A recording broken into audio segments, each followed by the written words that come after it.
I'm starting slightly later than I wanted. What else is new? Can you hear the game? All right, let's see if I can fix that.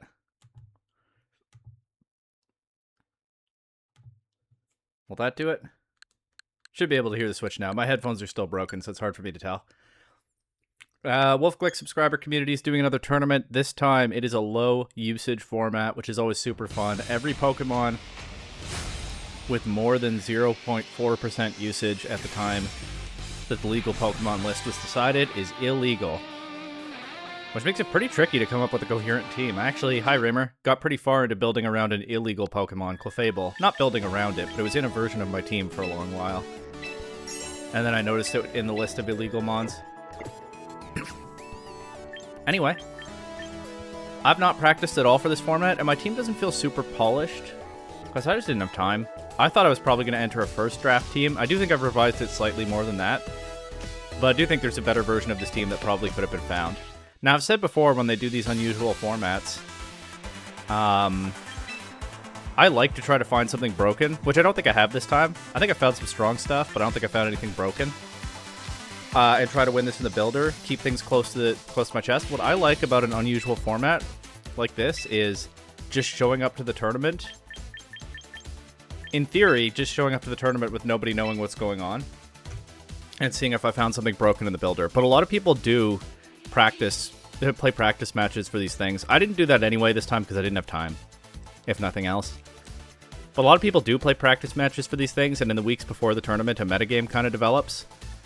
And so at least I have the benefit of reading other people's team drafts that they're discussing with each other to give me some idea of what threats to cover. But I haven't practiced at all. Sometimes by choice, in this case, because I just knew I wasn't going to have time for that. Quick rundown of the team, but I am starting later than I meant to, so I'm going to have to be fast. Mega Sharpedo feels really strong into some of the things that are expected to be at the top of this meta. Like, there's been a lot of hype around Mega Starmie, Mega Houndoom, Mega Chandelure. Mega Sharpedo is very, very strong into those. I was not thinking about Liepard, but just in the last couple days, people have been talking about Liepard as if it's going to be the best mon in the format. And I don't really, I haven't specifically prepared anything for that Pokemon, but I don't know what Liepard does to Mega Sharpedo, and I suspect it probably doesn't do very much, so that's nice. I knew with Mega Sharpedo I wanted Fake Out support to help it get speed boosts. I figured Salazzle would be a pretty good partner. Salazzle has maybe the fastest Fake Out in this format. Definitely up there. It's faster than stuff like Infernape. And it helps to cover Mega Sharpedo's Grass and Fairy weaknesses. You realize like a Sharpedo would suck into your team? Okay, don't know what I make of that. But yeah, it helps to cover Sharpedo's Grass and Fairy weaknesses. Fast Fake Out. I like Taunt to mess with opposing Trick Room game plans. It means I don't have room for Protect on Salazzle, but I think I can live with that. It's going to be fast with a Focus Sash anyway. And then Corrosion for the ability, because there just wasn't really a good ability to run on it. Then I wanted to finish the Fire Water Grass core, and it seemed like Moform Rotom was the main grass type people were using. I've seen Serperior on some teams as well, but I didn't quite see the vision with Serperior here. But I like Scarf Rotom. It helps cover opposing water types that Sharpedo might not necessarily cover super well. I mean, Crunch is going to hurt a lot of them pretty badly, but yeah, Rotom just seemed like one of the best Pokemon in the format, and a good choice to finish my Fire Water Grass core. With a bit more speed control thanks to the Choice Scarf. Then we come to the second Mega. Mega Skarmory was on my radar from early on, but not originally what I had in mind. I think there may be a better version of this team that uses like Mega Chandelure. Chandelure complements Sharpedo super well because it's a slower special attacker, and like Skarmory, it covers almost all of Sharpedo's weaknesses. And unlike Skarmory, Chandelure is also pretty good without Mega Evolving. There may be games where I bring Skarmory and I Mega Evolve Sharpedo, and then Skarmory's kind of awkwardly positioned, except that I can set Tailwind. That's one reason I went with Skarmory in the end. I can't really properly articulate the other reason, but like I was kind of scared of Scolipede of all things. A bunch of people were posting Scolipede teams in the Discord, and I realized I didn't really have anything for Mega Scolipede. If it got its own speed boost and ran like high horsepower for ground coverage, it kind of just covered my whole team up to that point. This was when I was building with Clefable, which turned out to be illegal. So Mega Skarmory, I figured, could just kind of sit on the field against not only Scolipede, but also things like fighting types and fairy types. Granted, Chandelure can do a lot of that too, but Skarmory might be better at it in some situations. And that's why I have that as my second Mega. Then I wanted another Electric Resist. Skarmory covers all of Sharpedo's weaknesses except Electric. and vice versa, but they're both weak to electric. My only electric resist up to that point was Mo form Rotom, which does a good job of resisting electric attacks, but is limited in what it can do back, especially when the electric type I'm expecting to run into most often is opposing Mo form Rotom. So I wanted something else that could hurt electric types. I was looking at some ground types. Raymer, you'll like this. I was looking at Crocodile for a while. But the problem is, if I'm mainly expecting to see Mo Rotom, there's also stuff like Mega Manectric, but if I'm mainly expecting to see Mo Rotom on opposing teams as an electric type, then I probably want to resist Grass as well. So then I started looking at Dragon types, and honestly, Hydrapple might have been interesting, but I don't know. I thought of Dragalge first. You're using Crocodile? I think Crocodile will be good.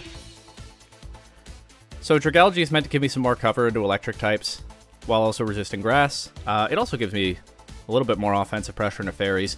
I wanted to run Sludge Wave because I have 2 Steel types on this team, but then I decided I was scared of opposing Steel types. Like, I wasn't quite sure how I would beat Mega Aggron and stuff, so I decided I needed a little bit more coverage.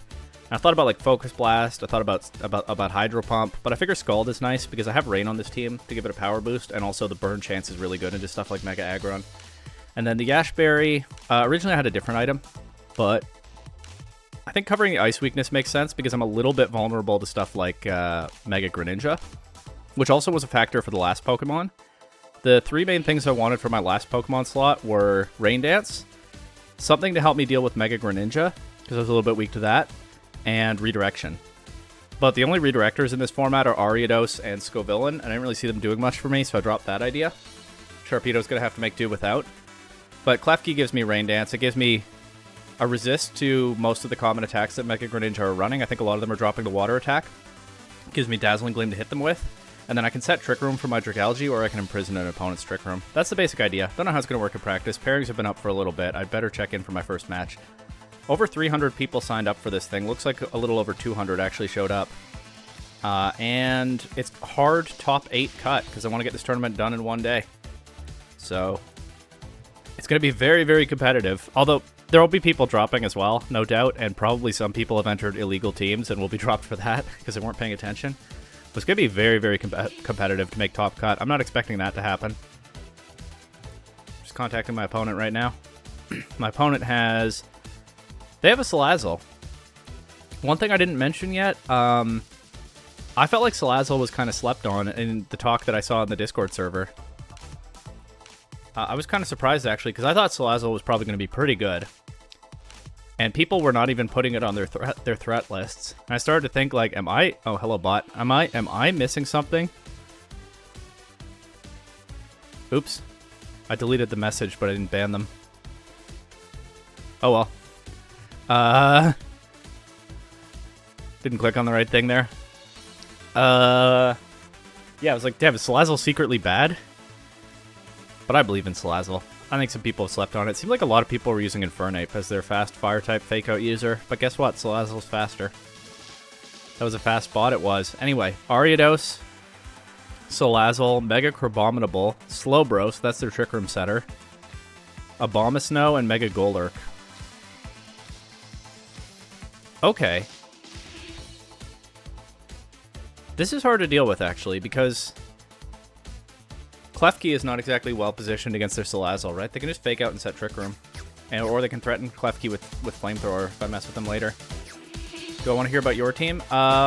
Yes, but I have a match to get into right now. So probably not the best time right at this moment. Okay.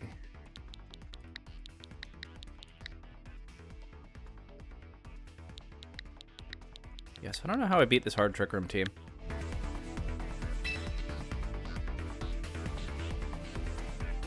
I also spent like half of the VP that I had training this team, but I got some of that back laddering.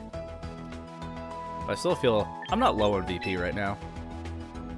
But I still feel like it's slowly disappearing on me. Let's go to the same kind of music selection I used last tournament. Random Legend ZA. I just pressed B. Whoops. Alright, well, here we go. How do I beat hard Trick Room? Genuinely, I have max speed on my Salazzle. Maybe I just see if I can fake them out before they fake me out. That's a really silly idea. but I think it's a time for really silly ideas here in Game 1.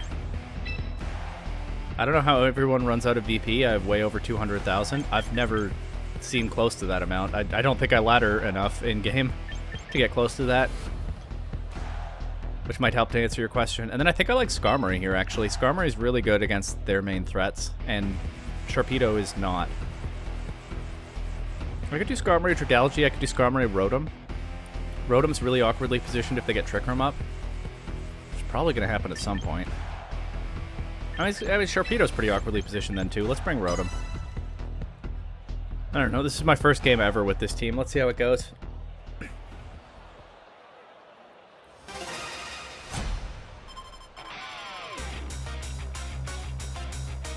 Oh, I didn't say yet. I got the shiny Sharpedo in a Dynamax adventure years ago.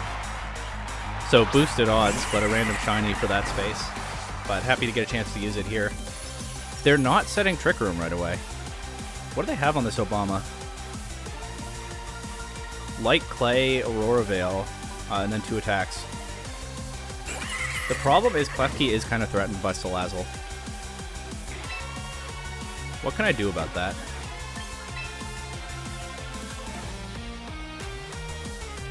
I didn't bring a Fire Resist. Oh, well, I did. My Salazzle, but that's... It doesn't really do anything here except resist Fire. I'm down to fake out their Salazzle and Imprison. Let's see if I can get away with that. Okay, yeah, my Salazzle moves first. Whatever they were going for. It came out after mine. Maybe I should have prioritized Rain Dance, because they don't have Trick Room on the board anyway. Yeah, I could have denied their Aurora Veil. That was a little bit silly of me. Also might need Sharpedo in Game 2. What do I even do here? Heat Wave? And Rain Dance? That doesn't work. Sludge Bomb Obama and Rain Dance. What am I Rain Dancing for? This is where I should really have brushed Sharpedo, I think. Stopping their snow is nice.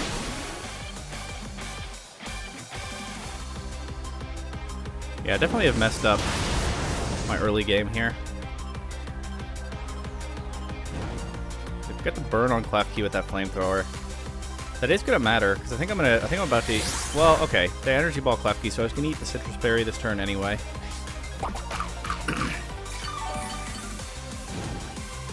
I mean, this is a totally different game because they didn't lead with a Trick Room setter. Right? Maybe keeping Klefki in is not even good here. The problem is I have nothing but fire weaknesses in the pack. So actually, I'm probably better off sacking Klefki than anything else. Okay, they protect Abomasnow. So I'm not accomplishing much this turn. Is it like Clay Abomasnow? I think it is. That Aurora Veil's, yeah, that Aurora Veil's gonna last for a while.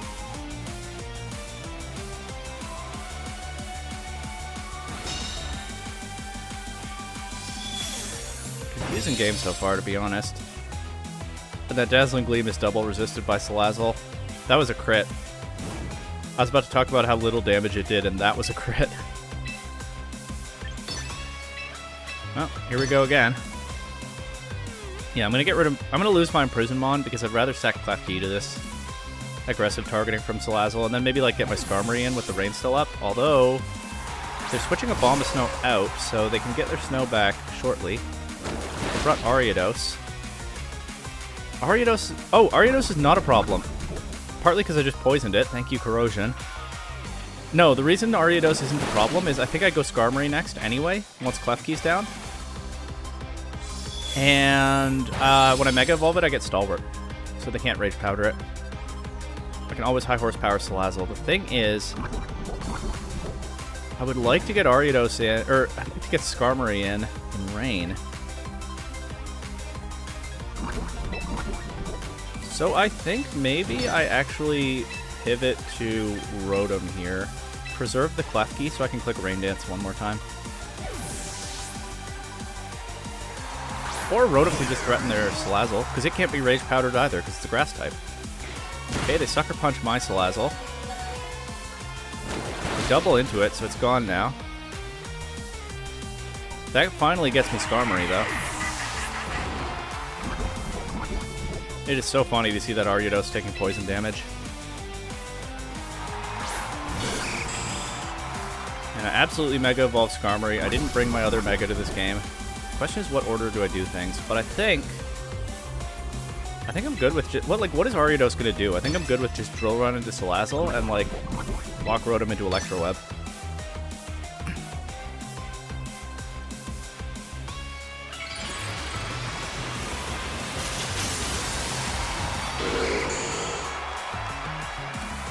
I do still think Mega Chandelure could have been super good in this game, but Skarmory looks very good here too. Okay, we see Citrus on their Ariados. I had not checked its item in the team sheet. But yeah, after the speed drop, I just get my Drill Run into Salazzle. And that one's gone. What is Ariados even going to do here? Poison Jab into Rotom, fair enough. That did a lot, actually. Wow. Okay, Rain stops, but I'm not that bothered about Rain anymore. I don't really need to save Klefki at this point. Because I wanted Rain to weaken Fire-type damage from Salazzle. They get their Snow back. I think I'm fine to just Electroweb and Brave Bird Abomasnow. Still haven't seen their last Pokemon, right? But it has to be Slowbro, Golurk, or Crabominable, so it's going to be slow, whatever it is. Abomasnow protects, okay. I mean, they can get rid of my Rotom here, but yeah, I don't know how they're beating Skarmory. They get Rotom with a Sucker Punch, which means I don't get another Electroweb into Ariados, but the poison damage is still ticking on that. Klefki has at least one more turn to live. Well, you know what? It is still nice to quick Rain Dance one more time to nerf their Snow. Their Blizzard and their possible defense boost on Crabominable, if that's what they have at the back. Rage Powder is not going to help them here. There's my Rain Dance.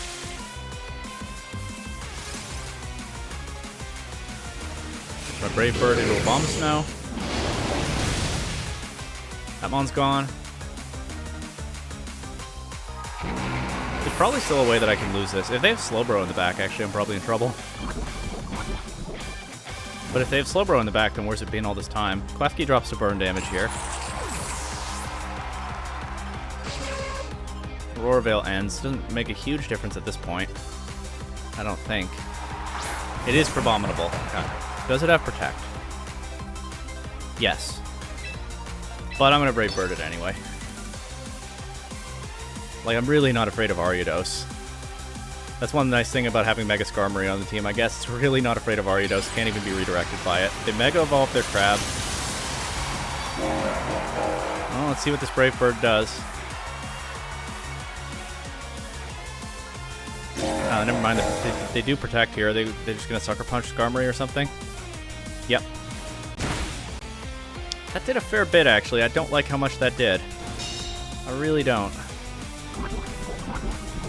Okay, Ariados is about to drop the poison damage. I'm going to Protect. Let that happen.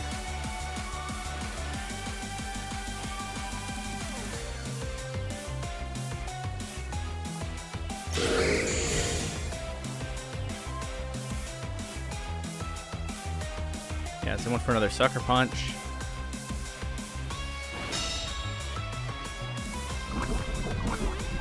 Alright, thank you Corrosion, but now it all comes down to this.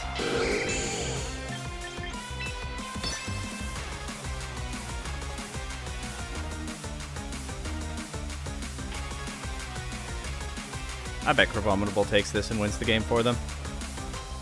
But let's see.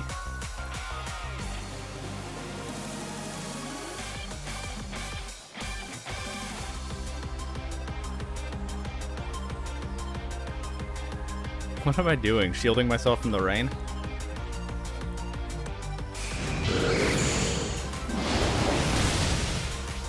Oh, 2%. Wow. Okay, I lose game one. That was a weird game. I forgot to say good luck, have fun to my opponent, and they said it to me. Oh well. Okay, I think I need Sharpedo in game 2. But what am I leaving behind? I think Skarmory can still be good, even if I'm not Mega Evolving it. Maybe I don't need Rotom.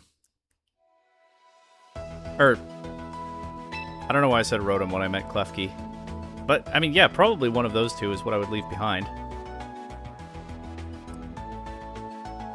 Let's try Salazzle Sharpedo lead. With, honestly, yeah, Klefki and Skarmory.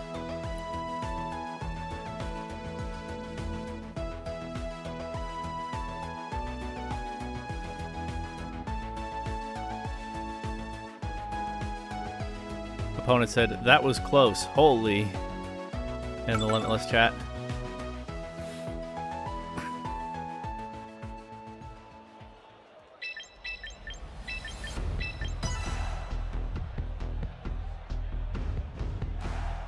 Klefki is also nice because it can reverse their Trick Room if they do go for that kind of plan this time.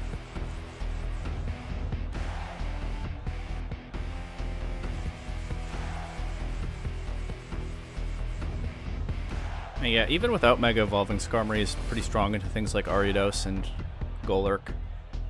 And Crabominable.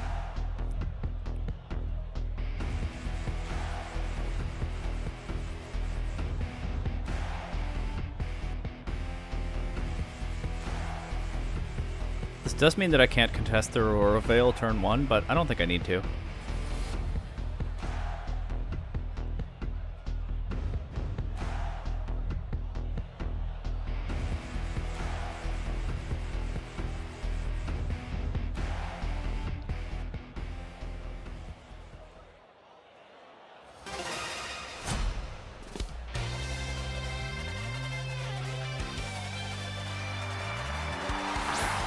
Golurk, Salazzle. Okay. A little bit awkward. So it's not like I can fake out Golurk. What do they have on Salazzle? What's their item on Salazzle? Focus Sash.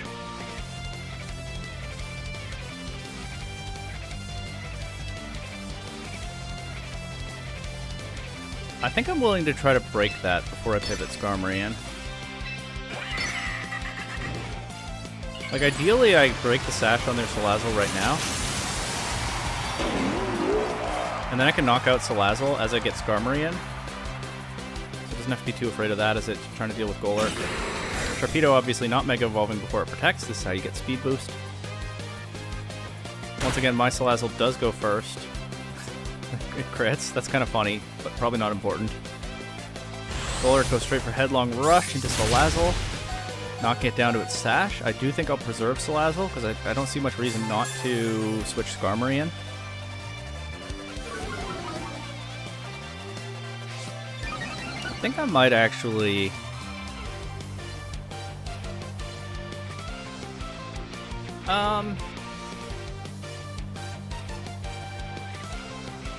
Actually, I think I might just Mega Evolve and attack Golurk here.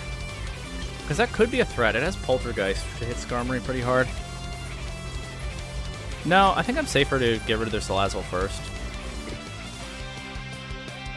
No, if I lose my Sharpedo, I could be in trouble. Alright, let's punch this Golurk. And in that case, I'll actually leave my Salazzle in. Let's see if I can poison their Salazzle. Oh, man, I got that wrong.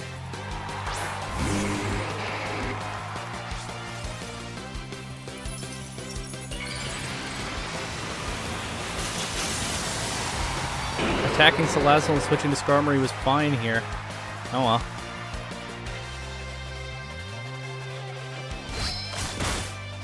Nice Strong Jaw boosted Crunch.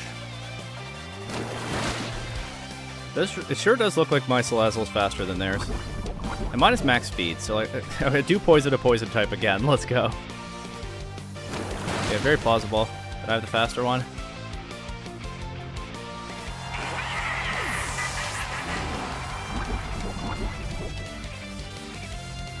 Okay.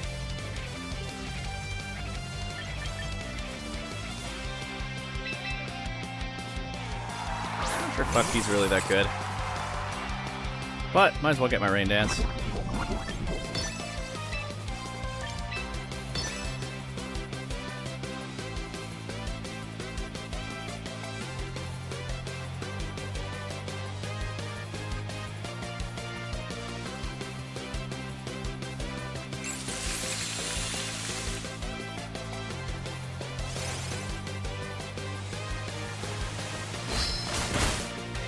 Okay, there goes the Bomb Snow.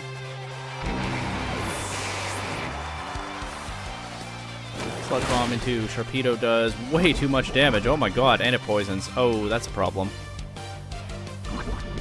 That's genuinely a problem. I might not have enough in the back to win this. With a Skarmory that can't Mega Evolve. Now Golurk's back.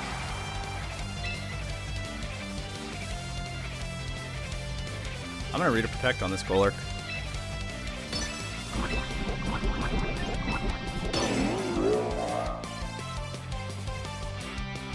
Okay.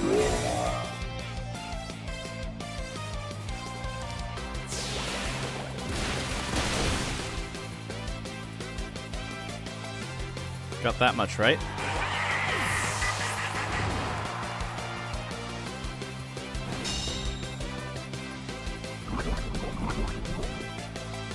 Sharpedo drops to that? I thought I'd get another turn.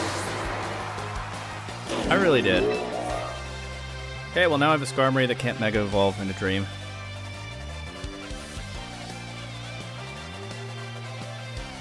If I still had Sharpedo and I could Rain boosted Liquidation this Golurk right now, I'd be in a way better spot. They brought Slowbro. Okay, I think that's GG. Maybe I lose to this Slowbro anyway. Honestly. And with about 200 players at top 8 cut, I think losing round 1 also knocks me out of contention. Probably. I'm just guessing. I haven't done the math at all.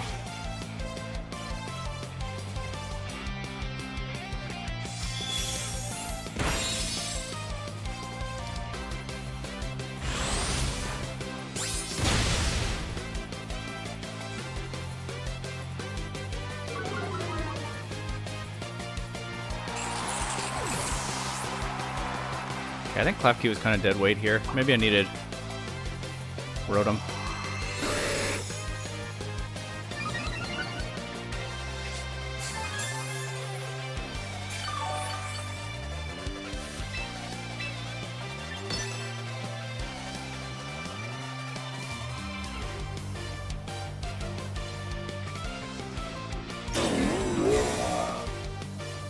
I guess also I'm running into the classic problem with Mega Sharpedo. You can make it very fast and make it hit very hard, but it doesn't take hits back well at all. Maybe I did need an Ariados on this team, although even then that would only do so much. I meant to target Golurk, but it doesn't matter at this point.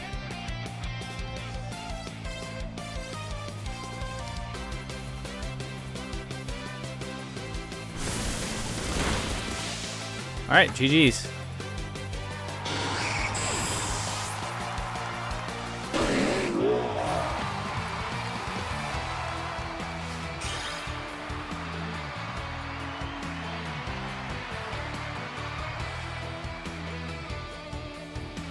Yeah, probably what I get for forgetting to say good luck, have fun. Maybe Mega Sharpedo is more of a late game Pokemon. That would make sense as well, but go figure, I haven't figured out the game plans with it.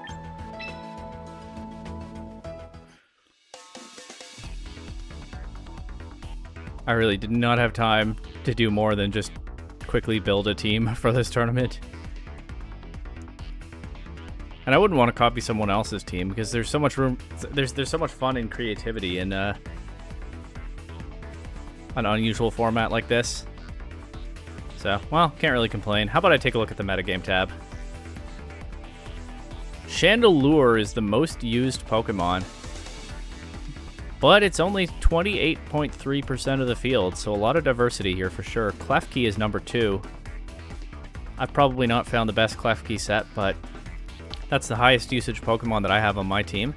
Then we got Liepard, Noivern, Moform Rotom, number 5. On my team, of course, Crocodile, number 6. There are 36 of them in the tournament. We got Starmie. We've got Eternal Flower Floette, unable to Mega Evolve, of course. Greninja, Hisuian Goodra. I did think Hisuian Goodra would probably be pretty strong. Arcanine, Skarmory, Infernape, Aqua Breed Tauros. Really? That one's legal?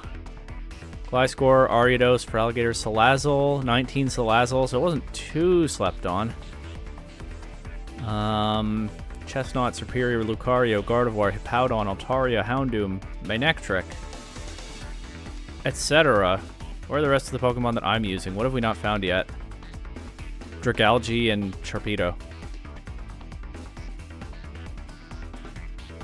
Hydrapple comes in with 11 uses. Hydrapple might have been a very reasonable alternative to Dragalge for me. I just didn't explore it very much. 10 Ampharos. Mega Ampharos could be fun in this. Only 9 Scolipede. So much for getting scared of that mon. 8 Sharpedo. I have one of 8 of those in this field.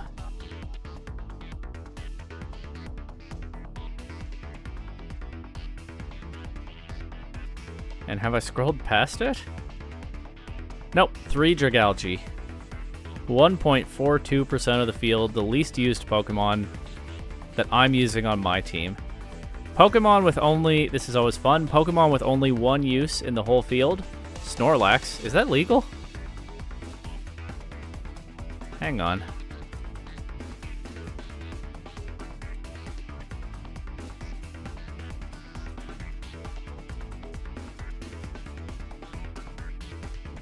Nope, Snorlax is banned, so that's someone using an illegal Pokemon. Same with Araquanid, same with Volcarona.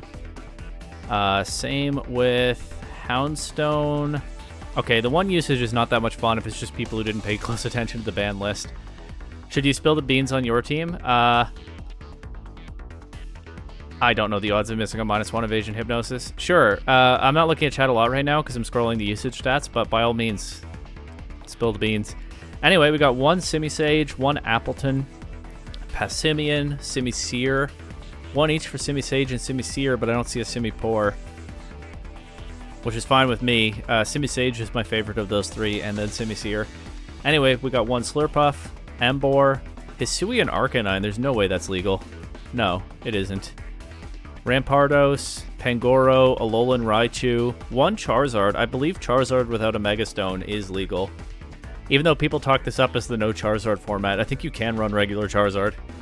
And we got 1 each from Machamp, Lopunny, Fanform Rotom, Alcremie, Poltegeist, Zoroark, Sandaconda, Luxray, and Glalie. So some interesting stuff here. Let me see this Charizard. It's on a team with Liepard, Klefki, Gardevoir, Victreebel, and Greninja. So it's probably Manual Sun with Mega Greninja as well. Yeah, Choice Scarf, Solar Power Charizard on a team with Sunny Day. Wow, Sunny Day, Liepard, and Rain Dance Klefki. They might have overcooked a little bit, but the Rain Dance Klefki, I would say gets their Greninja going, but their Greninja doesn't have a water attack. It is 4 attacks, but none of them are water type. So this team starts off making a lot of sense. I think Manual Sun with Choice Scarf Charizard and Chlorophyll Victreebel could be super strong, but I'm a little bit surprised by some of the other directions this is taken. Well, we'll see how that player does. But I do really like Choice Scarf Solar Power Charizard in this format. I think that's a super fun idea. If you can believe it, for the first bit, you want to run a 1-hit KO team, but it didn't feel good. What were you cooking with Mr. Rhyme or something? Oh, yeah, that's your next message, Mr. Rhyme. Your build a real team for ladder with Mr. Rhyme. But you went with Manual Size Spam. Oh, is that why you said my team would be trouble for yours? Because my Megas are a Dark type and a Steel type? Manual Size Spam, okay. I think the 2-use Pokemon are kind of a fun list as well. What Pokemon are showing up twice in this field? Camerupt, Espeon, Musharna, Glaceon, Vaporeon, Pinsir. I think Pinsir can Mega Evolve. Yeah, who's using Mega Pinsir? For sure Pinsir can Mega Evolve. Malamar, Decidueye, Quillfish, Beartic, Tyrantrum, Hisuian Avalugg, and Arbok. Yeah, a lot of fun stuff here.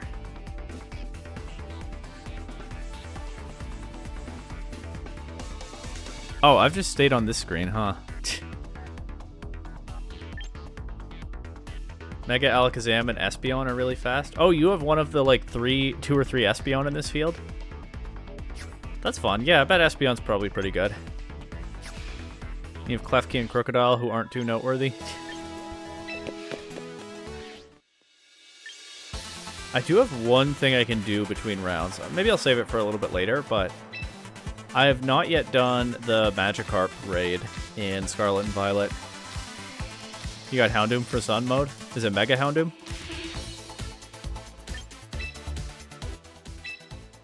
I've not yet done the Magikarp raid in Scarlet and Violet, so maybe I'll do that today on stream. Yes, Mega? Cool. Yeah, I heard Mega Houndoom was likely to be one of the best things in the format, but I like the Mega Alakazam idea too. I guess the only thing for Mega Alakazam is your matchup into some of the other popular Megas, like Houndoom and Starmie. You'd do the raid with me? Okay. Maybe after round 2. I don't know. There's still about 30 matches going right now, but this is going to be... I think this is going to be less downtime than the Grand Champions Festival, because they're just so many fewer. There are a lot fewer players.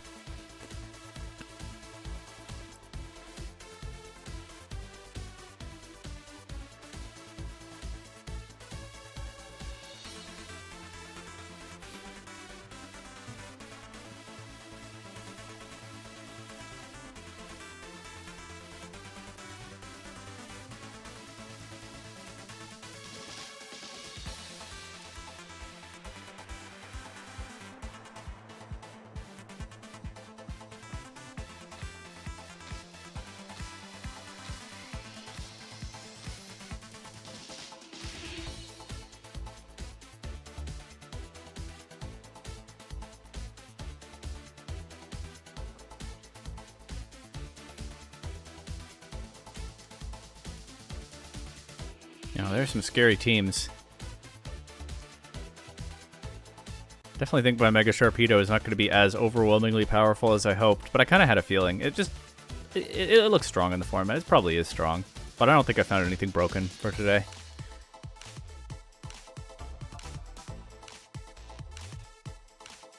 Oh wow, you traced adaptability. That's fun.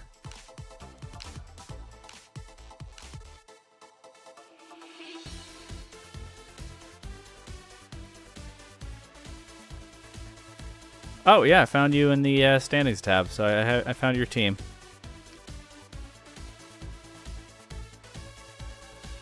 Who else is in this thing that I know? What's Sarah using?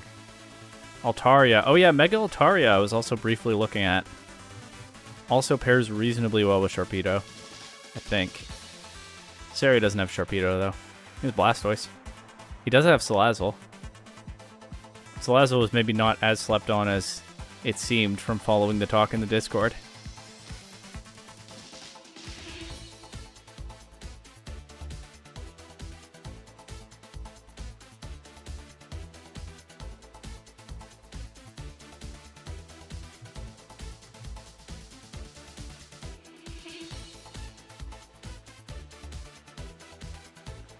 There's one other person streaming this, and they have Slurpuff, Liepard, Starmie, Ditto, Garganacl, and Chestnut.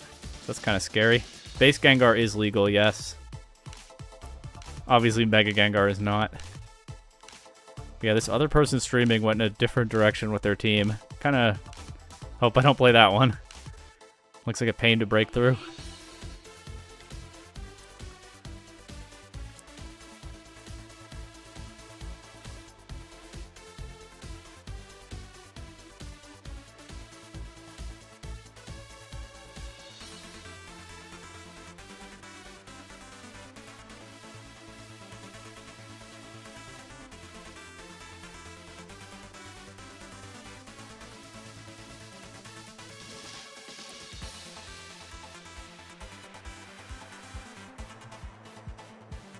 What Shibugo's using.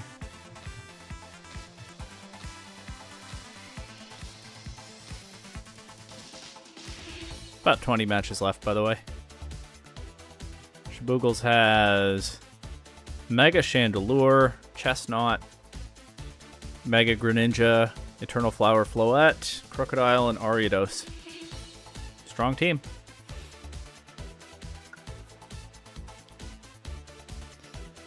Oh yeah, Eternal Flower, Floette learns Trick. Some people have learned that for the first time, prepping for a format where it can't Mega Evolve.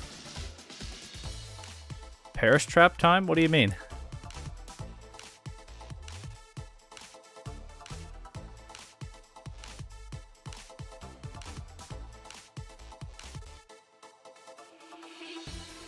And Hydrapple also would have been better than Dragalge into Mega Starmie teams, but I just have to beat those with Sharpedo and Rotom. Base Gengar? What? How is it trapping? Is Mean Look in the game?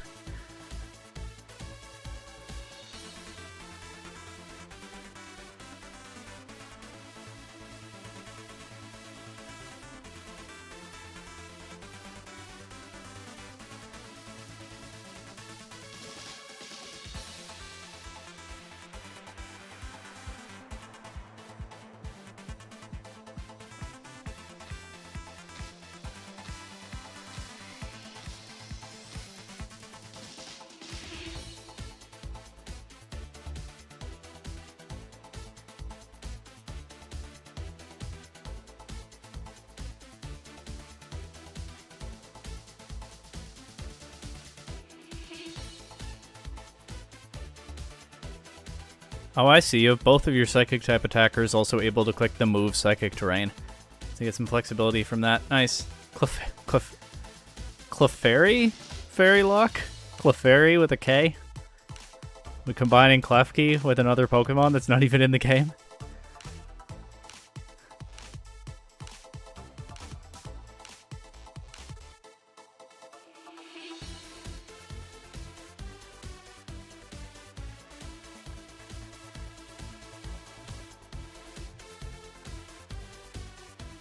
Too tired for this?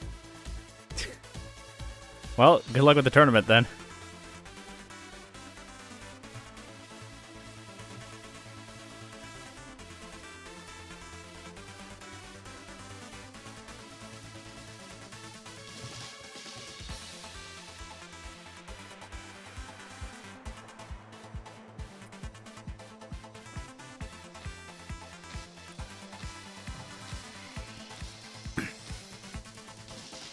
Scarlet's team looks super scary. Hisuian Gudra, Eternal Floette, Umbreon, tough core to break. And then a strong Firewater Grass core with Mega Starmie. And Coaching Infernape. You won you won game 1? You did win round 1, I saw that, yeah. I didn't do that, so who am I to talk?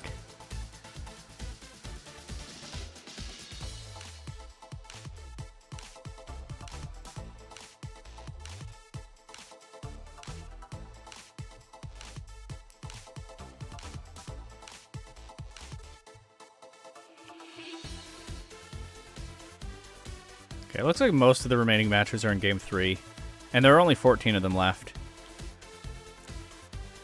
We'll see about that Magikarp raid after round 2, I think. Unless I'm one of the last to finish that round. But, you know, sometime after round 2. A lot of these are getting finished now as I watch, right before my very eyes.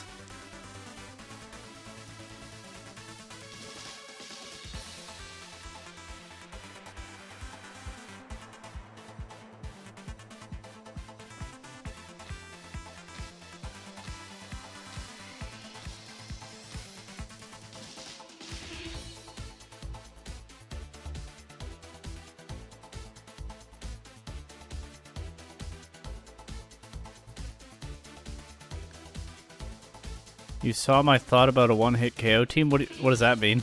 Oh, you saw I thought about a...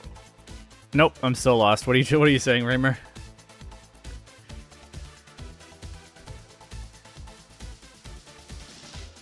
Oh, wait, that replay I sent. I remember now. With Entrainment, Holucha, and Hippowdon, I thought about a one-hit KO team. Yeah, that was just a silly idea that I had while I was working on this. And I thought, well, let's build it out quickly and see. I mean, that was very much a first draft of that team. You saw the replay I sent. I laddered with it for a little while on the main MB Showdown ladder. What I didn't show you is that it took a while to win a game at all with that. But it was fun when it happened, and it was extra fun that the opponent was called something like Hippo Fan, or Hippo is... I can't remember what they're called, but something about praising hippos, and they had their own Hippowdon. But it was not a stockpile Fissure set like I was running.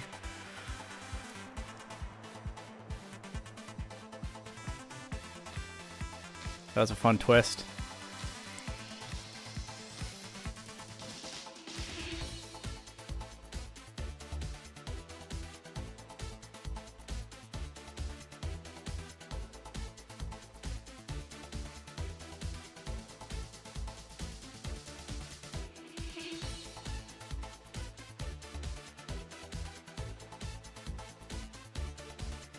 Yeah, these matches are getting done quickly. There are only 6 left.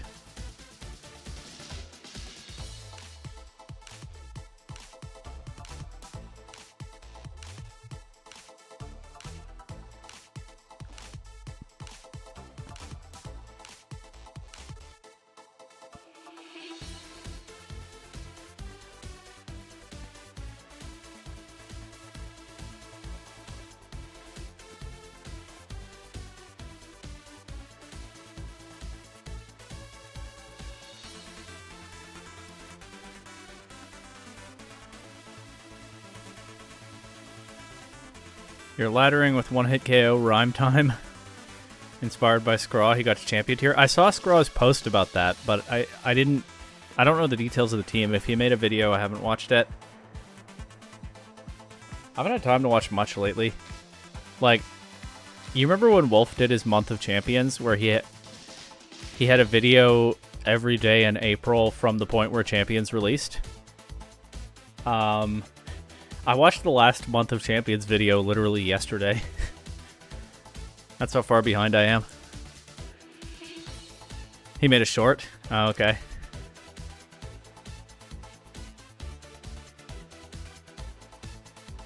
Well, I can find time to watch that. Maybe I'll watch it right now.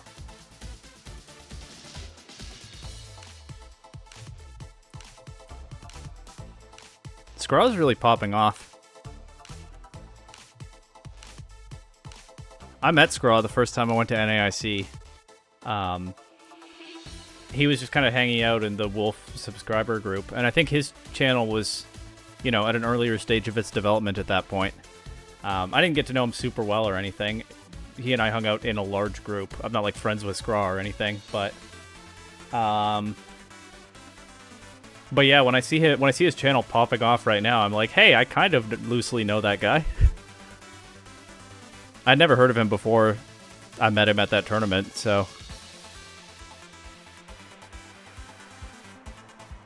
You know what I mean about the effect there? Mr. Mime is secretly broken. There's the short. Mr. Rhyme, I mean. Oh, I didn't think this all the way through. My headphones are broken. Well, good thing he has text on screen that shows me what he's saying. Hawlucha entrainment. No guard. Oh, is skill swap on Raichu Y?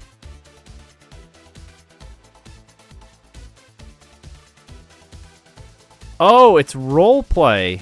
So they both get to keep no guard.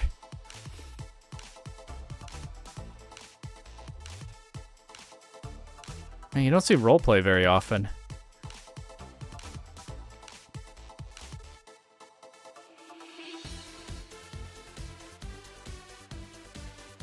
That's awesome.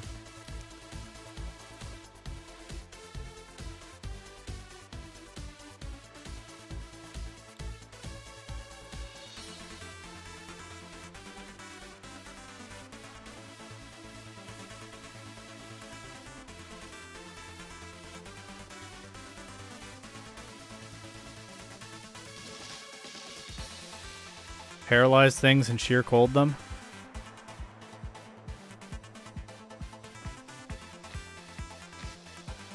He got Mr. Rhyme Professor. Oh, and there's the team. He's got the replica at the end. Mega Floette, Incineroar, Ceruledge, Sinistra.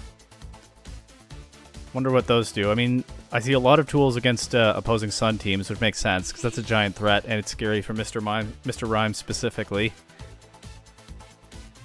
Mega Floette being just a strong Pokemon to bring in, maybe after you've pulled some shenanigans. That's super fun. I love that. I love that concept. W Scraw. Of course, you've had your eye on Mr. Rhyme for a while because it can pull stuff like that. That doesn't surprise me at all. I have a friend. I have a real life friend. You know, outside of Pokemon friend who got super into Champions when it came out. I think he's still been playing a lot.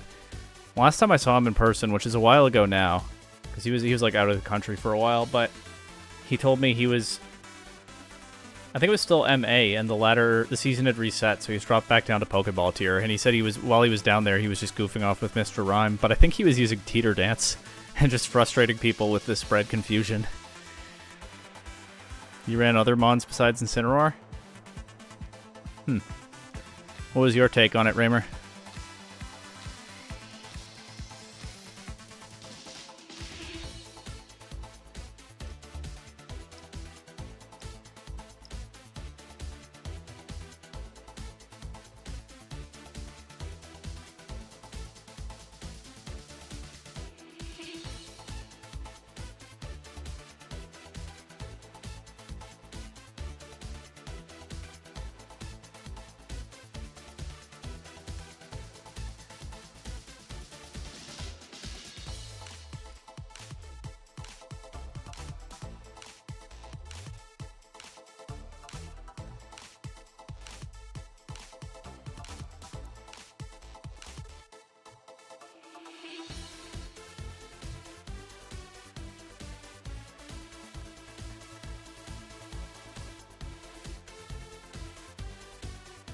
Frost Breath, Anger Point.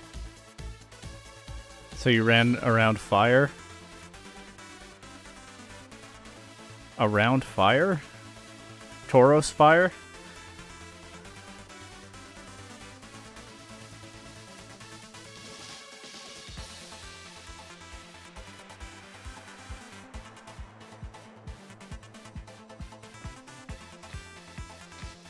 Frost Breath Anger Point stuff is fun. There was some Sword and Shield format. I think the first one where this was legal, where I ran Frostlass with Tauros, and I would Dynamax the Tauros inside Frost Breath. It was a legit strategy. Some good players were running that, but I don't think it was amazing or anything. But it was kind of fun.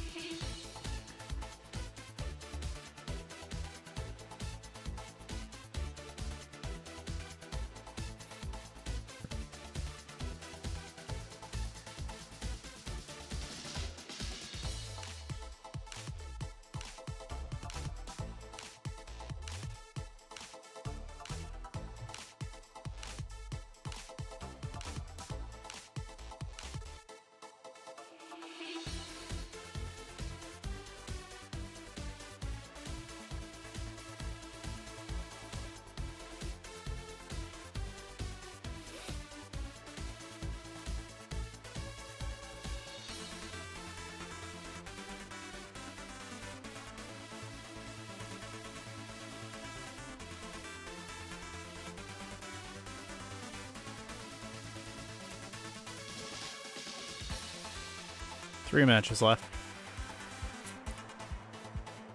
But one of them might only be in Game 2. There's only one result reported. One of the first teams you built on Showdown was hard committed to Anger Point.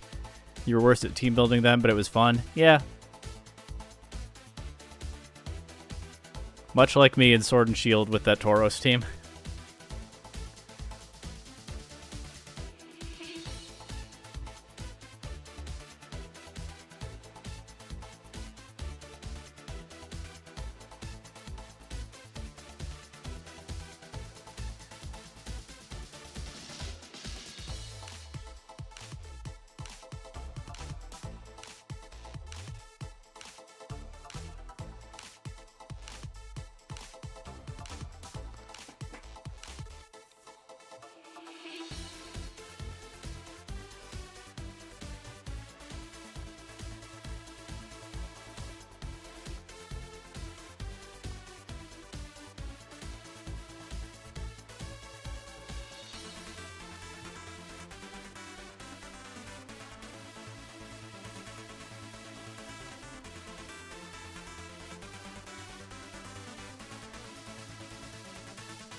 You ran Haunchcrow on that team?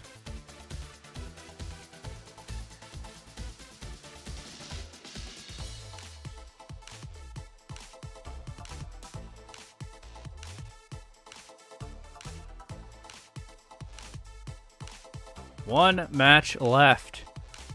But it might only be in game 2 somehow. Oh, it's that Charizard team. Against... good stuffs. Well-balanced Fairy Dragon Steel, Fire Water Grass, good stuffs. With Float, Goodra, Hisuian form, Mega Chandelure, Screen Superior. Actually, only one screen. Nope, both screens. Screen Superior, etc. I'm rooting for the Scarf Charizard. I think the Scarf Charizard is pretty cool in this format. But we'll just have to wait and see. It is down a game right now, though.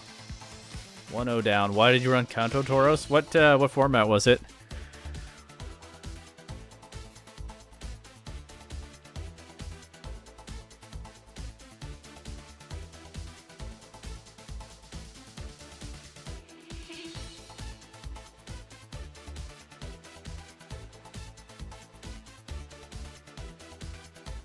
Something in Gen 9? Okay. Yeah, then you did have other Tauros options, including 2 that resist Frost Breath.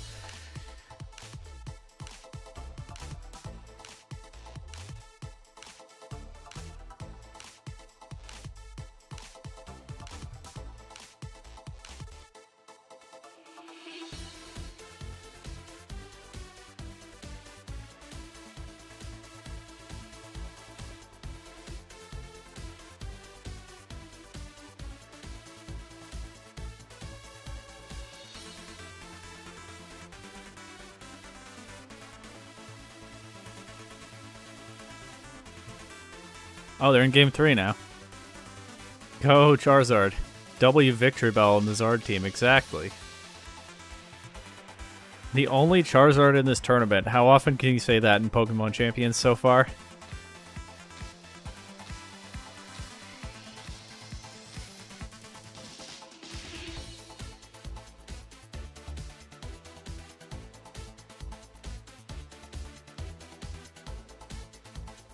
Ah, this last match started late, I see.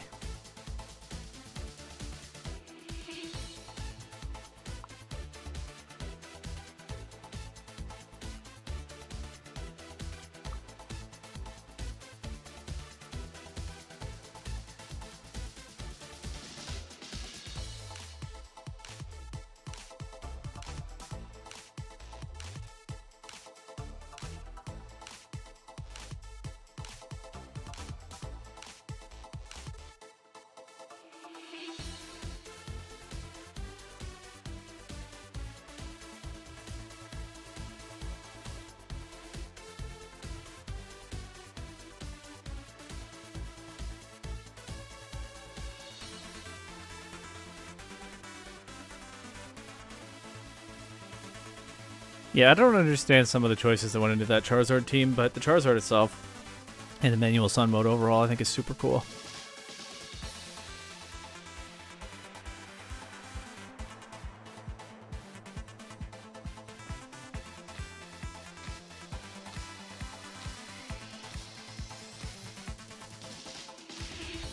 I definitely think my team could have used some more time to cook, but I didn't have that, so I'm just going to do my best.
People are getting impatient in the Discord, which I guess is understandable, but they'll probably be done soon enough. I guess I did have time to do that Magikarp raid, but yeah, that feels like more of an after round 2 kind of thing.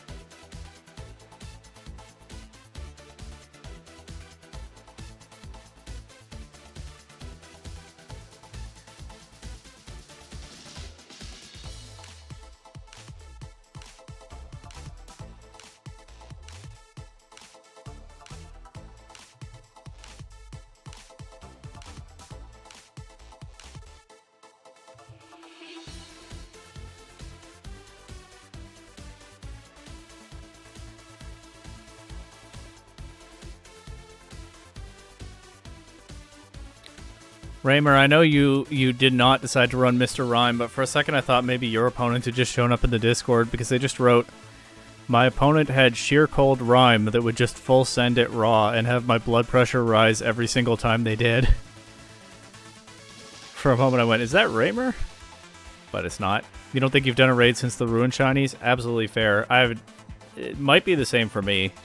Maybe I stocked up on Terra Shards or something, but although, what am I doing with them now? But I want this Magikarp. I might even catch it in a Master Ball, because what am I doing with Master Balls in Violet at this point? I think that'd be funny. I'll be ready to use Mega Magikarp sometime.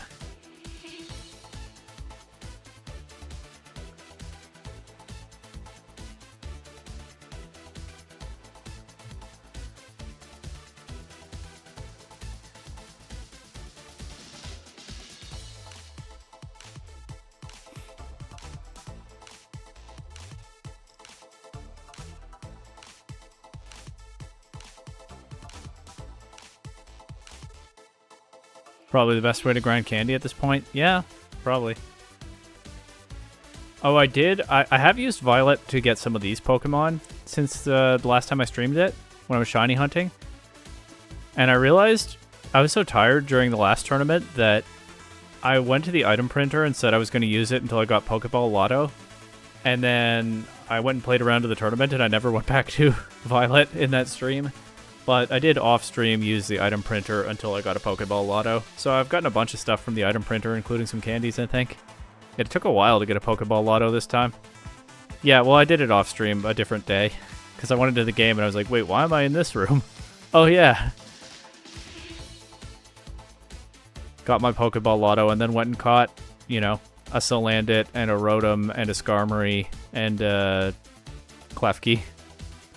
And then found out that Dragalge is a Scarlet exclusive, so I went and caught that in ZA instead.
People in Discord are talking about that Charizard now. They're saying it would be so funny if Charizard won this tournament. And I agree. I want to win this tournament. Genuinely, I don't know if that's possible after I lost round 1. Because Top Cut is going to be so restrictive. But if I don't win this tournament, I'm rooting for the Charizard. If I need candy, I'd probably go to ZA with the literal hundreds from donut hunting. Yep, that works. Then again, what do you even need candy for most of the time, right? Like, Champions will auto-set everything to level 50.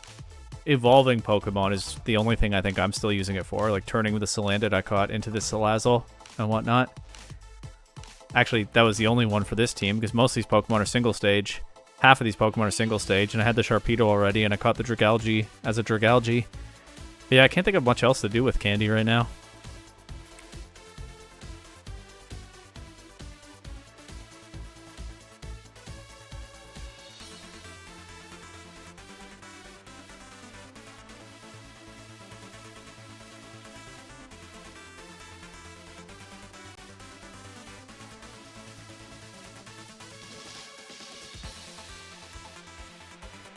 Discord's getting excited because we're over the allotted time for the round, but in a tournament like this, that doesn't mean anything.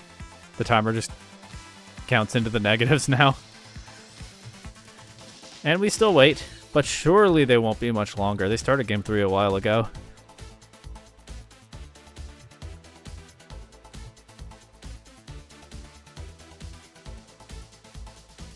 So a few people were late, so I guess the usage stats will have changed a bit, but I see Chandelure still number 1.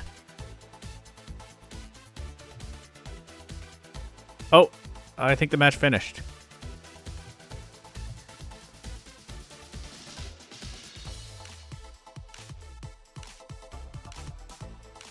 Round 2 is up. Let's go. I think there's 7 rounds total, by the way, in Swiss.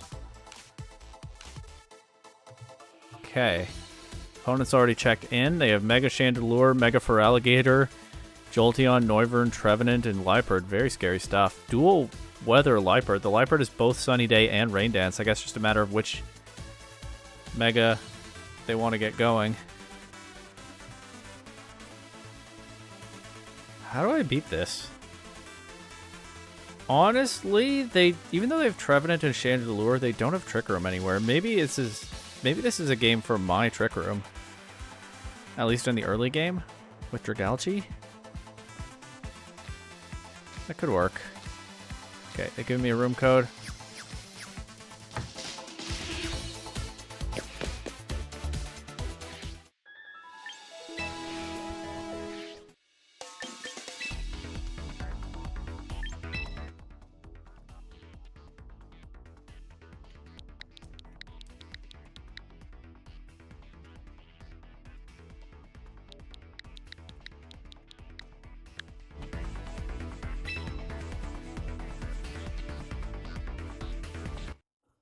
Let's remember to say good luck, have fun this time.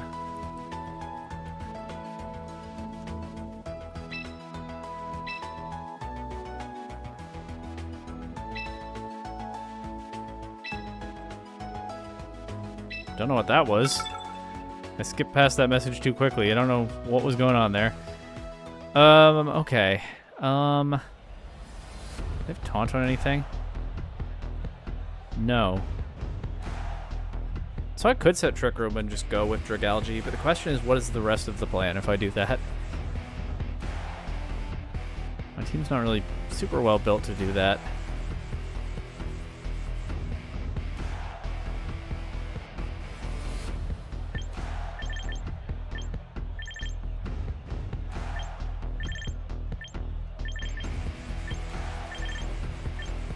Well, I'm down to try it. Experiment, see what happens. And the problem is the rest of my team is fast. Let's just try this.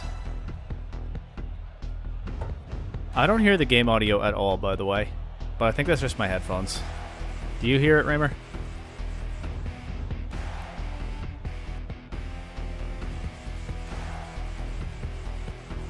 Okay, good.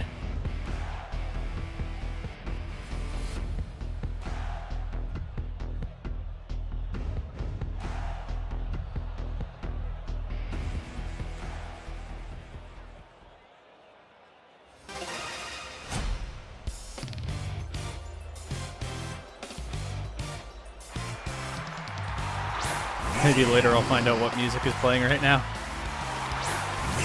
Okay, Gator is so scary. I'm just gonna protect and Trick Room. What does this Liepard have? Fake Out. Oh, it is Fake Out. I missed that.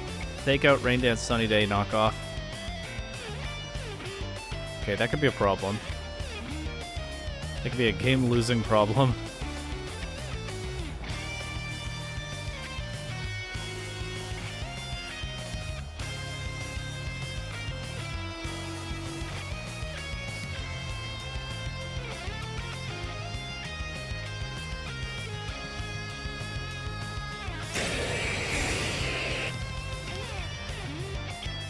No Mega from them. They do fake out Klefki. Unfortunate. Okay, well... And they go straight for a Dragon Dance with their Gator. That could be good news for me.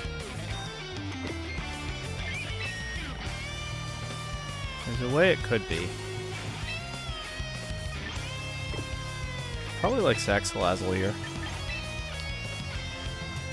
Instead of sacking Dragalge. Try again to get Trick Room up.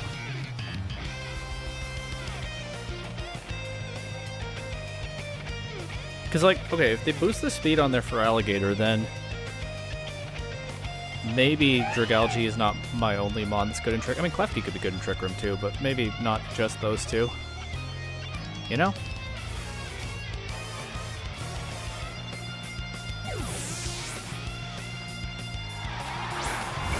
So, there's my Salazzle. Take the Rain Dance, makes sense. They still don't Mega Evolve. I guess their Feraligator's probably afraid of my Dragon and Fairy coverage. Liquidation into Klefki. Oh, that's really bad for me. I'm about to just get swept by this Gator. I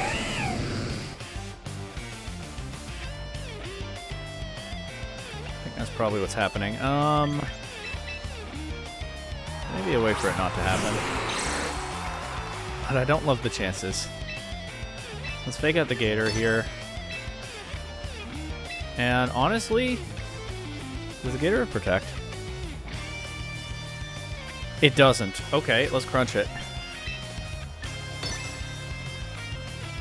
No Mega right now, of course, so I can get the speed boost. And because I'm not protecting this turn, I can even protect next turn and get another speed boost. It'd be important against this Jolteon.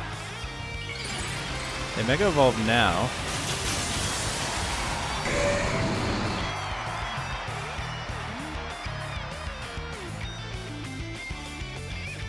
But there's the Fake Out. Now this is not Strong Jaw boosted Crunch, of course. Does some damage. I think most likely... I'm gonna Heat Wave Fish for Burns and protect Sharpedo. I think most likely I just run out of gas too quickly here. Because like Sharpedo is now threatened by both Jolteon and Feraligatr. It can only do big damage to one of them at a time. What's Jolteon's item? Concerned it might be Focus Sash. No, it's Magnet. Okay. Yawn into Salazzle. That means Salazzle will definitely not get knocked out before this Heat Wave comes off. They actually double edge Sharpedo. Jolteon does have Thunderbolt. It's a pretty threatening mon still. But if I switch Dragalge in for Salazzle here and Mega Evolve and Crunch for Alligator, what can my opponent do about that? And they can knock out Sharpedo, for sure. The question is, can they beat Dragalge after that? I might not like the answer, but maybe I will like the answer. We'll see.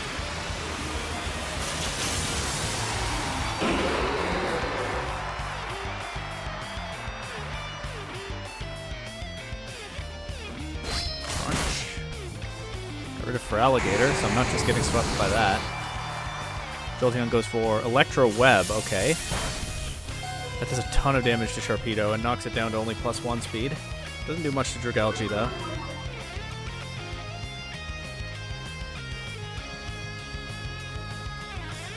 And who's coming in? Is it Liepard?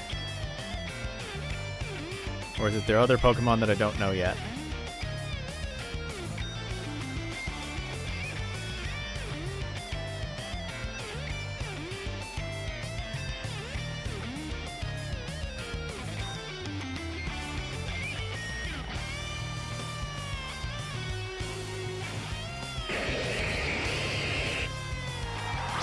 It is Liepard. Okay, so that can Fake Out.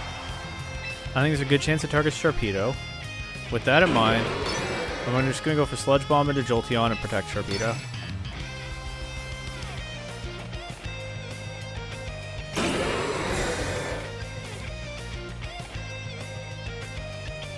I'm wrong. The Fake Out goes into Dragalge. And they just Electro Web again. Okay. What is Jolteon's nature? We have natures in team sheets now. Timid. How does that compare to +1 Adamant Mega Sharpedo? I think I'm down to find out.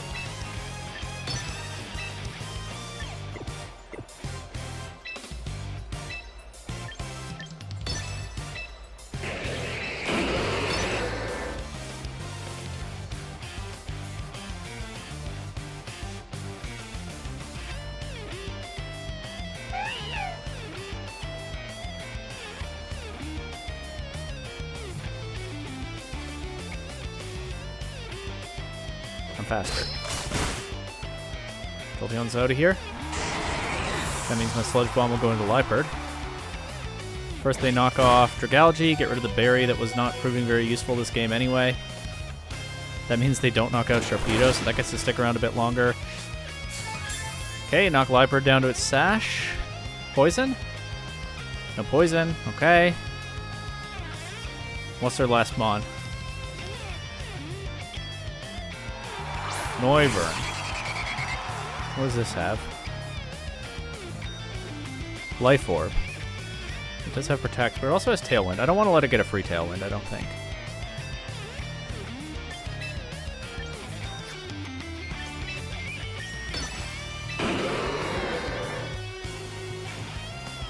Actually, I think I'm okay to Dragon Pulse Noivern and have Sharpedo knock out Liepard. I think that covers more of my opponent's options.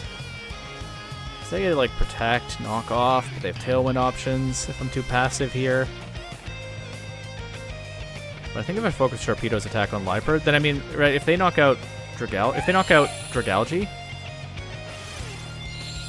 then Sharpedo's still faster than Noivern next turn. If they Tailwind, they take this Dragon Pulse on Noivern. If they knock out Sharpedo with Noivern, they take this Dragon Pulse as well.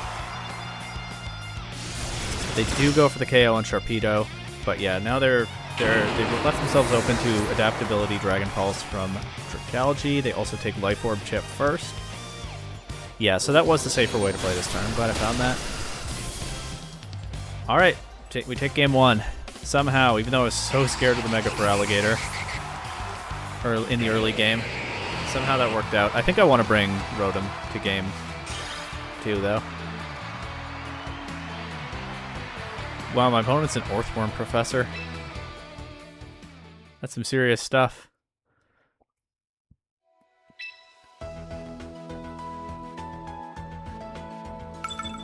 Again, I don't think I'm a professor in anything yet, because I just haven't played Champions enough for that. I'm gonna drop the Trick Room idea. So what does that mean, then? I do still like Dragalge. It's my best Jolteon answer.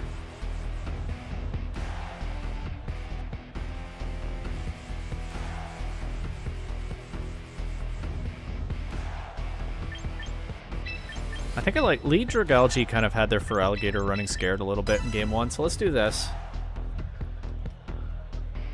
Right, like their Feraligatr took a while to Mega Evolve. I think because it was afraid. I also because of Dazzling Gleam Klefki, but I think yeah because it was afraid of the attacks that I could throw at it. But Rotom can punish that choice a little bit more. Maybe force their hand.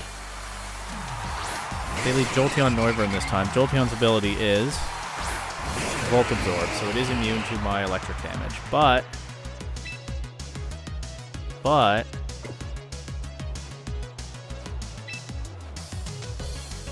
like, what if I just Thunderbolt Noivern and protect Dragalge here? What's that gonna do? They protect Noivern. Okay, sure. I had a free shot at Jolteon then, but I didn't know that.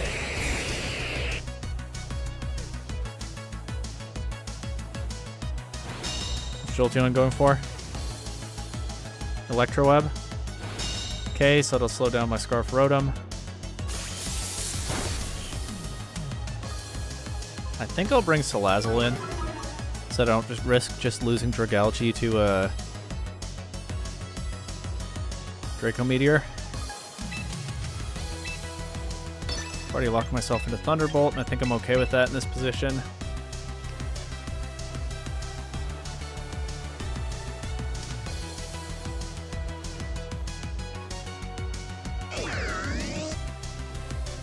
Mo Rotom's so funny. It's definitely my favorite Rotom. I'm glad it's one of the best Pokemon in this format. This one day, this one tournament.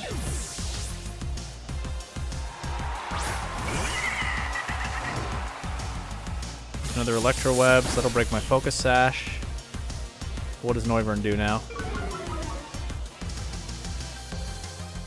Draco Meteor into Rotom. For the KO? Are you serious? Oh, I'm in danger. Okay, but it lowered its special attack, so I can go right back to Dragalge now. Somewhat more comfortably.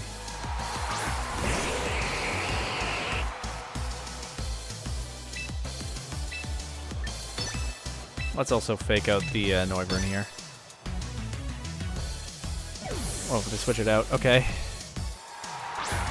Liepard, sure.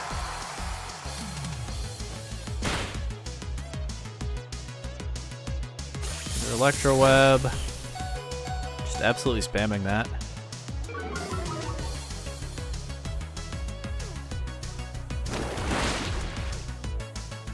Jolteon takes a Sludge Bomb. They have Fake Out on the board now, but I'm just going to go for a Sludge Bomb anyway. I mean, what are they going to do? And I guess I just let Salazzle go down here. So I can bring in Sharpedo safely.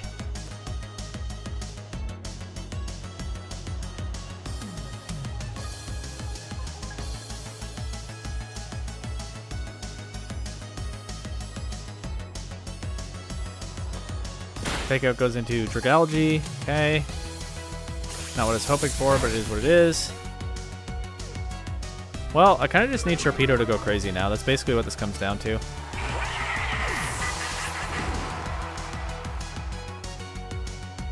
So let's bring it in.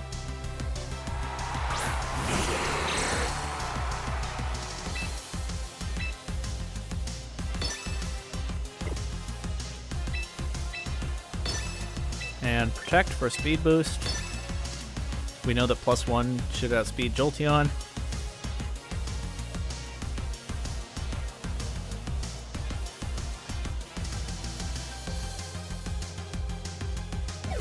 Which they switch out here anyway. Or for Alligator. That's a problem. Oh, I really don't like that I didn't get damage on for Alligator this turn. Don't like that one bit. I'd rather Sludge Bomb that anytime instead of Liepard here. Especially because, oh, now that I've knocked out Liepard, they can bring Jolteon right back in. And I need to prioritize attacking that. So I probably do actually lose to Feraligatr this time.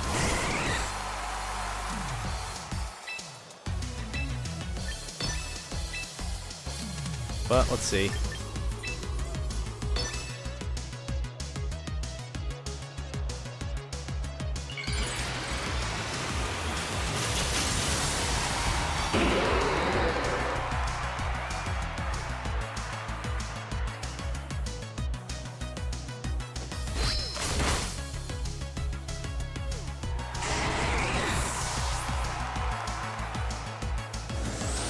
Go straight for a Dragon Dance. That might let me back into the game.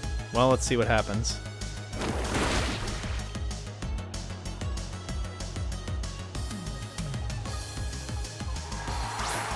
Noivern.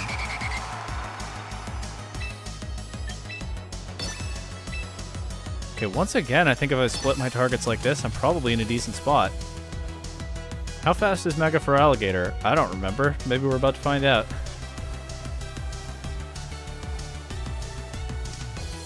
Look at his symmetry, by the way. We've got a Gen 6 Dragon type on the field and a Water type that's mainly known for biting things. And they can both Mega Evolve. Mine has already. We'll see if theirs does. Not too fast. Okay. That's good, because we're both at +1 speed. But yeah, I think I have my opponent in a similar bind to last time, where if Noivern... Assuming I can get rid of Feraligatr here, if Noivern... If they protect Feraligatr... Oh wait, no, it doesn't have Protect. If Noivern attacks Sharpedo, it drops to Dragon Pulse, but if it attacks Dragalge, it's outsped by Sharpedo next turn. So I think this endgame works out kind of the same way as the last one for me. And just enough offensive threats there. Well, let's see if that actually works the way I hope. Strong Jaw Crunch, let's go.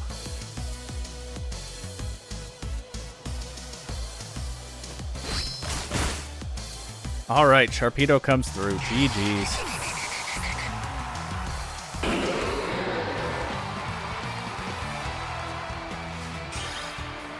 Whoa, that was scary, but it worked out. 1-1 now in the tournament. Sharpedo is definitely not without its flaws. Mainly it struggles to take a hit, like ever, but it is very strong, much as I hoped.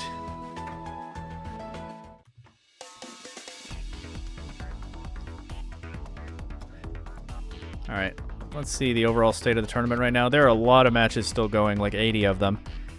Shall I head over to Violet? It's so weird to not hear any game audio at all. I think my headphones are just fully cooked now. I was hearing things faintly in my right ear, but now I just don't hear anything.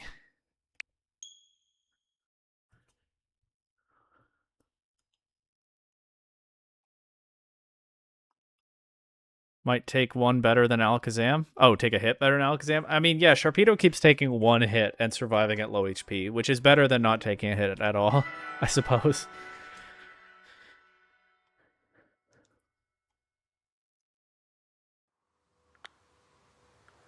Oh yeah, I caught my Klefki near the Psychic Gem, so I saved the game up here.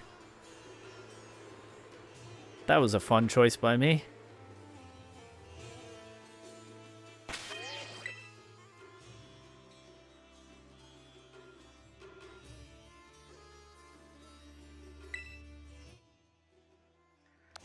Oh, and don't forget, Raymer, I still have the, where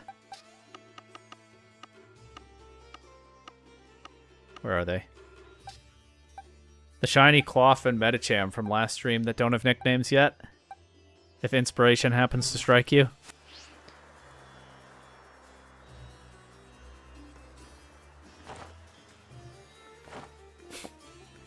Whee! Actually, we'll go back up. Let's figure out where this Magikarp is.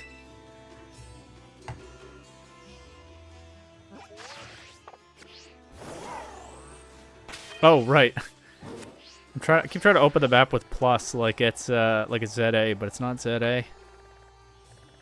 Is this Magikarp? Probably, right?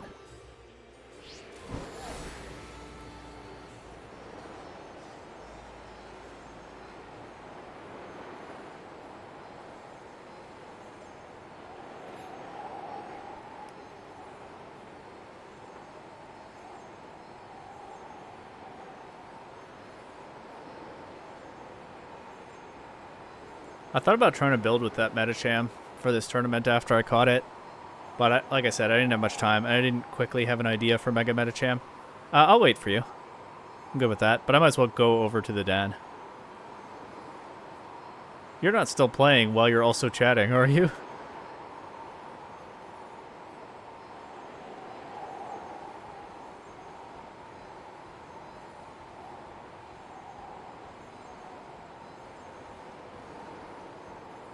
You're in game 3? Okay.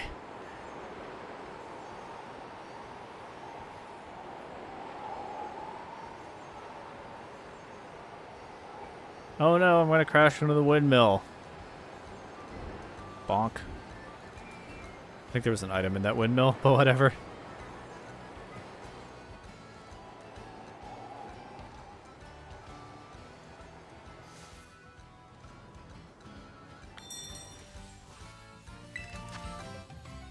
Seven-star Magikarp. What to even expect from this? Hard to say.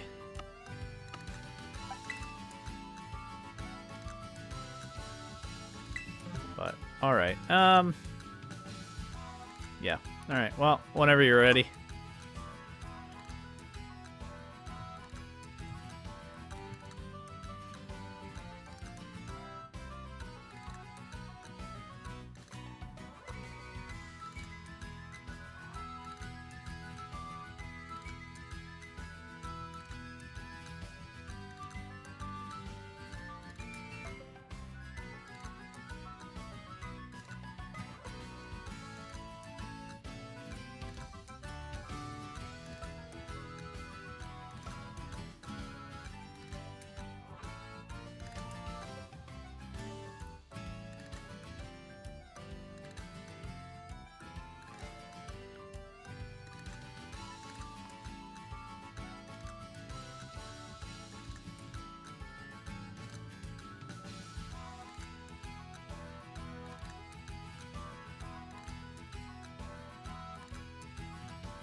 I do think the better way to build with Mega Sharpedo, and I sort of got to do it with Dragalge in that last game, but I think it would have been better for me to build out a bunch of hard-hitting Pokemon so that the opponent has to make difficult targeting choices. And that's how Mega Sharpedo gets by when it can't take a hit. Now that I know that, maybe I can play somewhat differently with my team, but... yeah, so all the more reason Mega Chandelure probably would have been a better partner than Mega Skarmory. But it's okay. We're going to play out the rest of the day with what I have, and I mean, I do have some strong stuff. I think this team could have used some more polish, but I'm starting to understand Mega Sharpedo better already. Let's go.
You loading up Scarlet? Okay, tell me when you're ready.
Okay, code going up now.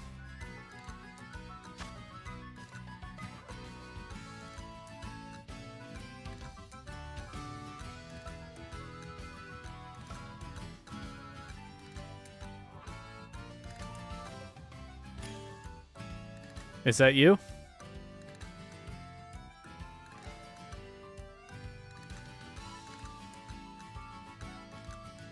Okay. What is that Malamar gonna do?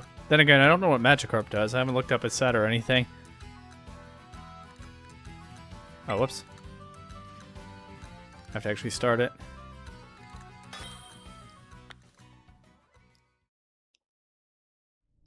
Your friend Malamar? Yeah, makes sense.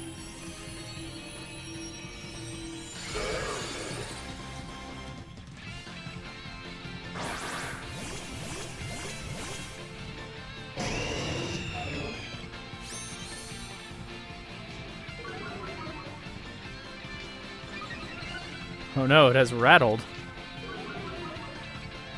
It's so fast now.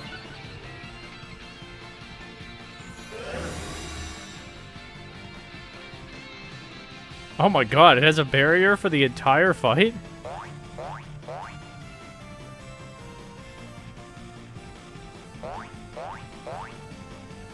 But does it do anything except splash? Guess we'll see.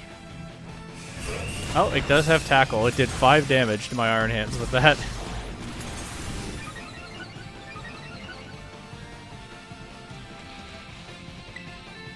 This is such a funny raid.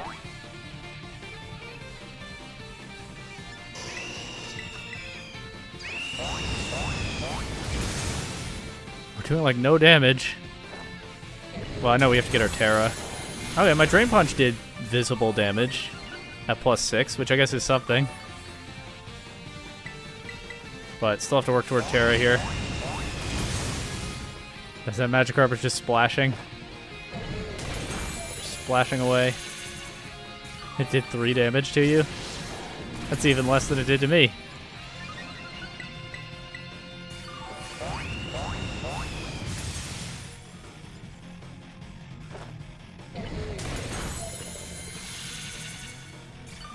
Okay, I think I should be able to Terra now. Yep. And I think I see your Terra going off.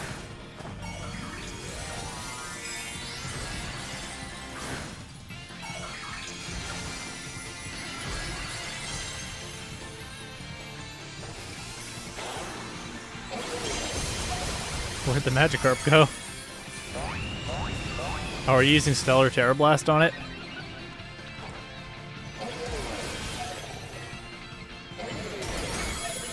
Nice. That barrier is nuts. We are getting good damage now.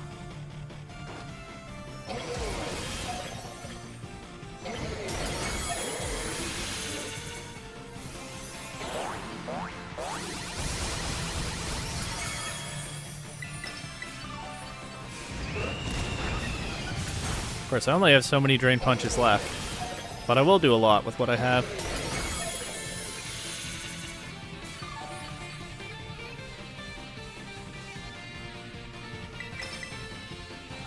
It's not the most exciting raid ever, but it is a pretty funny one. I like it.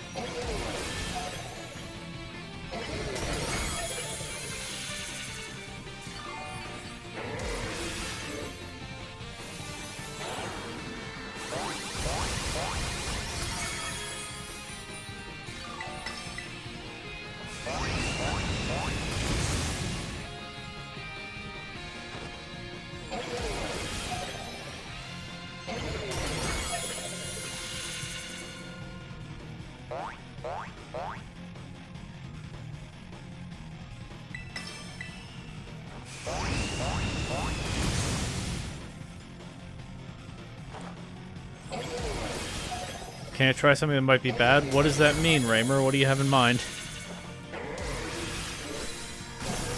Wait, how'd I faint? Raymer! You didn't even wait for an answer.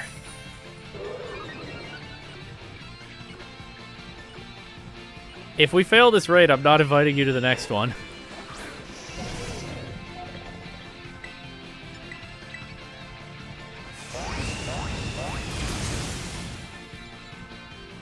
Oh, we burned it. Thank you, NPC Arcanine. And I'm out of Drain Punches. It looks like we'll still succeed, as long as you keep those Terra Blasts going. Well, I guess you did add a bit of drama. Can't deny that.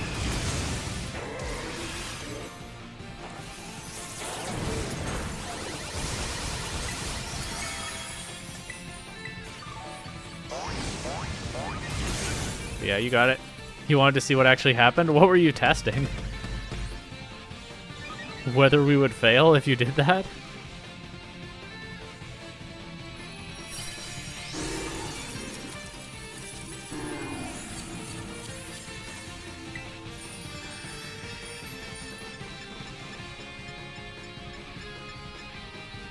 You thought there were precautions? Oh, you thought the game might stop you? I don't know how I have 3 Master Balls, but Funny raid, funny ball. Let's go. Now we just need them to add Magikarp to champions.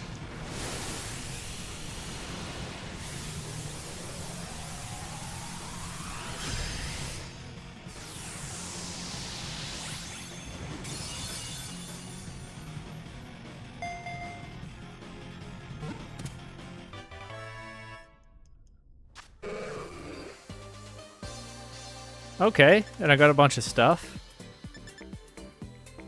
Ooh, ability patches. Nice. GG. Well, thanks for making that more interesting, I guess.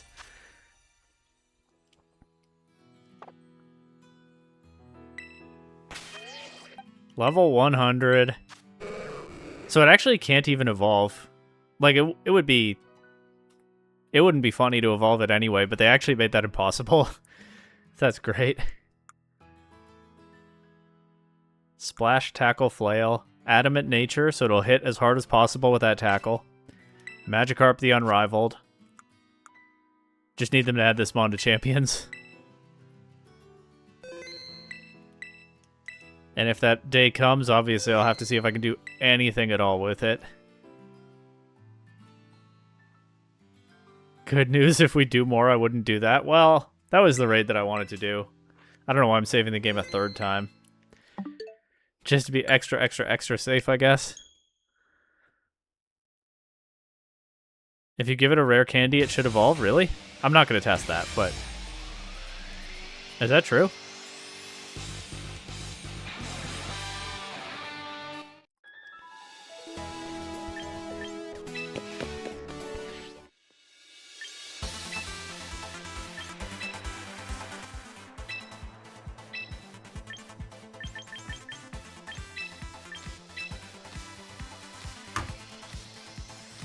Alright, that was fun. How's the round looking? Oh, almost done. Very nearly there.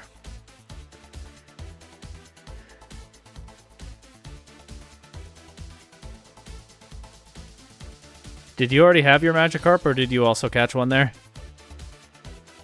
You tested it a bit ago on a Magikarp? Okay. Aw, that's too bad, but... I mean, I guess it's good that that failsafe exists overall.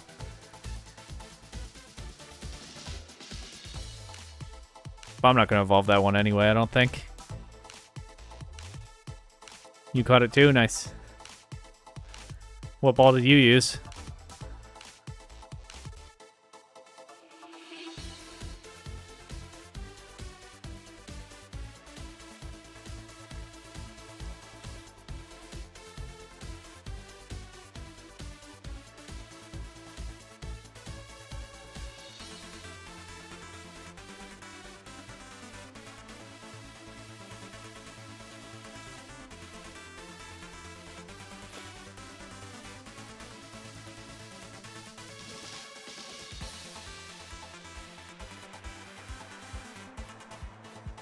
Just a normal Pokeball? That's a good option too.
Okay, 4 matches left and they're all in game 3, so that's good.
Also think maybe Aqua Jet would have been better on Sharpedo instead of Poison Fang, because there's so much coverage for fairies and grasses already, but it's so fast after one speed boost. It hasn't really punished me so far. 2 matches left.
Have I paid attention to the World Cup?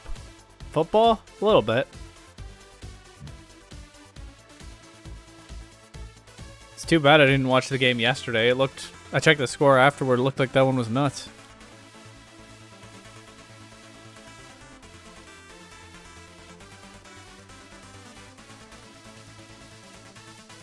Yeah, and it was what, 4-0 at halftime?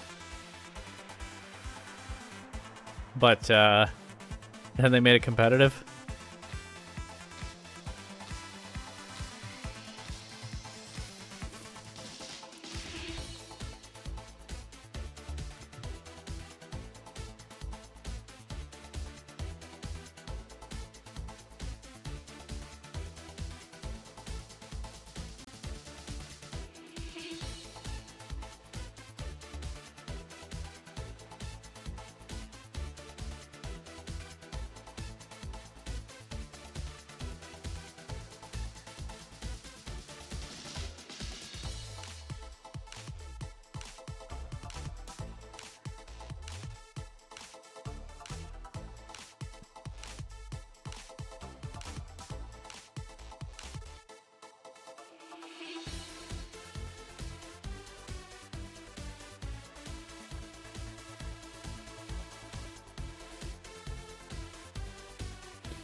Oh, round's up.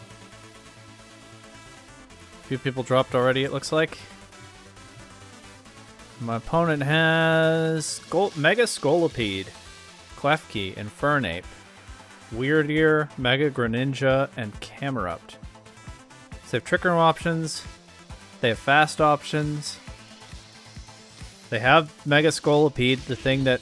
Oh yeah, this is just hard-walled by Mega Skarmory. It also would be walled by Mega Chandelure because they don't have ground coverage. So even Salazzle's good into this. They also have Mega Greninja, which is a mon that was a little bit tricky for me in the builder.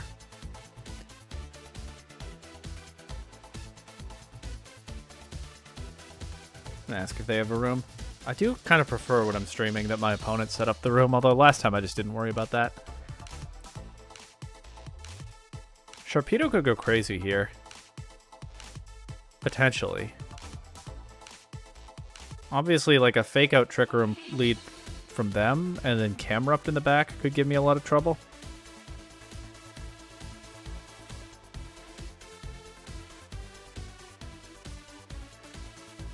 I think it's reasonable to bring Skarmory to this one and not Mega Evolve it.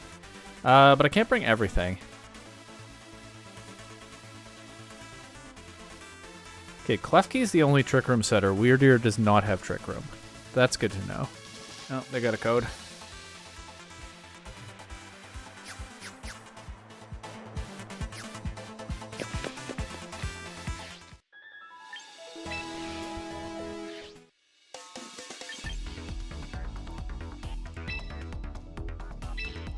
Nope, not that option. There we go.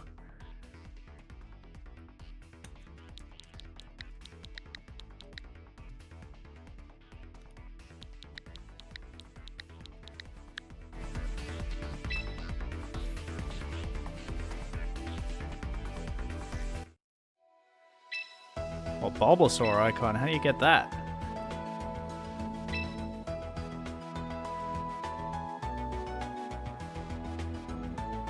Good luck, have fun.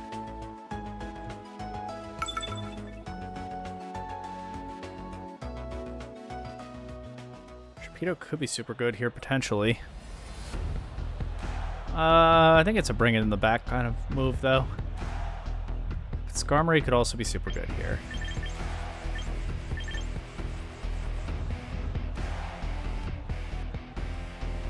Let's do Salazzle, Klefki, Skarmory, Sharpedo. I don't know if that's really a coherent mode, but it does give me some kind of answer to most of what they want to do. The camera up is super scary in Trick Room. And I do have a lead that could shut down Trick Room at least.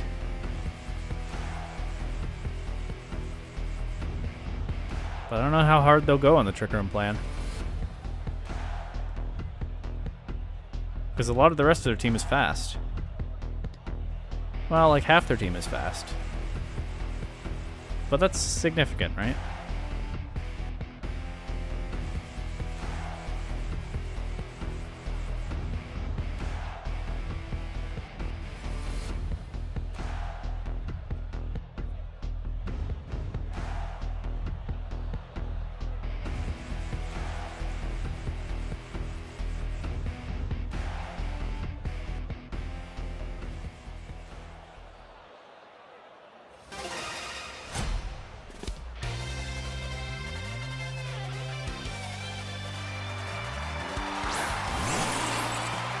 Klefki, Weirdeer. Screens, Rain Dance, Hypnosis, Gravity. Klefki's the only Trick Room setter. And they don't have a good threat into my Klefki right now, so... What does their Klefki have? No attacks. So the only attack on the board right now is Psyshield Bash from Weirdeer. So let's just switch Salazzle out to Sharpedo. And Imprison. And they have no damage into Sharpedo on the field right now. They could Hypnosis it, I suppose, but like that's kind of all they can do.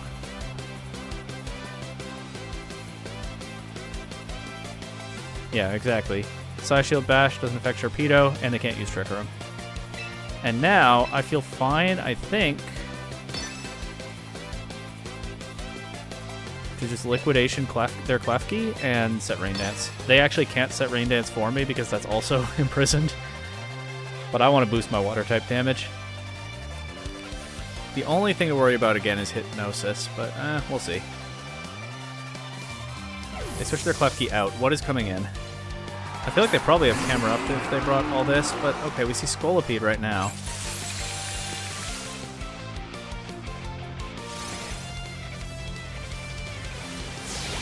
Big Liquidation. Huge Liquidation. Just knocks it out. Let's go. And they go Gravity with the Weirdeer. So now I have to take the Hypnosis somewhat more seriously.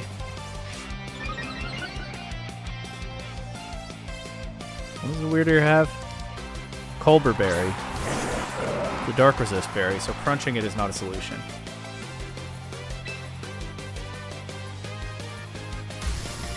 So let's just Mega Evolve and Liquidation. Almost Dazzling Gleam.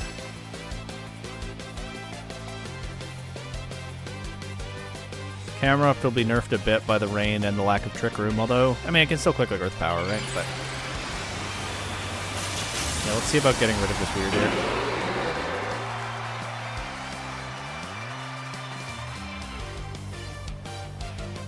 Okay, they protect the Camera Up. That's very good for me. Big damage. Big damage. Not as big as I'd like. Liquidation sadly not buffed by Strongjaw. I don't think the Dazzling Gleam will get the KO. Nope. So they get their Hypnosis into Sharpedo, unfortunately.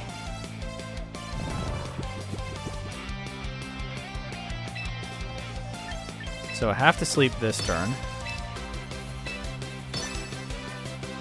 Dazzle again, I guess. That does make Camera Up harder to deal with, but I do still have Drill Run out Skarmory. I just can't Mega Evolve it, unfortunately.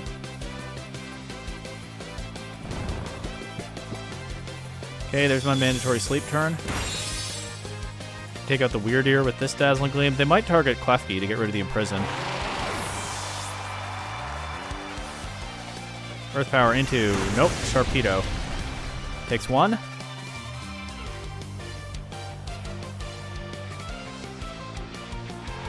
Okay, I'm a lot better off if Sharpedo wakes up after one turn. Let's see if that happens.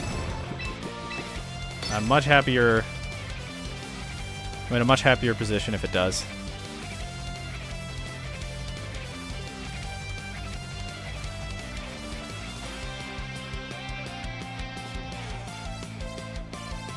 They protect their camera up. They still can't Trick Room, though.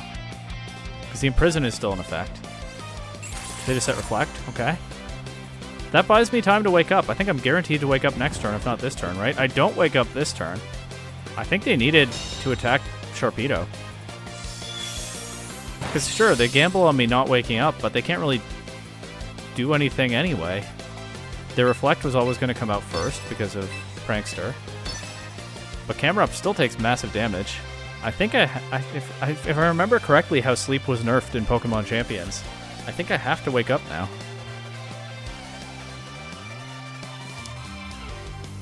Light Screen. Okay. I mean, that'll reduce damage from, like, Salazzle. Maybe that'll matter later. But yeah, Sharpedo wakes up. I get Rain-boosted Liquidation into Camera Up. Iron Ball Camera Up, not like Pasho Berry or anything, so it's gone. And Klefki can't attack, so that'll wrap up game one. Their Klefki can't attack, mine can.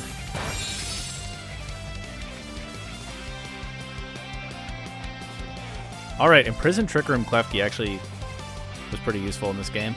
I was a little bit skeptical of that said, even as I locked it in for the tournament, but yeah, put in some work here. Wonder if my opponent goes for a different plan in game two.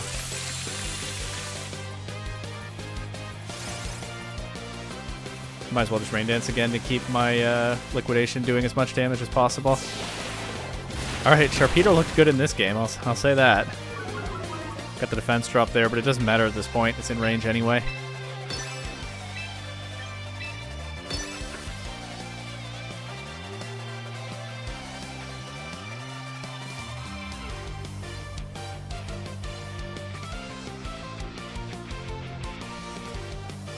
What does their Greninja have? Water Shuriken, Extrasensory, Dark Pulse, Protect. I might bring Dragalge to game two. So Iron Ball Camera Up is going to be slower. If I can just deny their Trick Room again, I can Scald it. That might be a bit stronger than Skarmory. Skarmory's better into Scolipede, but it's not really better into anything else.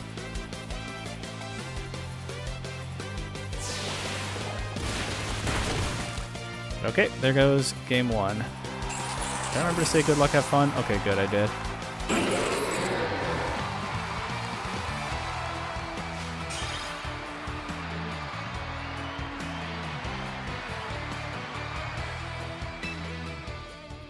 Yeah, so I think they might have something else they can throw at me with, like, the Greninja or something. Very plausible.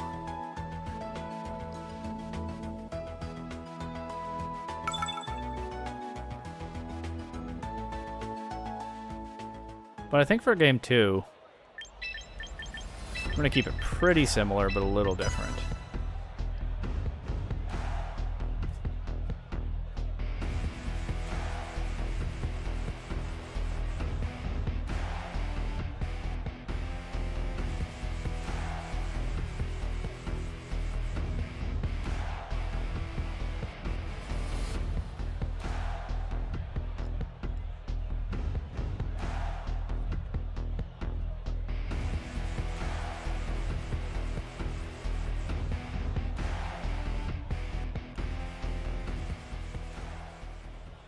I'm thinking Dragalge also could take a hit from Greninja if they go for something more focused on that this time.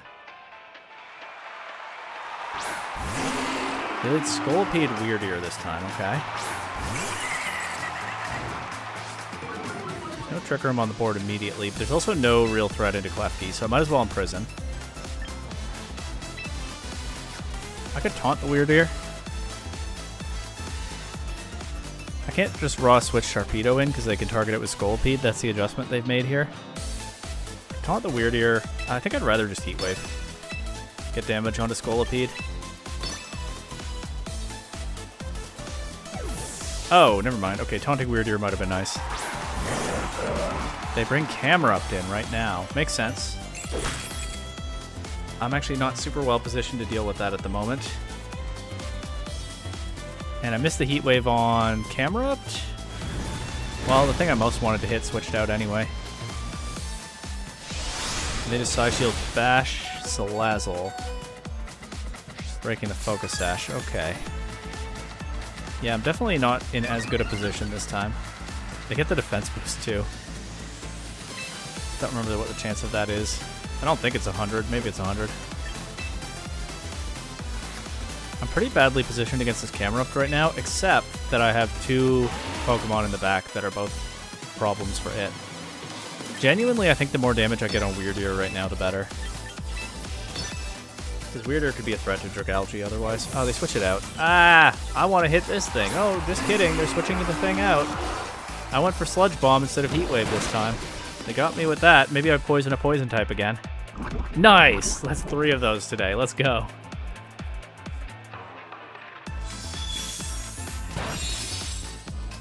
Okay, after the poison damage, that's more than 50% to Scolipede.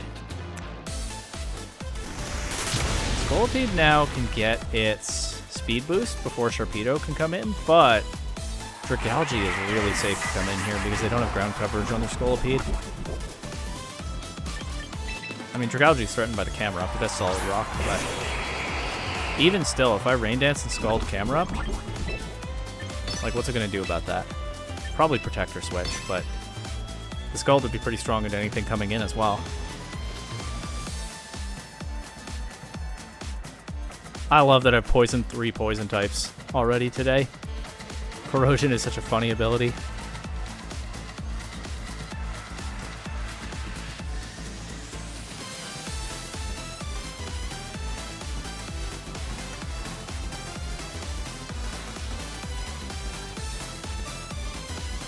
Yeah, it's just Rain Dance and Scald in the camera up here.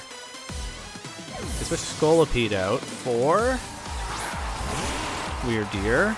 So they can threaten me with the Side Shield Bash again, which is kind of annoying. Protect Camerupt. Ah! Okay.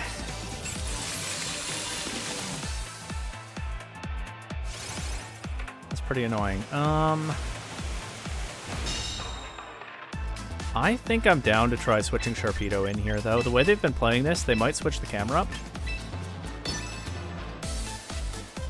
Even if they don't, they might want to attack Klefki. Sharpedo gets in pretty freely on Weird Ear.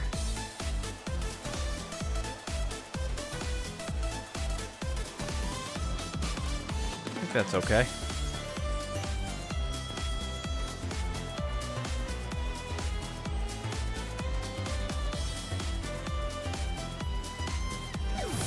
They did?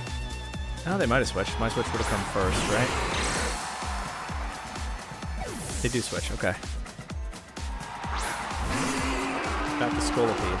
Alright. But Scolipede is pretty vulnerable. Yeah, they Side Shield Bash the Dragalge slot, but it doesn't affect Sharpedo. I think the best thing I can do here is Protect for my speed boost and Dazzling Gleam, and if Scolipede stays in, it's going to faint. That poison damage actually coming in clutch. Corrosion is proving so good today. I love it.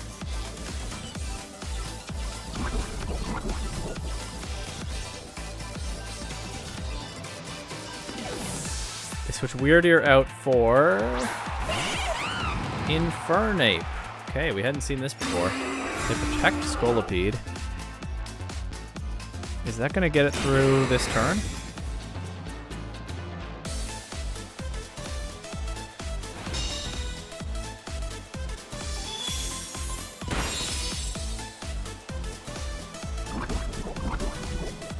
Yes, 1%.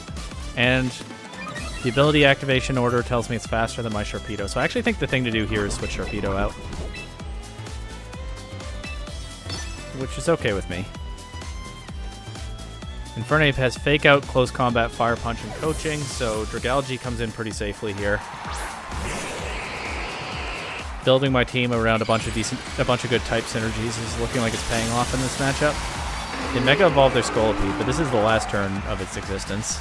And it's not really threatening. I don't think it's threatening good damage. Maybe they get like a good coaching and one big hit here, but no, they Fake Out Dragalge. They Leech Life Dragalge. Okay, that almost will keep Scolipede around longer, but after this Dazzling Gleam, I think it probably won't.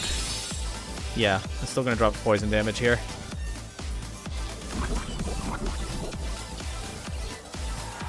So they're left with what? Infernape, Weirdeer, and Camerupt. I think that's the first thing I've knocked out this game. Weirdeer is still kind of a threat, to be honest. It might even be a good idea for me to... Oh, Camerupt is here. Never mind. To set Trick Room, but nah. Let's Scald Camerupt and just Dazzling Gleam.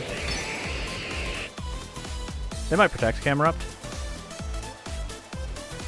But I don't think Infernape is massively threatening. Man, Infernape might do some real damage to my Dragalge, actually.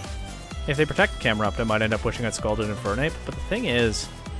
I think Sharpedo probably wins the game at this point anyway. They brought Camerupt and they didn't bring their only Trick Room setter. Which is itself kind of interesting. It means Imprison is not important, so it's not the end of the world if Klefki goes down. Throw a Close Combat at the Dragalge slot. Maybe they thought they could catch Sharpedo coming in, but yeah, I wasn't gambling on that.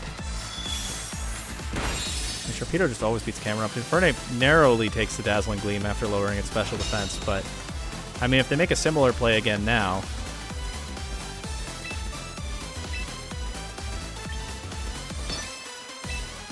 Yeah, I don't even need the Rain Dance. I think it's better to click Dazzling Gleam here. So Infernape can take a KO on something potentially, but then it faints. And Sharpedo always beats their Weirdeer, just has to beat the Camerupt. It's a little bit awkward if I have to bring Sharpedo in at the same time as Weirdeer and get it intimidated. It's also a little bit awkward that they'll get this defense boost on Camerupt. Although, they're letting me Scald it, so... I knock out Infernape, and I think I'm about to knock out Camerupt. Maybe I'm not. Maybe it takes a Scald outside of Rain. A Solid Rock. Nope, it doesn't. Okay, well, I win then, for sure, because Weirdeer... Oh, I crit it. Okay, well, we take those. Weirdeer is never beating Sharpedo.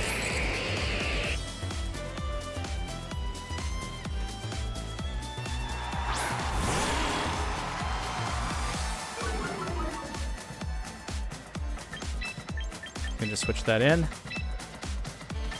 Set up Rain Dance. Actually, there's no reason for Rain Dance because I'll probably want to crunch the Weirdeer anyway. Actually, it is a Colbur Berry, so I might as well Liquidation it in Rain. They could land a Hypnosis into Sharpedo, but they still just never have any damage into it at this point. So yeah, my team's type synergies kind of came through in this one, and so did Sharpedo being strong.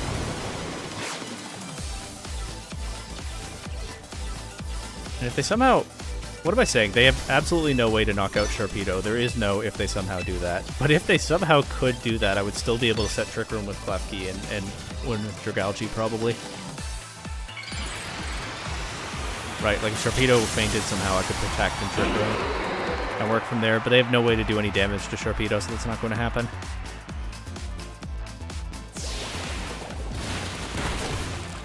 As Weirdeer just drops to the Liquidation. Alright, GG's. Did simplify it for me a little bit that I got that crit on Camerupt. That might have mattered. That was Solid Rock Camerupt at pretty high HP against non-stab Scald outside of Rain. But there we go, 2-1 now. We'll see how much longer the good times continue. There's still 4 rounds of Swiss left. It's a relatively long tournament for Wolf's community, but people love these quirky, low-usage formats, including me. I love them.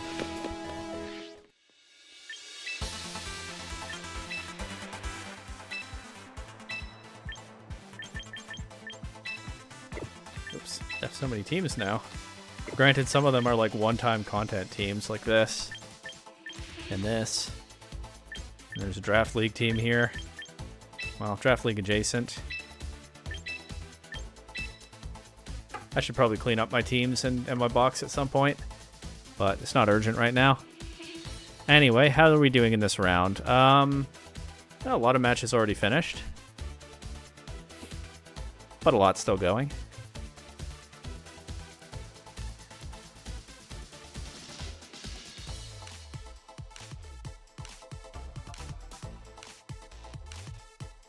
There's one other person streaming this, and somehow, but when I check the stream after my match, they're always playing a different game. Like, their matches must be quick, if they're even still in the tournament.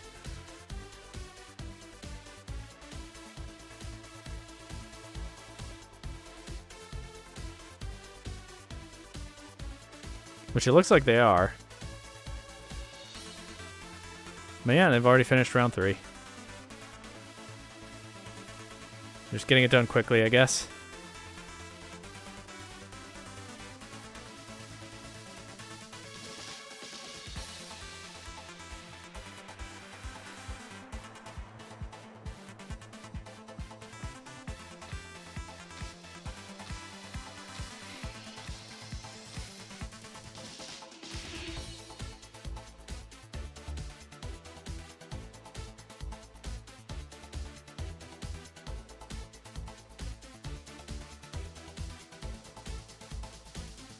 Alright, well, I'll sit back and, hey, maybe Raymer will come by and tell me how this round went, or someone else will show up in chat. I'm just gonna chill in the meantime. Maybe catch up on the Discord messages around the tournament.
Oh, hey.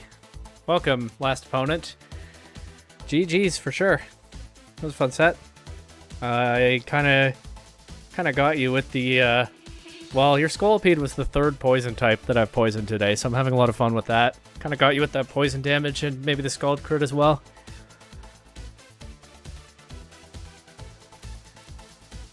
How's your run going otherwise? In prison also? Yeah, true. But that's at least not random, right? Having a ball? Glad to hear it. Yeah, these unusual format tournaments that they run sometimes are always a lot of fun.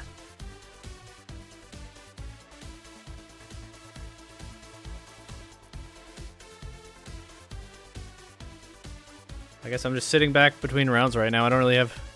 I did the Scarlet and Violet Magikarp raid after round 2, but now I don't really have anything planned. You won your round, Raymer? You're 2-1. We could pair into each other. Who knows?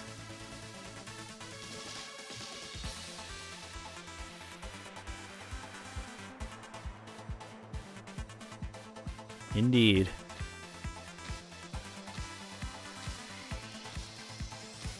Whatever will I do if I take on your size spam? If only I had something on my team that wasn't afraid of expanding force.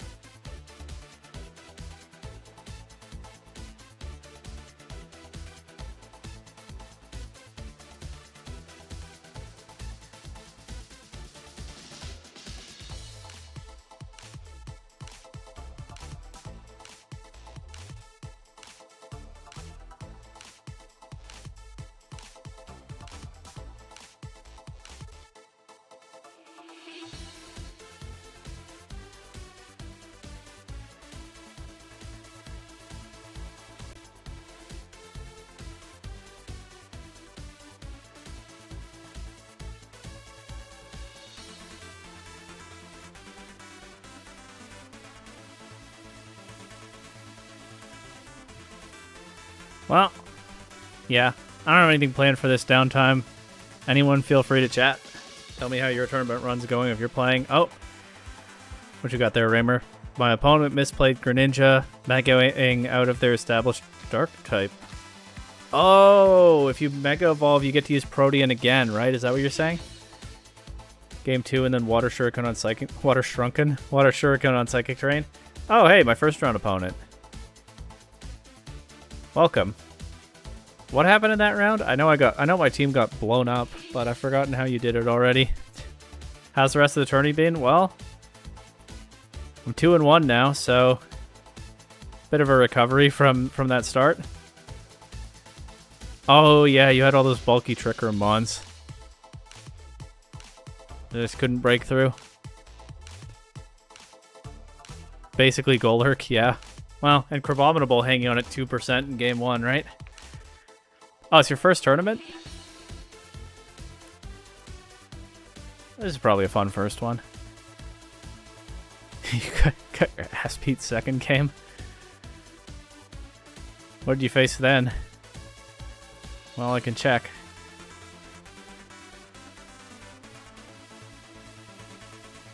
Chandelure, Swampert. Huh.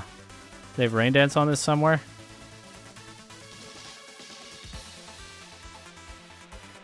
Nope. Oh, it's not Mega Starmie, it was Scarf Starmie. With Mega Chandelure. Yeah, that's pretty scary. And Life Orb Gudra, not a bulky one. Interesting.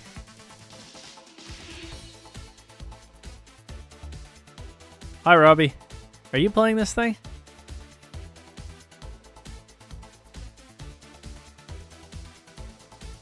Nah.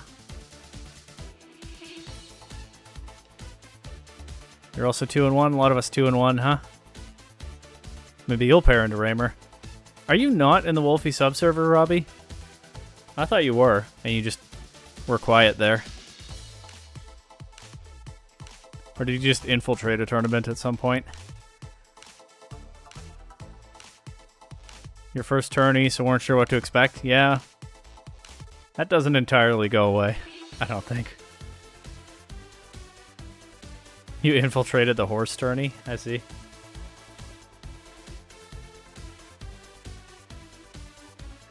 I thought some of you PDLers were still in there and just didn't really actually go in there anymore.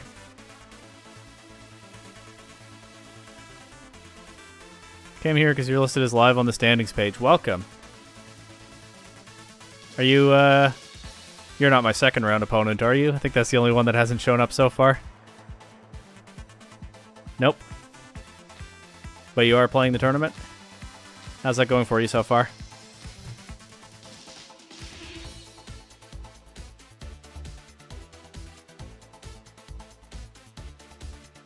Two and one? A lot of 2-1s, including me. You had no idea about Skarm's ability? Oh yeah, you did click Rage Powder in front of it, didn't you? Well, now you know.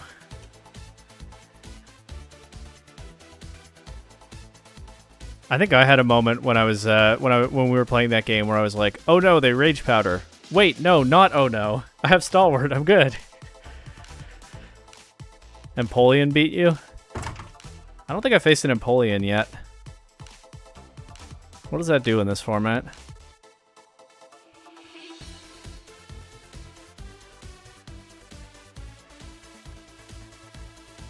Let me see. The top Empoleon team right now has... Huh, Life Orb. Surf? Oh, they put it next to Toxicroak and they heal their own dry skin. Okay. There's another undefeated Empoleon with leftovers, but still 3 attacks. No Surf on that one, but I guess just a good offensive water type here, huh? Contrary Superior. Hi, Mango. Tournament's going well so far, 2-1. When you were prepping for this, how did you know what to try to counter? I just loosely followed what people were saying in the Discord. People would talk about a Pokemon being good, and I'd be like, uh-oh, I need an answer to that. Then I figured things out from there. I do think my team is a little bit undercooked. I think that the best version of this team I didn't find. It would need more revision, but I didn't have a lot of time. I'm just going to quickly get some more water. I'll be right back. I've run out of water.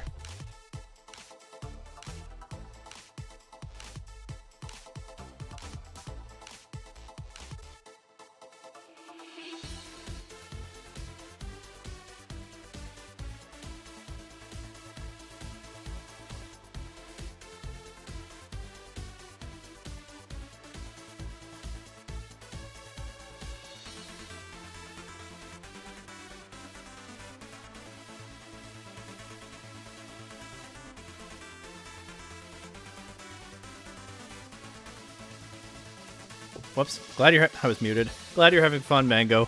It's hard to cook in just 2 weeks. Did they only give us 2 weeks notice for this team? I thought it was more than that. For this tournament.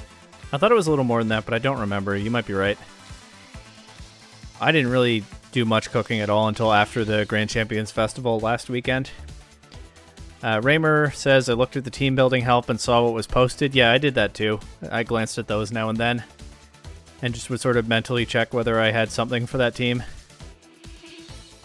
Went with Chandelure. It's the highest number of weaknesses to fire. Chandelure, most used Pokemon in this tournament, I'm sure for a reason. Very strong. Probably would have been good on my team. It complements Sharpedo super well, but I never figured out a Chandelure version of this. Granted, I didn't put a lot of time into trying. But Chandelure is kind of like Skarmory in that it covers all of Sharpedo's weaknesses except Electric. But then it also is a slower special attacker and it's stronger without Mega Evolving than Skarmory is.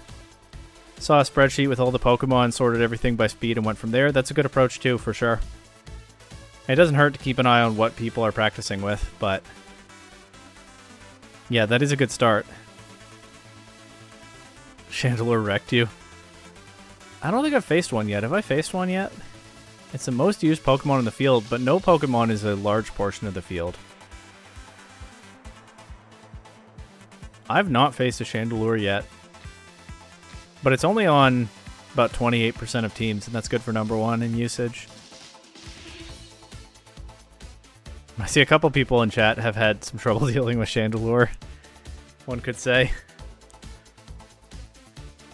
Well, I started my team with Mega Sharpedo because I'd heard that Mega Starmie, Mega Houndoom, and Mega Chandelure were going to be some of the top threats. But I don't think I've actually faced any of those yet.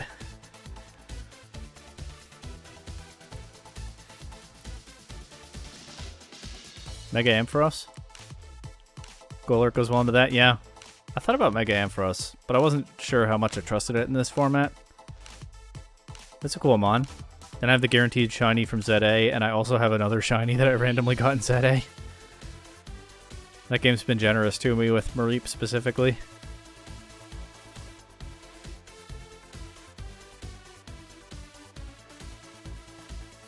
Should have gone for Sharpedo, but went Glaceon. Sharpedo's strong, but it's not... I don't know if it's as strong as I hoped, because it just didn't take a hit well at all. But we'll see. Somebody said something... You were scared of my Mega Shark into Golurk, that's why you went Crab. Makes sense. Why was that censored in the dock in OBS? Why was your Mega Shark censored?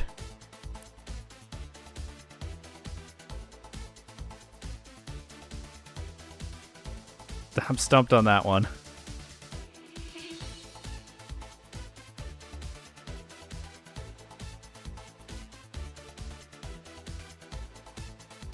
Anyway, how's this round progressing? 6 matches left. Not bad. Maybe after this next round I'll do what I did last weekend and Shiny Hunt and Violet between rounds. Oh, yeah, maybe that's...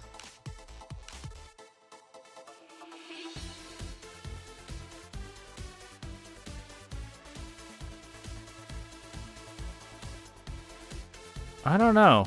No, that's not the part that was censored. I don't know. This one's a mystery to me.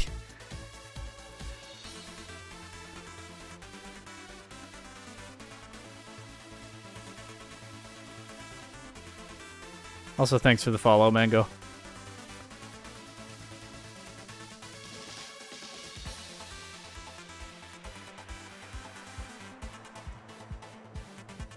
The censor is bad, like... And sure enough, it did censor whatever you wrote there. Your ape, yeah. That one, at least, I think I can understand what happened. It's just a Scunthorpe problem. How long have you been playing for, and how do you find tourneys? I've enjoyed this one so far and would like to play more. I've been playing VGC format since 2020. It's been my most enduring pandemic hobby. I started... Well, I played like the Players' Cup qualifiers back in Gen 8. I didn't do very well, but I played them. I started playing tournaments more, both online and the rare time I get the chance in person in 2023. So in Scarlet and Violet. I don't play a ton of online Limitless tournaments right now, but I found this one because I'm a WolfeyVGC subscriber. I'm in his Discord. And if his staff announce a tournament with an unusual format, that's probably going to get my attention. But you can find... There are people always running tournaments on Limitless. This is the platform that we're using for this one. Like, every day of the week, there are people running sometimes small online tournaments, sometimes bigger ones. And you can find one at a time that works for you and just sign up. I haven't done a lot of that lately, but they're happening. Like, there are big ones every weekend, it feels like now, and... Lots of stray little ones throughout the week. And if you live in an area with locals, which I do not, I've not played locals because I don't have any within probably like 12 hours of me, but you can use the Pokemon event locator to find those, and they sound super fun. Go to a store and play in person. But I don't know that experience firsthand. No locals in your area either. Yeah, it's unfortunate. You're in the UK, so it's all local enough. Well, I don't know what locals there are in the UK, but I'm sure they are around somewhere. But you're gone half the year? Yeah. Well, whatever works for you. There are TCG locals in my area, but not VGC. You're a New Orleans local, so it sucks that they moved to NAIC to Chicago, but you understand the move. Yeah. I'd say that's unfortunate. Am I going to play in official tourneys? I do, a little bit. I only did one each of the last couple seasons. Toronto Regionals, 2025 and 2026. And they haven't announced anything for next season that's of any interest to me, except Europe Internationals, if I can get a spot in that. I've been wanting to go to that for a couple of years. But otherwise, it's probably going to be a quiet season for me.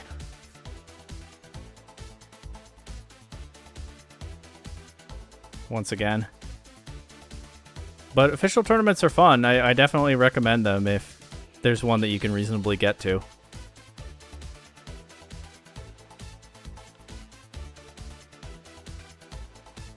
This is your first tourney? Welcome. Glad you're enjoying it. Yeah, just going to a regional is a lot of fun if you get the chance. Going to an international, like an EUIC or an LAIC. I have issues with NAIC right now, but if you're American, they do fill really fast. Regionals less often. Internationals fill like instantly. You have to be ready to sign up at the moment that they open, and even then you might not get a spot. But if you do, they're a huge amount of fun.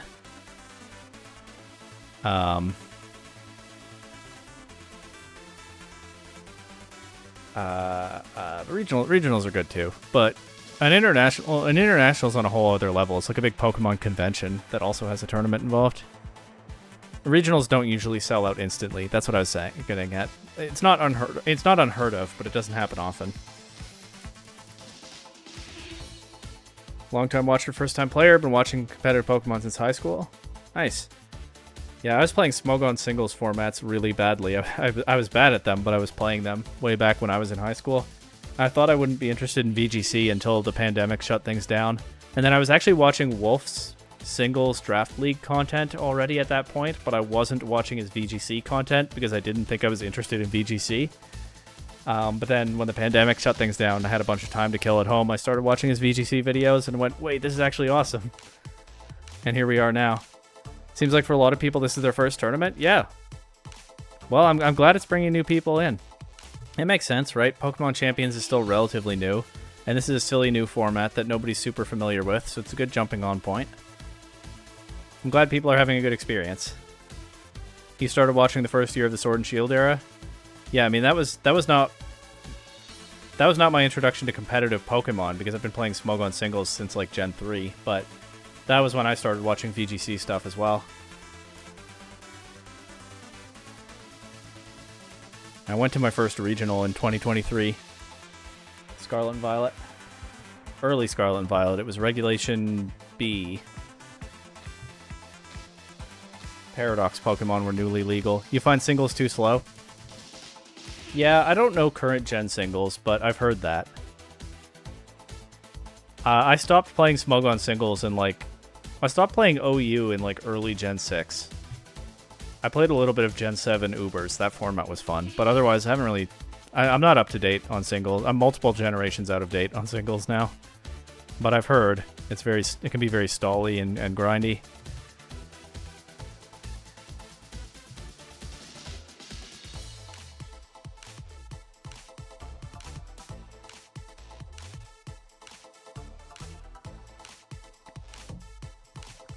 Never played tourney singles? Yeah.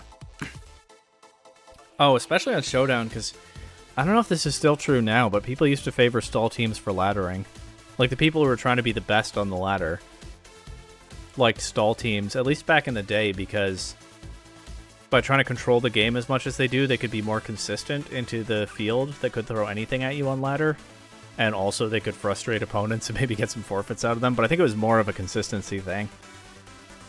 I don't know if that still holds up now. I'm way out of touch, but back in the day, sort of the conventional wisdom was if you want to be on top of the ladder, you probably want to play stall.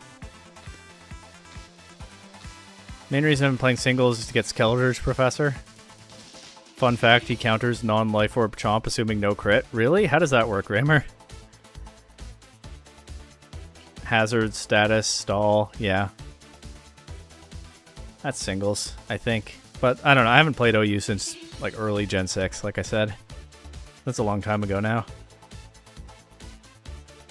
Mega Charizard X was the last thing I built around in OU.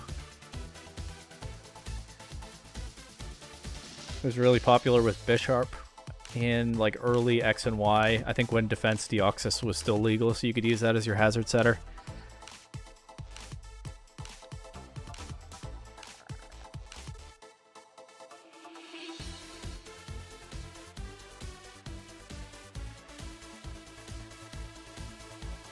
These last 3 matches are all in Game 3. Hopefully we'll be moving again soon.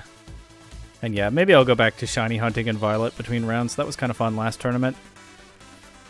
But I'm not going to do it right now because there's probably not much time. Tank, Earthquake, Burn, Slack Off, Torch Song, Slack Off, etc. He's kind of just a free +3 or 4. I assume you're burning with Will-O-Wisp, so that assumes you land that move. But otherwise, I follow.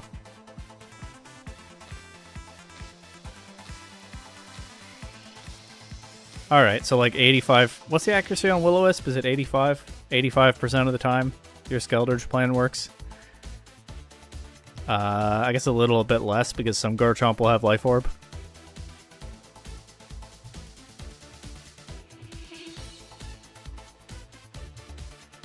Also no crit. Oh yeah, good point. So less than 85% of the time. Oh, you did say assuming no crit in the first message.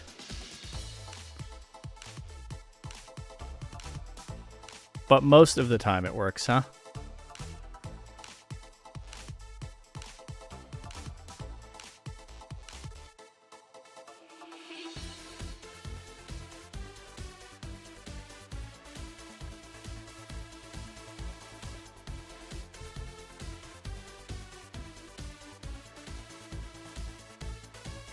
Your goat has a niche? Good. There's probably some format where some hypothetical format where Skeldurge could go crazy. Thanks for the follow, just Ibby. Because of Unaware. But I guess a bunch for the metagame conditions have to be just right. It's got a bunch of weaknesses and stuff. 2 matches left.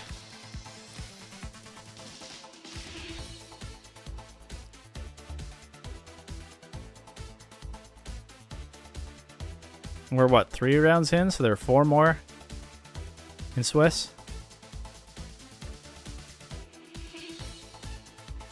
It's kind of a long day for a Wolfey tournament. They don't usually get this much interest. I'm glad this unusual format seems to have hooked people. You use Skeldurge a lot for Terra raids? Yeah, it's definitely good for those. I started my Violet playthrough with Fuecoco. I didn't train it specially for raids or anything, but it's still been useful in some of them. Can I still top cut? I'm 2-1, so I don't know. Got a little over 200 players. Hard top 8 cut. Is it over for us 2-1ers? I don't know. I do sort of wonder, because generally for resistance, which is the tiebreaker in the standings, it's better to lose late than to lose early. So like I lost round 1. So that's probably going to be bad news for my resistance. So I don't know. I haven't done the math on this. You could do the math yourself. I don't think I'm going to. But I suspect that losing round 1 probably knocks me out of top cut contention, but I don't actually know. You think a lot of people are feeling like Reg MB is stale? Yeah, maybe. Charizard keeps winning everything, I gather. I haven't paid super close attention to this format because, like, there's not really much for me to pay attention to. At this point, but before we move on to MC, but I know Charizard has a lot of enemies now. I think it's super funny though that there's one Choice Scarf Charizard in this tournament. I hope if I don't win the tournament that it does. Give Charizard another win in the no Charizard thing. Is there anything I'm hoping will be in the next regulation? Not really. I'm happy to just see whatever happens. I mean, any new megas that we haven't seen yet, gotten their abilities and everything, I want to see those. So, like, I'm going to say Mega Golisopod, Mega... the Z Megas, but maybe they're saving those for later. There's somebody else. Raymer, what's the other new Mega that's not in Champions yet that I'm forgetting? Oh, round is up, by the way. Lucario. No, not the Zeds. We identified another one the other day that I'd forgotten about. Well, whatever it is. Any new Megas that we don't have yet, I'm interested in seeing in the next format. Okay, my opponent has Arcanine, Mega Steelix, Galarian Slowking, Pikachu. That's fun. They have their own Klefki, and they have their own Mega Sharpedo. Uh-oh. And theirs has Close Combat. Wow, no water move. Crunch, Psychic Fangs, Close Combat, Protect. That gives it the advantage over my Sharpedo, obviously. Oh, Heatran. Well, okay, but I don't know if we're jumping to legendaries right away. I feel like there was something else, though.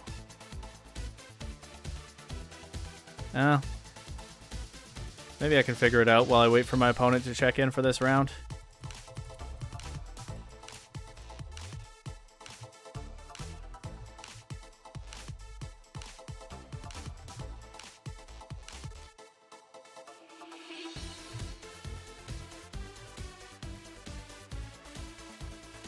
Maybe I'm wrong. Oh, Tatsugiri and Basculegion. I definitely forgot about Basculegion for a while. Those are what I want to see in the next format. Mega Golisopod, Mega Tatsugiri, and Mega Basculegion. And yeah, everybody go to your matches if you haven't yet. Good luck, have fun in all of those. I'm just waiting for my opponent to check in right now.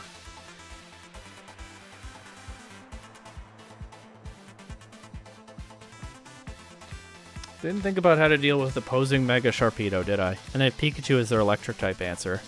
The nice thing is, Pikachu's pretty frail. It also doesn't necessarily stop Electro Web from my Rotom, although then it's a question of whether I want to boost it. They also have Mega Steelix, so I guess that's an electric type answer too. How do I beat Mega Steelix? I mean, genuinely, this is part of why I have Scald on my Dragalge. My Dragalge looks pretty good here, except they do have Psychic Fangs on their Sharpedo. So that would hit it pretty hard. They don't have a Psychic attack on Slowking, but Slowking is their Trick Room setter, so I have to keep that in mind.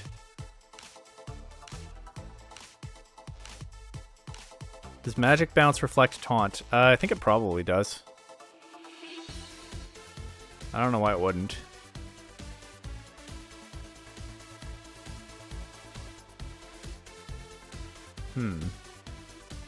My Rotom could be really good here outside of Trick Room. Yeah, Dragalge is good except against their Sharpedo, but Rotom's strong into Sharpedo, but I have to deal with Pikachu somehow. Dragalge helps with that, although I wouldn't love to get it nuzzled outside of Trick Room.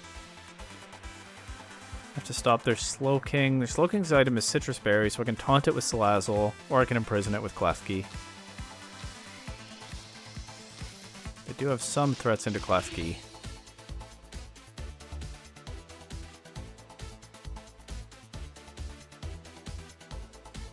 But this is where they might get punished for not having a water attack on Sharpedo.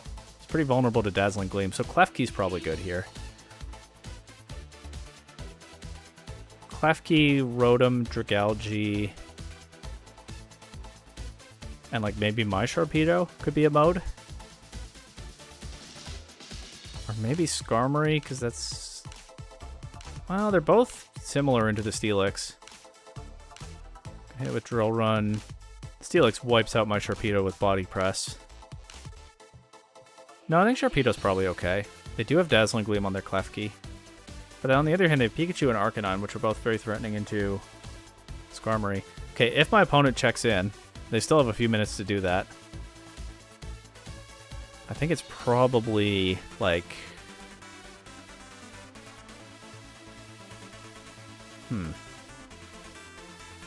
How would I lead into this? Probably like Rotom, Klefki, Dragalge, Sharpedo, something like that. Okay, they've checked in.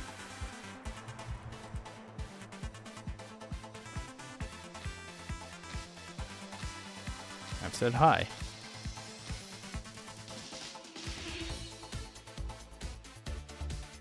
Just giving a heads up, I have a team sheet error and the items between Arcanine and Slowbro are swapped.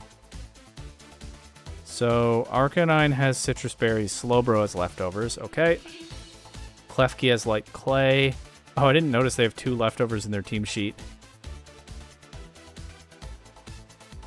Okay, got it. Klefki is Light Clay. Slowbro has Leftovers, Arcanine has Citrus Berry, none of which matches what their sheet says, but...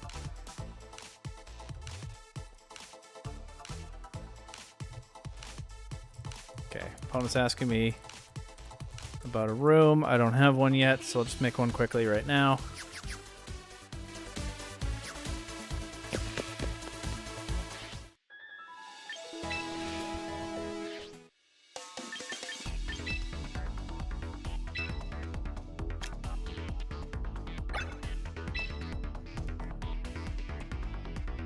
I'll get them the code. Do not join this room if you're watching. Third-party spectators in the room are forbidden.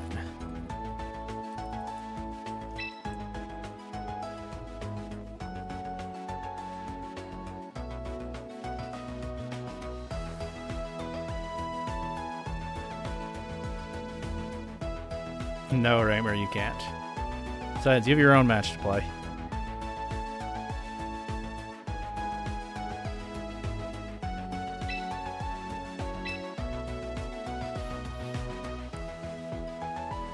Priorities. Yep.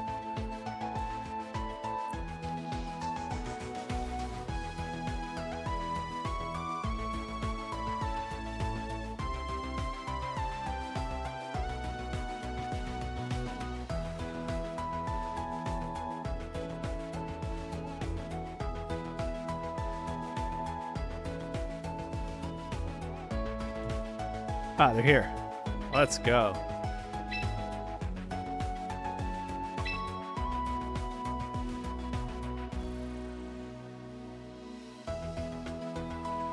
That berry on my Dragalge has not yet come in handy a single time. You know what? The Psychic Resist berry. I don't even know what it's called, but that would have been more useful so far. Anyway, good luck, have fun. Anyone know what the Psychic Resist berry is called? I don't think I've ever had occasion to use it. Anyway, this is what I said I was doing for game 1. Let's see how it goes.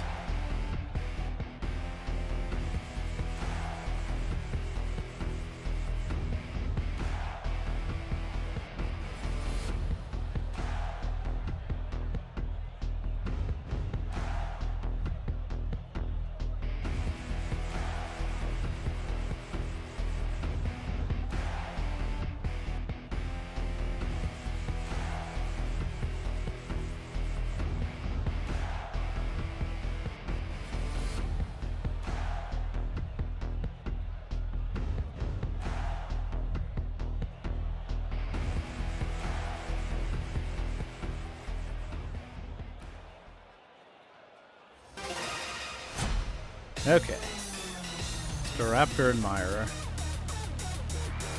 Can't use it here. Pikachu and Slowking. Oh, is it Fake Out Trick Room? Did I just play right into that? Yep. Okay, well maybe I'll get a chance to reverse the Trick Room. I guess I'll click Imprison here, because why not? I guess I'll Leaf Storm their Pikachu, because why not? I guess I'll Imprison here, because why not? But I think they'll Fake Out Klefki. But maybe I'll get a chance to reverse the Trick Room after that. Rotom's actually kind of vulnerable against Slowking. Maybe I should have switched to... I should have switched to Dragalge here. They don't have a Psychic attack on Slowking. It actually was just better to switch to Dragalge, but I played too quickly there. Oh well, getting rid of the Pikachu might be nice. I don't know that it's that important. There's the Fake Out into Klefki. Now I get my Leaf Storm. Oh, I knock out the Pikachu. Maybe that'll come in handy later. On the other hand, maybe that'll let something in that keeps me from reversing their Trick Room. So yeah, I think I should have just switched Rotom out to Dragalge there. That's okay, they don't attack Rotom this turn, so maybe I actually get more initiative this way. What is coming in? Steelix. Scary, scary mon. Okay, it has... I think it has Body Press, and I think it has a ground attack. Oh, and it also has Heavy Slam. Alright.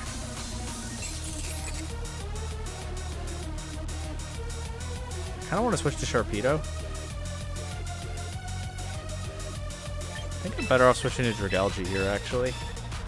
Because if Steelix wants to target the Rotom slot, I don't think Sharpedo gets in safely. It's not like they're going to high horsepower, or it's not like they're going to Heavy Slam my Rotom. I'm just going to see if I can reverse the Trick Room here. So Dragalge comes in. Perhaps a turn late.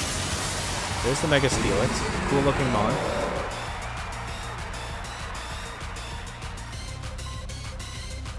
Sludge Bomb into Dragalge, and what does Steelix go for? High horsepower into Klefki? Yeah. Oh, and it KOs. Okay, I'm probably going to get swept by Steelix and Trick Room. But, I don't know, I'll try not to. I mean, I can I can Leaf Storm it with Rotom, maybe. Oh, no, they could just Sludge Bomb Rotom. I think I needed to go Sharpedo and Protect to get through a turn of this, but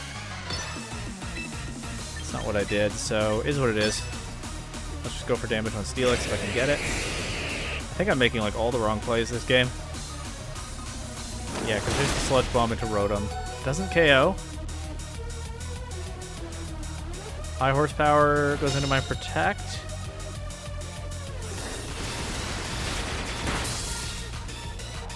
Okay, that's a lot of damage.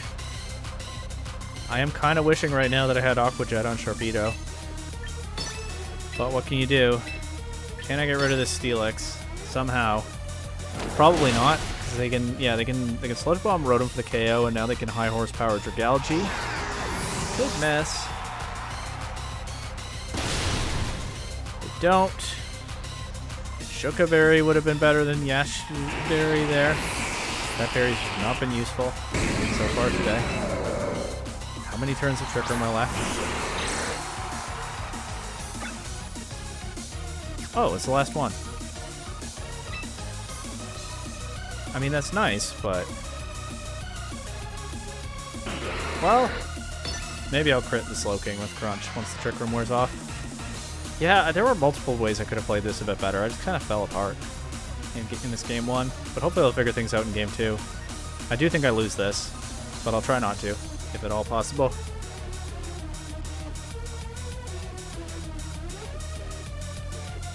They switched Steelix out, okay. Who's coming in? Arcanine, they intimidate me with that. They're gonna get a second Trick Room.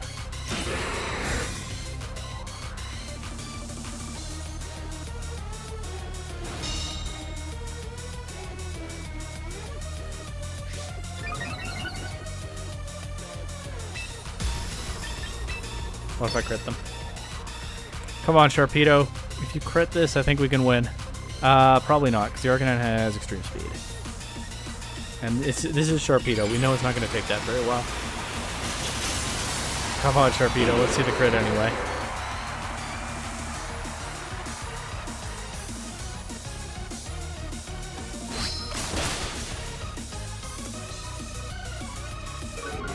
That almost one-shots it at -1 without a crit. Wow. Almost, but not quite. That'll be an L in game 1.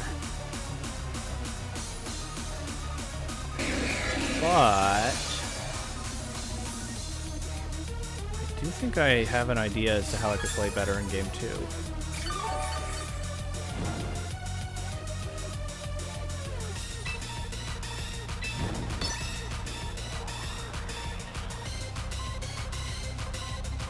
Probably.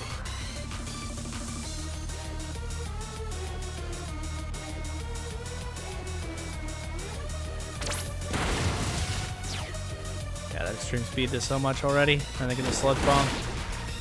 That's GG on game 1.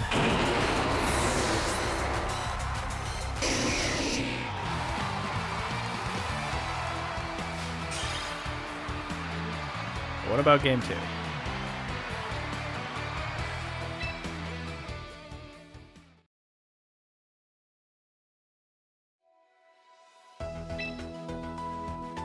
Mixing Salazzle in is also an option, because Salazzle will be faster than Pikachu. And it can threaten Steelix, kind of. Problem is, Klefki does so much damage to Steelix.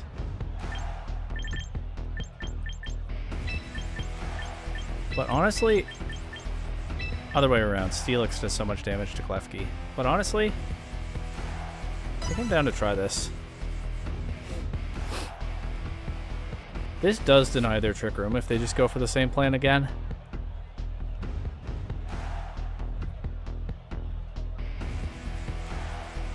At least in the early game. The problem is they do have such big threats to Klefki. In Arcanine and Steelix.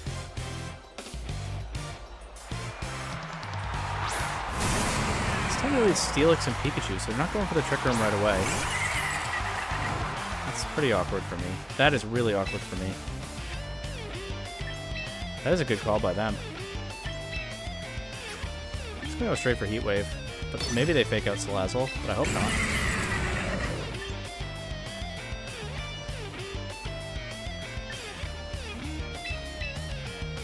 Switch Torpedo in. I'm gambling a little bit, but yeah, they put me in kind of an awkward position with this lead adjustment.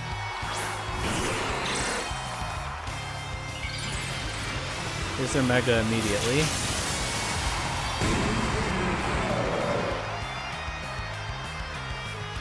What does Pikachu do? Fake out into Salazzle. I guessed wrong. No. I just went straight for heat. Well, okay. They're double targeting Salazzle. There's not a whole lot for me to do there anyway, but... Okay. Put Dragalge in now.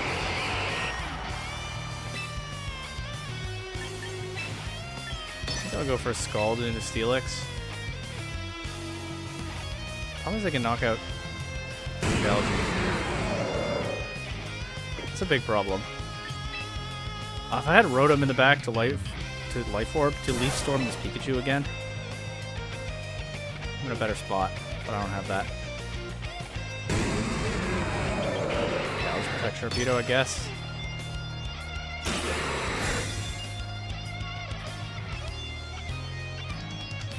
Okay, they Thunderbolt Sharpedo, that's fine. I get my Scald, I would love this to burn. That's 50, pretty good. No burn.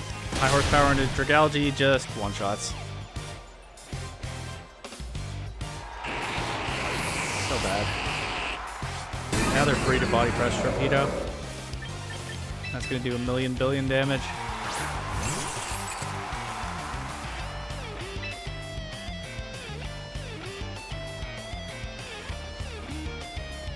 Oh well. What can you do?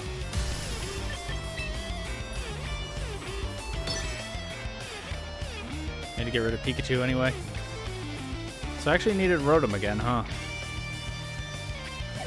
They switched Steelix out.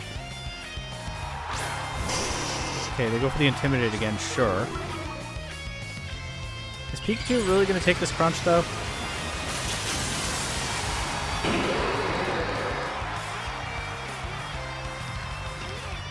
Finish your game, how's it going? Ahead is a rough one for me so far. Pikachu. This is a rough one for me so far.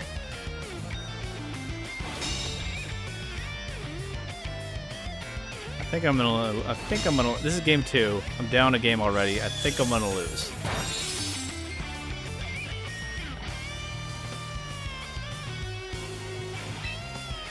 Well, let's go for Rain Dance and Liquidation into Pikachu. Still have to clear that.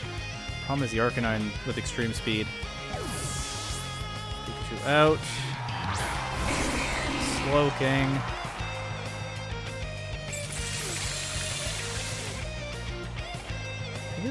This one might go very differently if I brought Rotom. But maybe Rotom wouldn't save it against this Arcanine.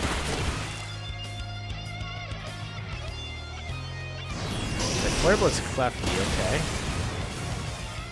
Alright, that's not the end of the world. The burn isn't great, but it's also not the end of the world.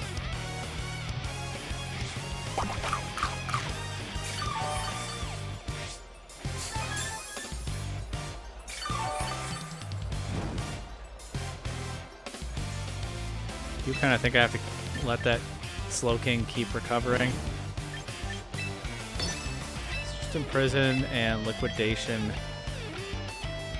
Arcanine.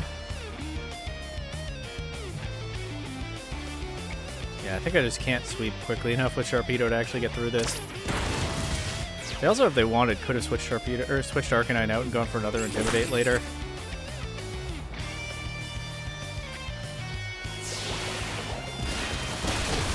Well, I'll get rid of Arcanine.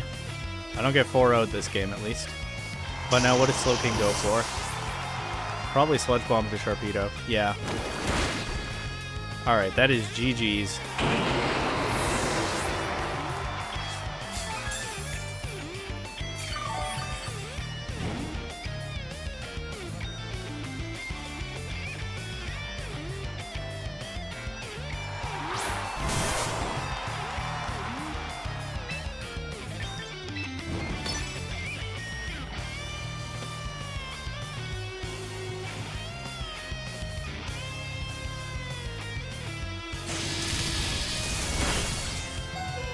That's twice that I've gotten cooked by a Trick Room team. So, probably didn't have enough for those. The downside of reading the Discord to prep, I got the impression that they were not considered very good in this format. Oh well. GG's.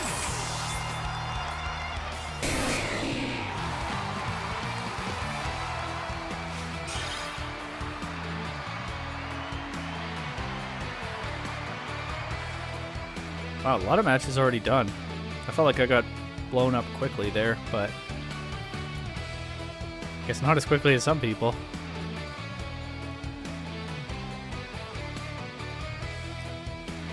There's still 23 undefeated players. So yeah, Top Cut is going to be competitive after just 3 more rounds. You didn't really use your Trick Room, that's true. Raymer, you got cooked by Chandelure again, that's unfortunate. Alright chat, anyone want to give me a Pokemon to shiny hunt in Violet? That's something we can do to fill time. It went pretty well last time, I got a random shiny that I wasn't even hunting.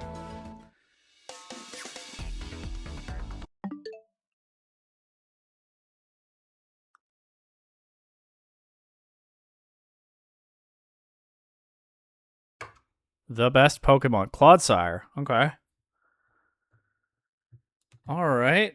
So, I would want either a ground or poison type sandwich, probably near Los Platos.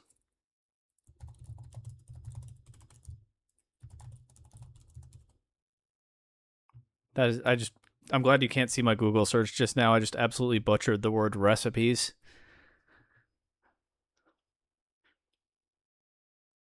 Okay, I would rather do poison, I think, because that only uses 1 salty Herba Mystica. The shiny I was hunting. What was I hunting? I think I got everything I was looking for last time, wasn't I? Didn't I?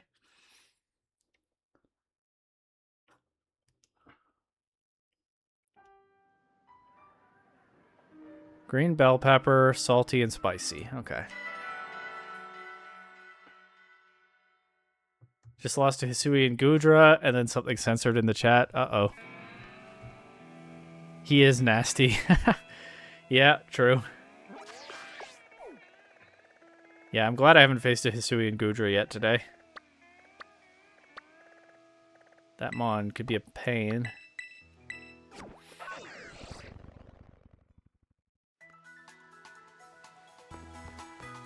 So I think this is the place to find Paldea and Wooper, right? Everyone's having a rough round 4. Has everyone here lost round 4 so far? Oh, let's get my Magikarp out of the party.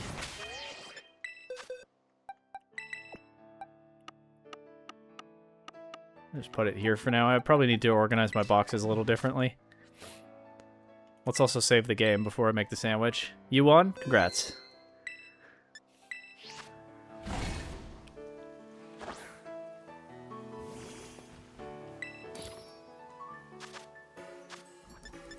Oh, I don't have green bell pepper. Anyone know off the top of their head whether I can buy that from a vending machine at Blueberry Academy? You faced No-Guard Fissure. How'd that work? What did they...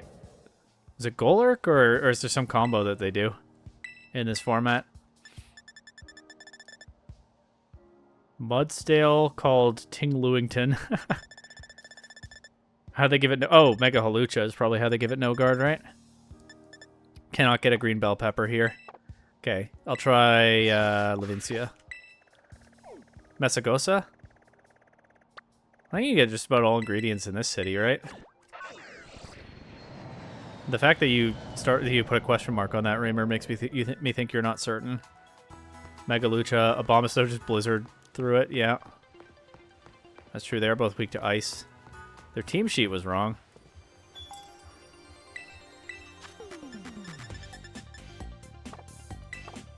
You don't remember any of the stores? Neither do I, but I just went back in by accident. I can just trial and error this. Right? It's like a produce store somewhere in this town.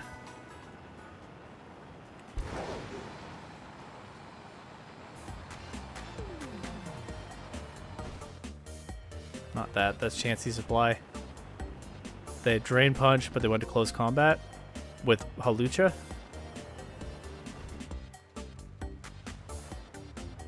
A sushi shop. Maybe the produce store is on the other side of the city.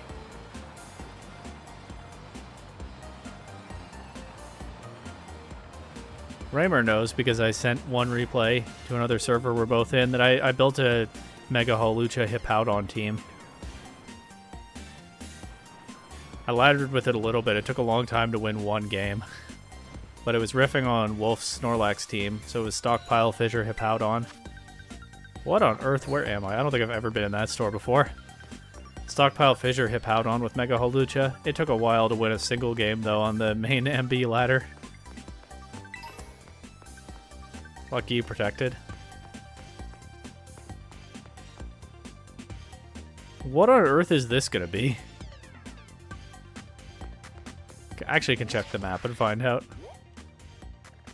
No, I can't. It's not labeled, so I probably can't even go in there. Is this where I'm trying to go? Phones? Yeah. Go in, trust? Okay. Yeah, I can't. Oh no, the door's here. Nope, I still can't. Thank you, Paldea region. Very cool. Is this what I'm looking for?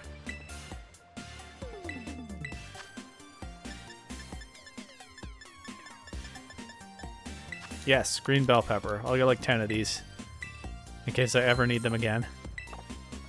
Okay, now let's go back to Los Platos. That's not Los Platos. Let's go back to Los Platos. Just gonna check the round quickly. Gotta keep an eye on that. We're fine for now. Save the game. Set up a picnic. Make a sandwich.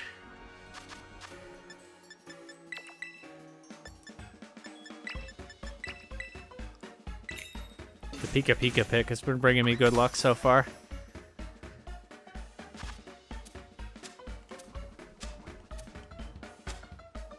Alright, very appetizing sandwich.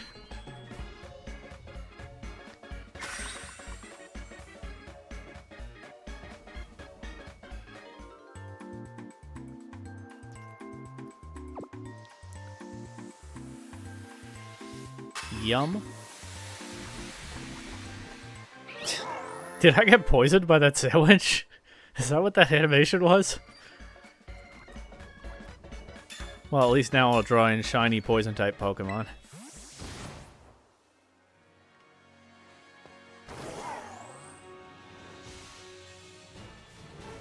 That's a Wooper. What does shiny Wooper look like? Also, is there a better place to be hunting this? Because I'm seeing a lot of things here that are not poison types. Quite hard to tell the shiny from the regular. Okay. Alright, well...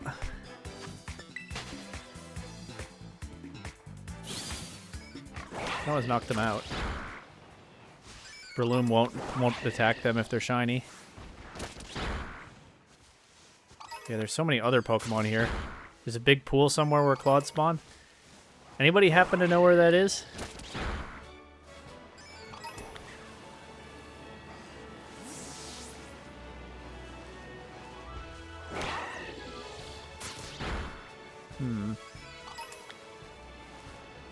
See, I'm not getting that many Wooper here.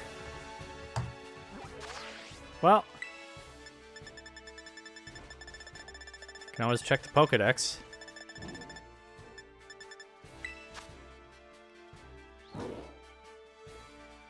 I can spawn somewhere around here, but I'm not clear on where that is.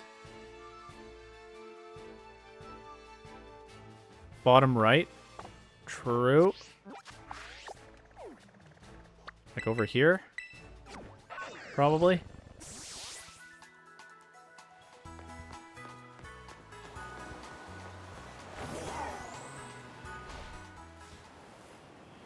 But maybe like up in the swampy area? Because these are not poison types here. That's a Seviper. I wouldn't mind finding a shiny Seviper if I happened to. Krogunk. There's a Clodsire. And a bunch of Wooper. These all look like they have pretty ordinary coloring to me, though.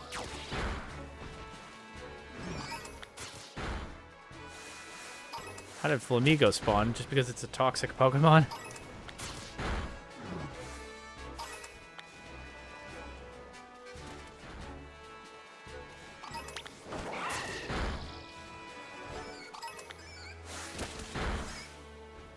Yeah, these don't look any different from the usual, do they?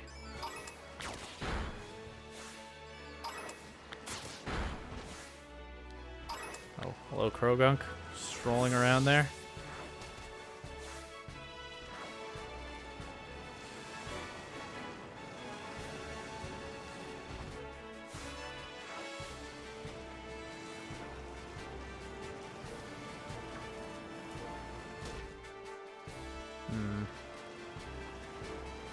Anyone keeping an eye on the tournament, by the way? Somebody has to be doing that.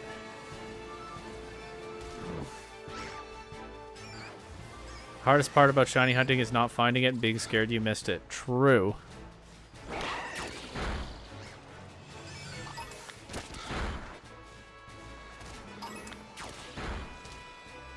But hey, maybe I'll get a shiny Krogunk. That one should be easier to spot. 13 matches left. Okay. Somebody keep me posted. Ah! Go away.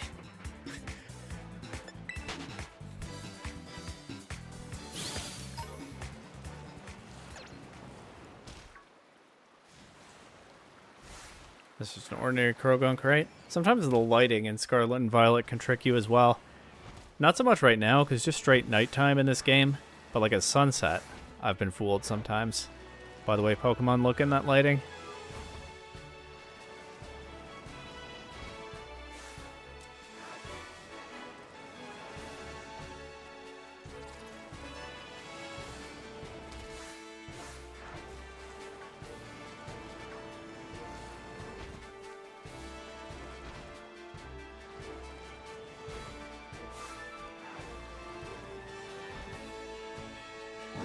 These all look pretty ordinary to me. What is the difference? Is anyone able to tell me off the top of their head? In how Wooper or Clodsire looks when it's shiny? When's the next game supposed to come out? Winds and Waves. Winds and Waves is the next game. I think we're expecting late 2027. I don't know if they've been very precise about exactly when. Purple? Okay, I can see the difficulty. Dark blue / purple. I don't know if they've been very precise about when Winds and Waves are coming out. I think even the late in the year part might be speculation, but I think we are expecting late 2027.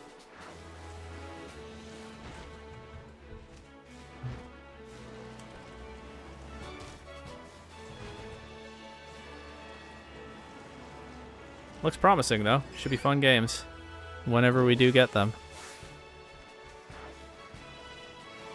Regular Wooper is pink.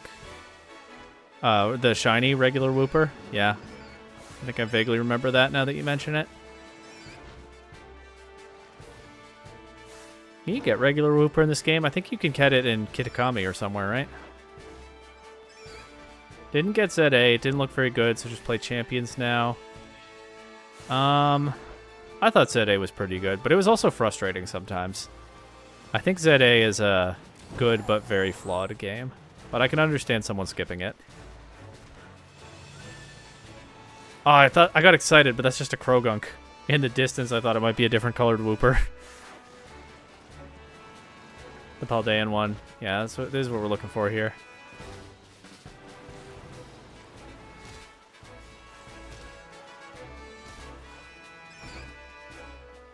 Wonder what that Flamigo's Terra type is. Just saw reviews on YouTube. You normally get every game. Yeah, I'm still in get every game mode. I haven't felt super let down by that yet. I mean, I was pretty underwhelmed by Brilliant Diamond, Shining Pearl. I still had fun playing through Brilliant Diamond once. I was not a big Let's Go guy either, but I know some people loved those games. But otherwise, I've not really been disappointed. by a main Pokemon game so far. Thinking of getting it just for Floette. It is a long slog to get Floette in that game. So, I mean, up to you whether you want to do that, but if you don't enjoy the game, you're not going to have a good time doing that. I do think the game is mostly enjoyable, but it does get pretty tedious at some points, and getting Floette... The stretch where you get Floette is one of the worst parts for that. Platinum was your first game, so you were excited. But it was not good? Oh, are you talking about Brilliant Diamond Shining Pearl there? Yeah, I was pretty underwhelmed. That's unfortunate, though, if you were disappointed when Platinum was your first game. Like, for me, Gen 4 is a little bit after my really early years in Pokemon, so I don't even have the same childhood nostalgia for them that I have for, like, Gen 2 or 3. I think if I had that, it could have carried me some more in that game. But maybe not, judging by what you're saying. ZA is pretty fun. I agree. I like ZA. I do think it has some pretty serious flaws. It just mostly in just how tedious the different royales and surveys get sometimes. So I definitely think the game has some issues, but I do think it's pretty solid overall, and I like it. Pro was your first game, so BDSP hurt you? Aw. That's unfortunate.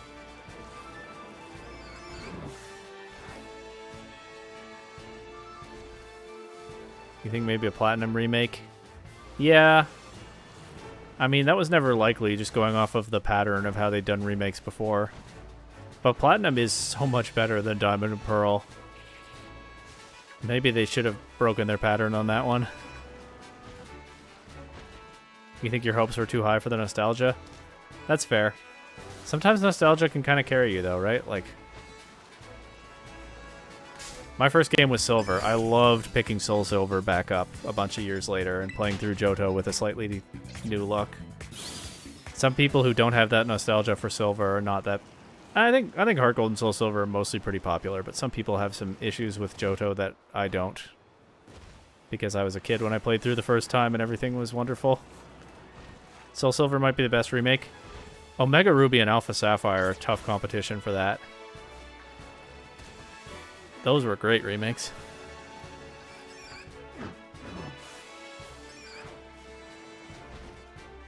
But yeah, that's true. All of those other remakes had something that BDSP just didn't have.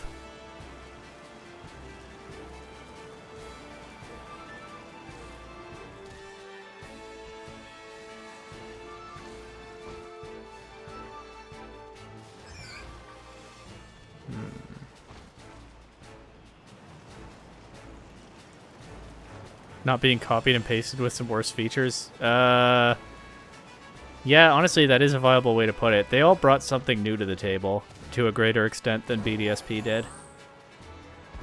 Is, I guess, a slightly more charitable way to put that, but it kind of works out to the same thing.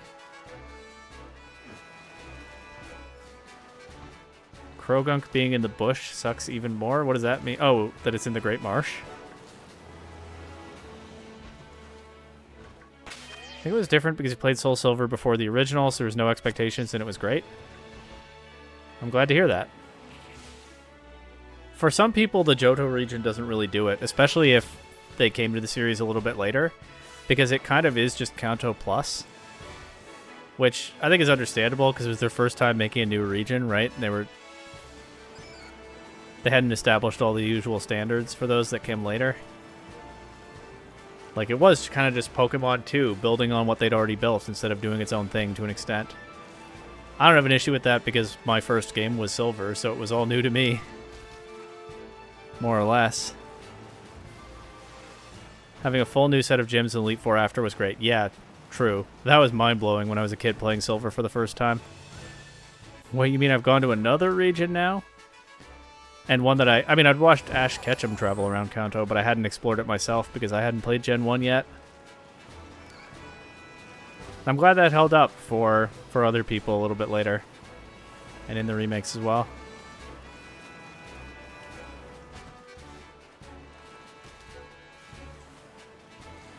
Well, Ash... Yeah, Ash got into some crazy adventures in Gen 1 in particular. He dies so many times Yeah, I think some of those were in Gen 1.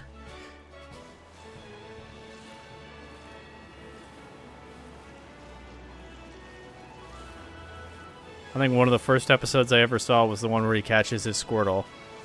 And, like, the big Team Rocket attack in the climax of that one just has them dropping bombs out of their hot air balloon to try to blow the Squirtle squad up. What is it? Different time. Alright, round's almost over. Thanks for letting me know. When the round goes up, I'll jump back to champions, and if I don't have a Whooper, I'll just, or something, I'll just come back and make the sandwich again between rounds, probably. And he died for real in Gen 9? No, he's still adventuring. He's throwing a stick to decide which way to go and traveling where the wind takes him, surely.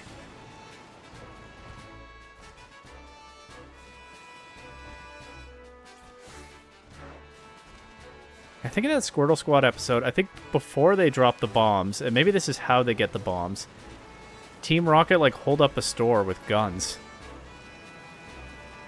While Ash is nearby. I think with, like, rocket launchers, even. Team Rocket always had really over-the-top cartoony weapons back when they were allowed to have weapons.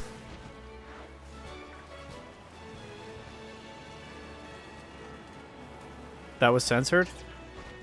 I think they called them ice guns. Yeah, because I remember James saying,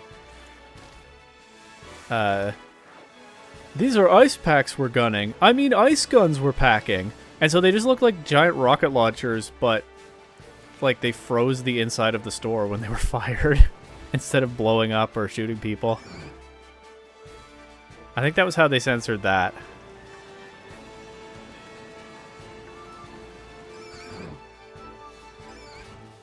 But then I think the bombs were just like your basic cartoon bomb with, you know, a round thing with a fuse. And they drop them on the Squirtle and try to blow them up. And Ash... No, I was going to say Ash carried Squirtle to safety, but I think Squirtle carried Ash to safety. And then decided to travel with Ash at the end of the episode. Anyway, that's one of the earliest episodes I remember. The first episodes I watched might have been Ash getting Bulbasaur, Charmander, and Squirtle, which was 3 episodes in a row, and all very memorable ones for a kid at that time. Charmander episode really was some emotional stuff for a young kid. You know, the Porygon episode was Pikachu Shock that gave people seizures? Yeah, of course I haven't seen that episode. That was not airing here when I was a kid. But I have heard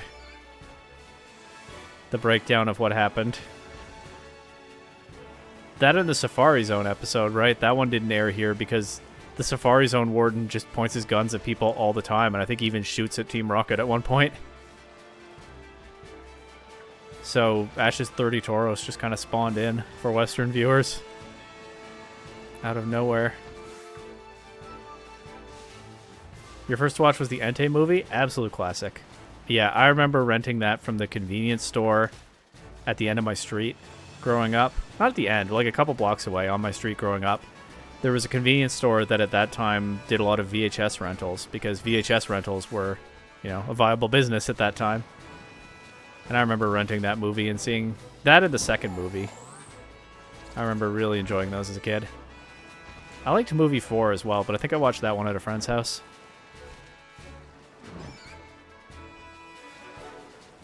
Two games left. Thanks for the update. You got it from Blockbuster? Yeah, Blockbuster was definitely big at that time. But my go-to was just this independent convenience store on my street. The store is still there. I think the guy has tried out other kinds of business as the times have changed. He was doing a lot of, like, moped rentals at one point. And I think his thing now is coffee. He's got a big coffee bar in the store. I haven't lived in my childhood neighborhood in a long time. My parents don't even live there anymore, but when I'm in the area, I make sure to stop by. Probably sells vapes? He might. I haven't noticed, but that's not really of any interest to me. But I think coffee is probably his big thing right now, just from what I've noticed in the store. Pokemon the first movie and Digimon. Dad liked Digimon more because he got to sleep longer. Digimon was another childhood classic. And Yu-Gi-Oh! I found the VOD the other day of Adef explaining Yu-Gi-Oh! To his family from memory. Unfortunately, I caught a bunch of things he got wrong. But I've had the experience of trying to explain Yu-Gi-Oh! To some of my family who have never seen it. It's really something. One game, you're getting ready now? Okay. The old intros were bangers? True. I will just... When the round is... I think I can just bail to champions when the round is up. Although it'll be awkward if I find a shiny right now. But that was sometimes how it went during the tournament last weekend. I would find one like right at the buzzer.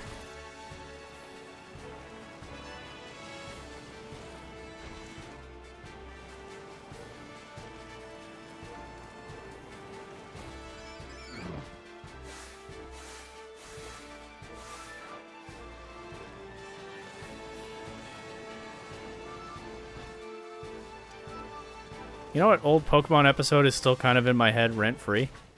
Is it not still there if I save quit? Yeah, that's true. That would also work. The Mystery at the Lighthouse episode with the giant Dragonite. That one's still super cool when I remember it now.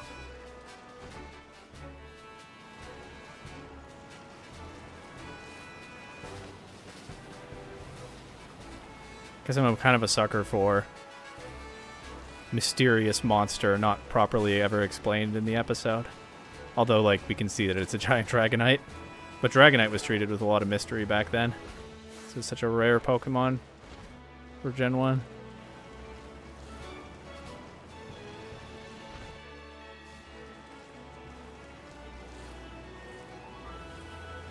Maybe if I reset Ground Sandwich? Maybe, but I wouldn't mind if I got a Krogunk or a Seviper. Kind of think that would be a feature, not a bug. Wish Mega Dragonite was better? Yeah. It's cool, Mon. And it's had some success. It's not quite doing it for the most part in this meta. The Ho-Oh made so many good rumors back in the day. Oh, childhood Pokemon rumors were incredible, especially because some of them were real. Like Missing No, right? You hear about Missing No as a kid, and suddenly all kinds of things seem possible.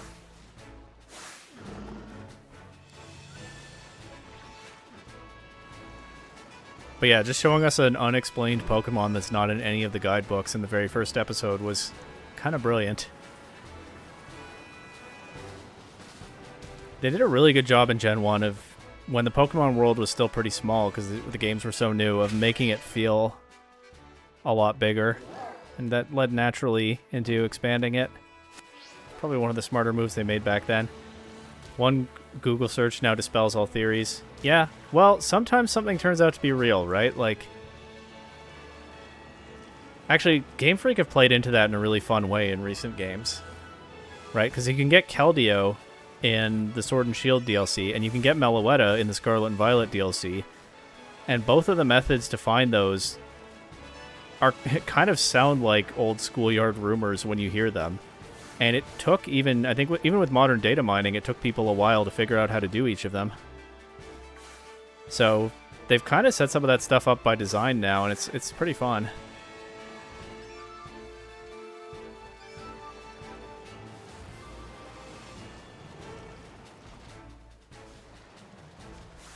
I remember there were rumors of a Victini encounter in the Sword and Shield DLC as well, but I think in the end no such thing was ever found. That one was probably not real.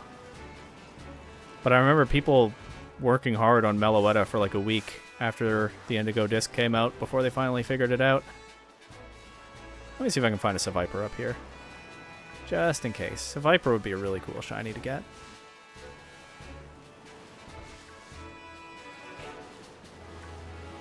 Okay, well, I took a quick look.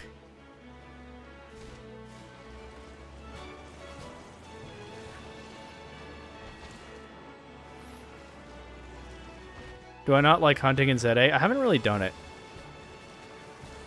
I don't remember off the top of my head how to do it. I think it involves resetting, and I don't really like resetting my game over and over. For some reason, I have lots of patience for lots of tedious things in Pokemon, but somehow resetting really gets under my skin. But it's spam flying? Oh, that's also pretty tedious. Only very few need to reset. Oh, it's just like reset the spawns by flying into the area over and over and over and over and over and over and over and over and over and over, and maybe a shiny shows up. I think Raymer did have me doing that at some point in a past stream. I found it pretty boring. But hey, if there's something to hunt in ZA that I can't get in Violet, it's a good method to know, I guess.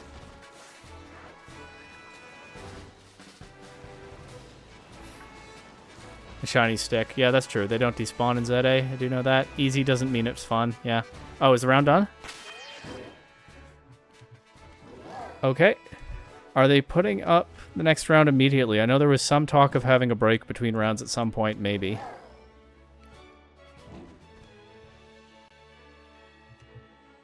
I just saw Sari in the Discord. Someone wrote, I wish there was a way to watch top 8, and Sari replied, me when there's a way to watch top 8.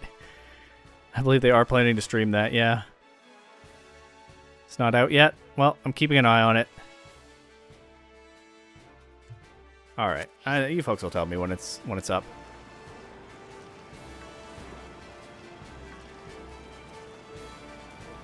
What's your record now, Raymer? Are you also 2-2?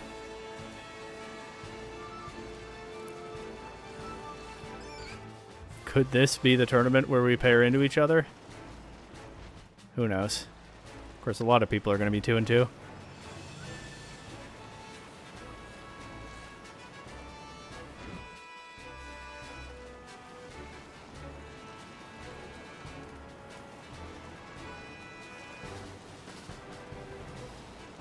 It's up? Okay.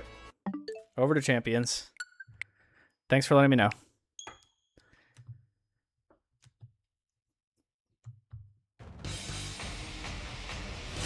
Looks like a bunch of people have dropped. Alright. Mega Golurk. Uh-oh, it's Trick Room again. It's not hard Trick Room, though. Mega Golurk, Chandelure, Hisuian Decidueye, Liebird, Empoleon, Gardevoir. 2 Trick Room setters, Chandelure and Gardevoir. Chandelure kind of just cooks my Klefki. Maybe I should have had Aquaberry Klefki. Although that wouldn't stop the ground types. Good luck to you, all of you in chat as well.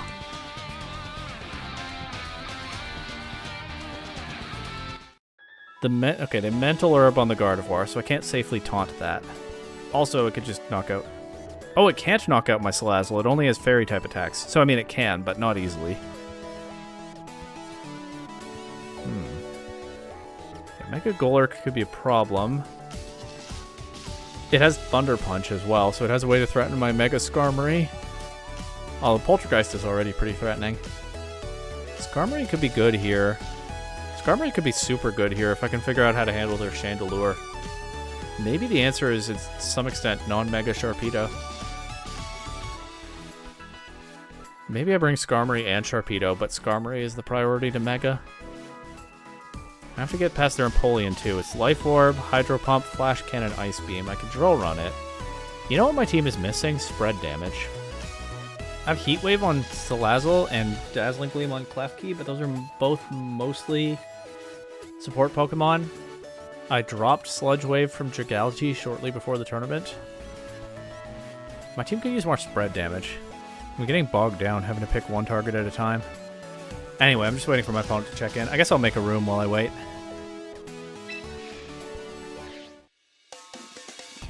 No spread sometimes could be you. You know the struggle then, huh?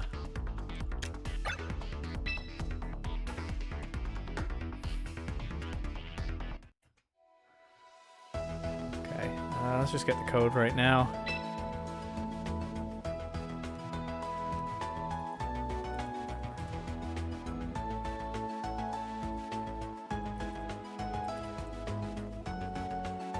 Okay, now it's just sitting there for when my opponent checks in. I don't want to say if, I hope they will.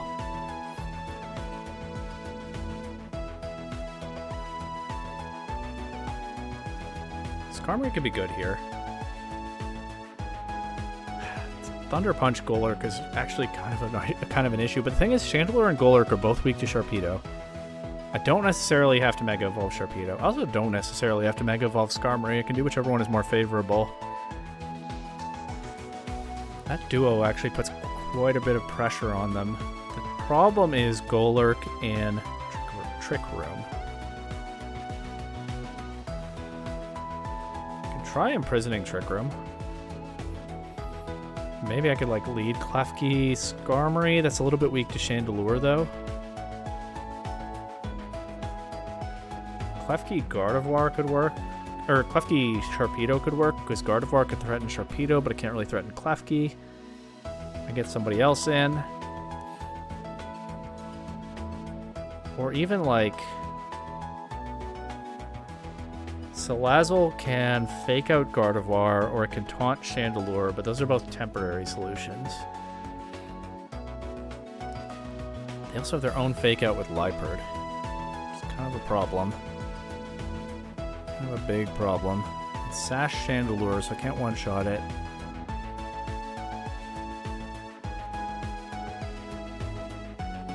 This is tough.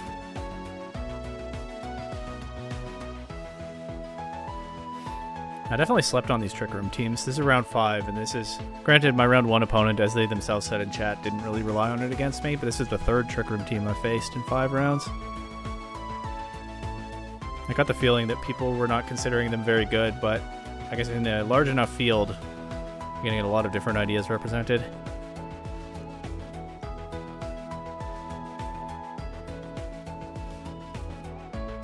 So I have good leads into everything they can throw at me. The problem is, if I use the wrong one at the wrong time, I'm kind of cooked. Much like last round. That's pretty much what happened last round. I didn't have the right leads in the right positions.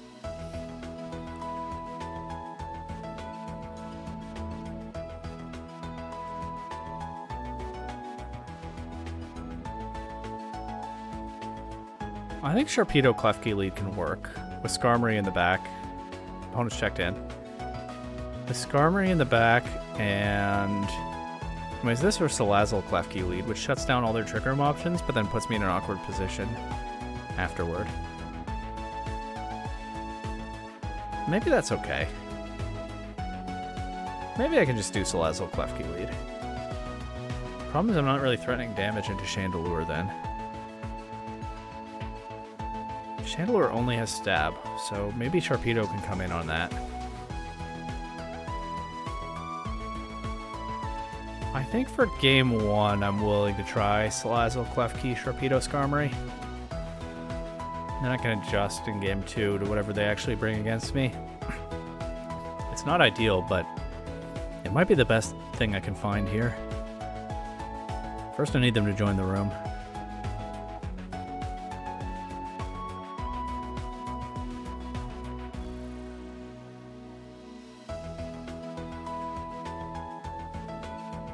This is round 5, right? Yeah. Okay, so 3rd last round of Swiss. And at 2-2, I'm not making top cut. I'm sure of that. So 3rd last round for me today. Where is my opponent? They checked in on Limitless. Why don't I see them in the room?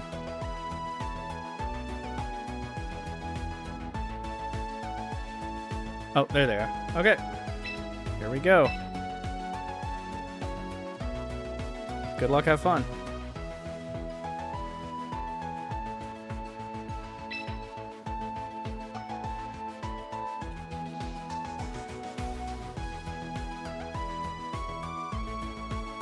I do think I'm learning some lessons about team building from the ups and downs of this team, which is good. Like, I underrated spread damage this weekend, and I don't always have enough damage on the field in general. I think Sharpedo could have been really interesting, better surrounded with offensive pieces that make it harder for opponents to just target it down, although some opponents aren't doing that anyway.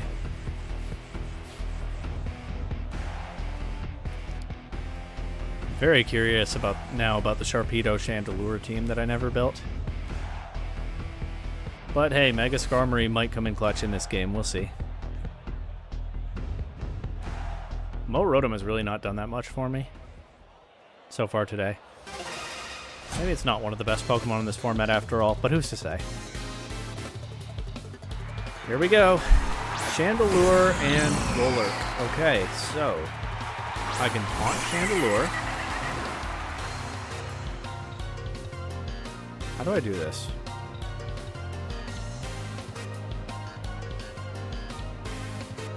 You know, I'm actually going to switch Sharpedo into the Salazzle slot. Save my taunt for now. Klefki doesn't do a whole lot here except in prison, so let's just do that.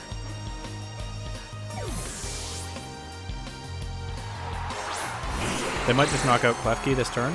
Oh, I didn't think this all the way through.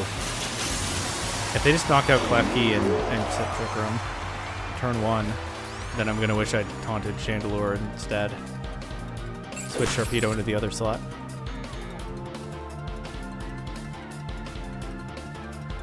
They don't click Trick Room this turn, they Heat Wave, and they miss Sharpedo. I think they missed both with Heat Wave, lucky me.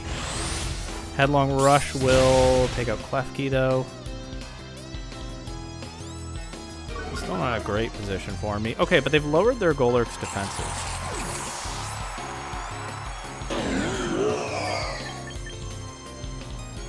Let's go Salazzle now.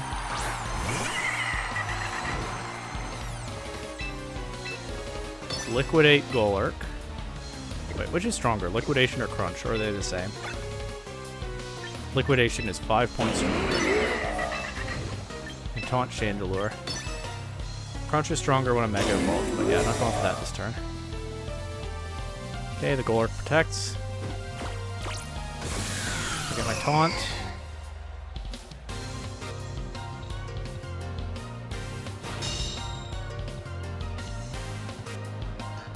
Shut down their Trick Room.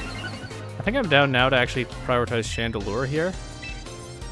Because it's scarier into Skarmory than Golurk is. What is Chandelure's ability? Flash Fire, so I can't safely Heat Wave it.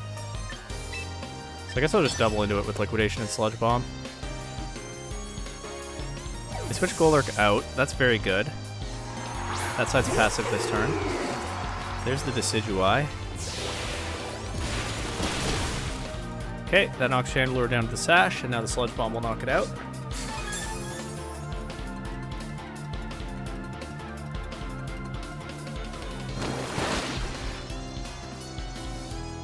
Now what?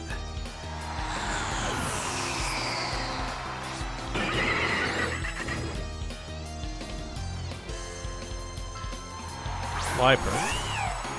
So Liepard has Fake Out, Encore, Knock Off, and Fake Tears. So it can't Encore Sharpedo because it's a Dark type. But I can pressure Salazzle with Fake Out into Encore. With that in mind, I'm going to protect Sharpedo around the Fake Out, but I'm just going to go for Heat Wave with Salazzle and hope that that's not what they target. But it probably is what they'll target. What does Decidueye do to Salazzle?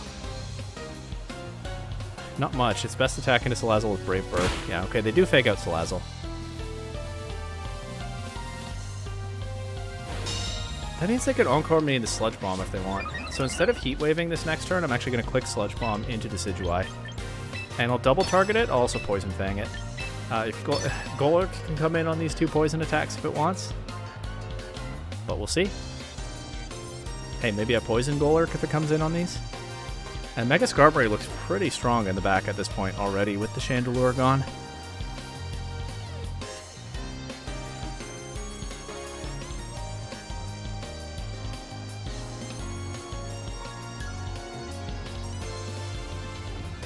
See what my opponent comes up with here. Hey, it's kind of appropriate that I was just hunting poison types, huh? Look at this poison type damage coming out. Poison Fang does not do that much, actually. I don't have a strong jaw. It does get the toxic poison. Oh, that's an interesting poison icon. I don't know if I've seen the toxic poison icon in Champions before. But we don't get to see the poison damage as the Decidueye is just taken up by a Sludge Bomb. What did Liepard go for? Knockoff? Yeah, okay. So that actually knocks out Salazzle. Wow. Alright. But now... Well, I'm left with Sharpedo and soon-to-be Mega Skarmory.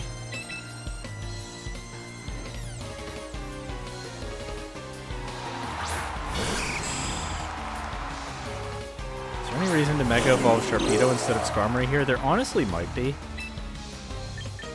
But nah. Let's just do this.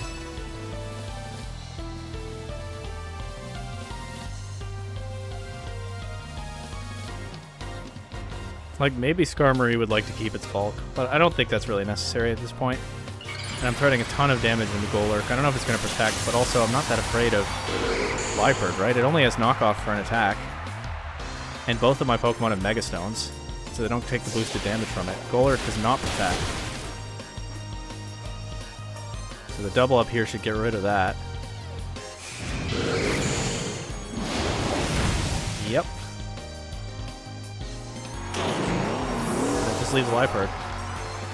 And Liepard is no good damage into Sharpedo, because Sharpedo resists the knockoff and is holding a Mega Stone. Yeah, that actually does a fair bit to Skarmory, because Skarmory is just not that bulky once it Mega Evolves. But we're fine here, I think.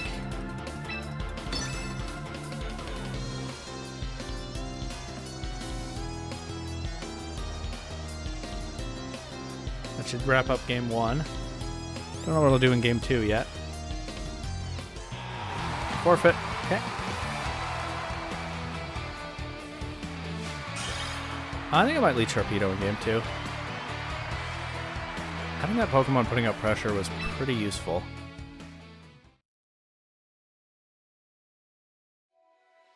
And if they bring Gardevoir this time... If they bring Gardevoir, that's not great for me. Maybe I do same lead, actually.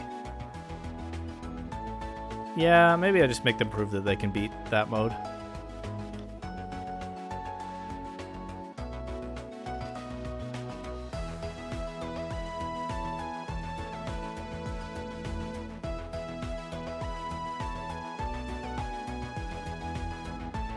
Your game 1 was way too stressful?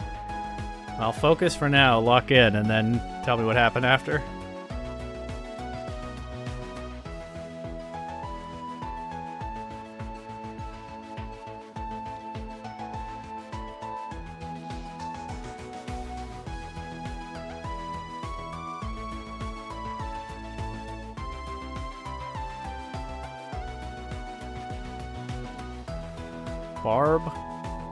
Barbarical? Umbreon, Reuniclus, Trick Room? Is that what the Barb is? Mega Barbarical. I didn't think about that. I guess that is used little enough to be legal here.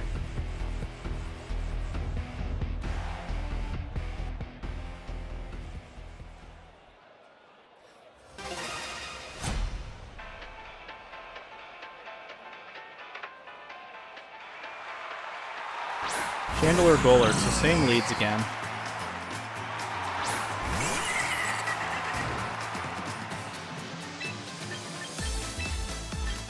Taunt the Chandelure.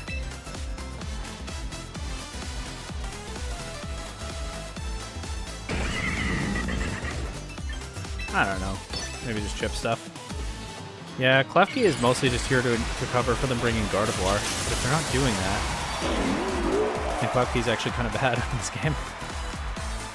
You learned Bellibolt folds like paper from a Psychic? That's impressive. I feel like Bellibolt's whole thing is just taking a hit and hitting you back harder, right? But I guess if you're running Mega Alakazam, there's a limit to what can take that.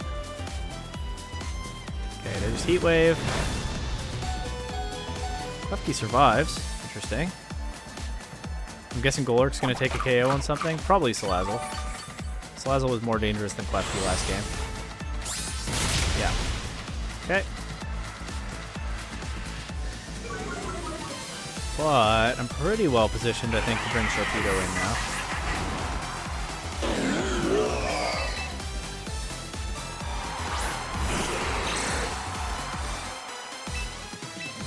Might as well go for my Rain Dance to get maximum power on this Liquidation. They can't Trick Room right now anyway, so I don't have to imprison.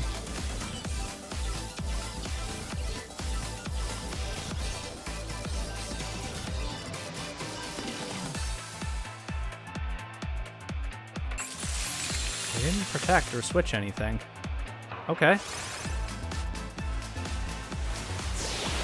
If I Mega Golurk.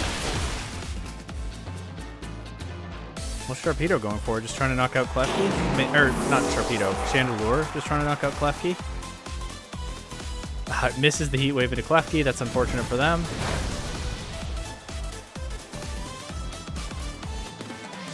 Okay. Now who's coming in? Liepard? Let's see it being Liepard. Deciduous. Chandelure's taunted. I'm a little bit scared of them switching Chandelure out and protecting, so I'm gonna protect... Switching Chandelure out and attacking Sharpedo, that's what I mean. I'm gonna protect Sharpedo here. just go for Dazzling Gleam. They don't switch the Chandelure out. What in the world?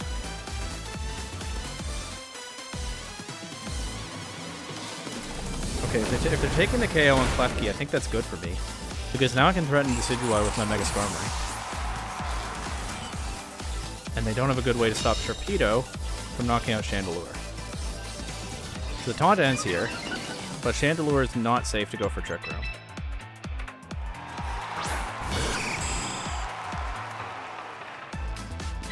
Gonna just Liquidation that slot.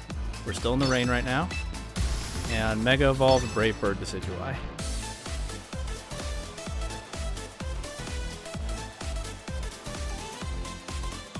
This Mega Duo is working out pretty well in this matchup.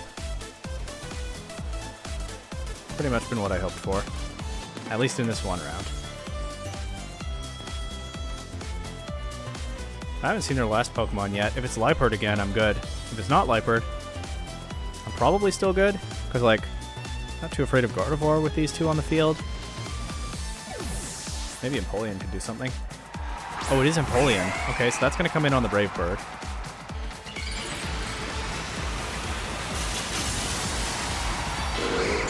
Even still, I have so much offensive pressure on them right now. They protect the Chandelure. Okay. Sure. Okay, this might be the way that they get back into this game. Let's see what Brave Bird does to Empoleon. But then the important question could be, what does Drill Run do to Empoleon?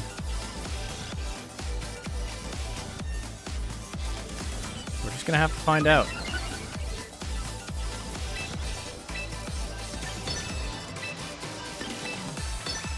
I think there's not really anything for me to do here but keep attacking.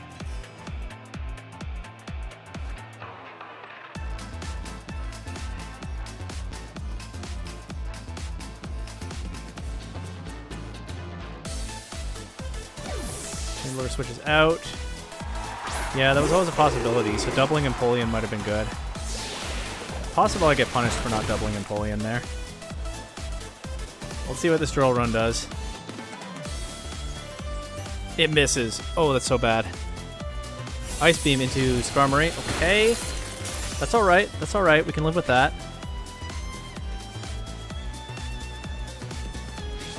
Genuinely, we can live with that because Decidueye is pretty low now. How much did Poison Fang do to it in Game 1? I don't remember.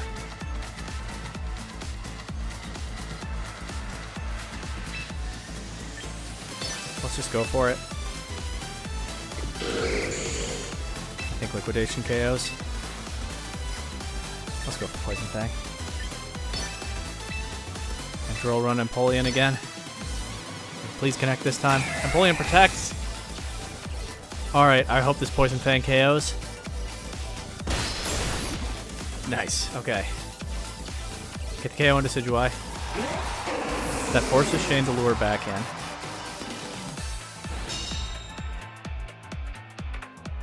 Rain stops, so I don't get the boost on Liquidation anymore, but I think that's okay.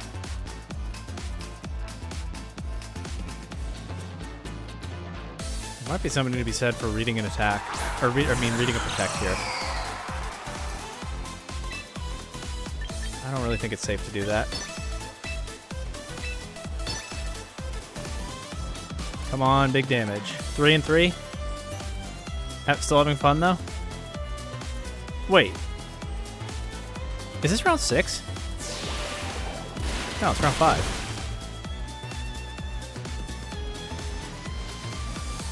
Okay, got rid of Chandelure. Still fun? Good.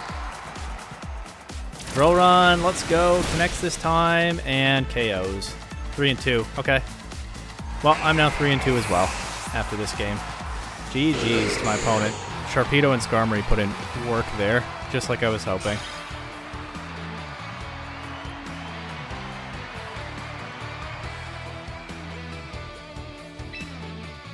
All right, back to Wooper, I guess.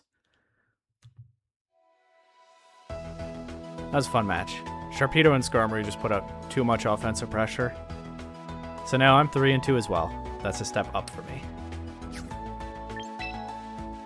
Lost to both Mega Chandelure you faced. That was non-Mega Chandelure just now. It was Focus Sash Chandelure. My opponent's Mega was... What was my opponent's Mega in that? Oh yeah, Golurk. So I finally beat a Trick Room team today.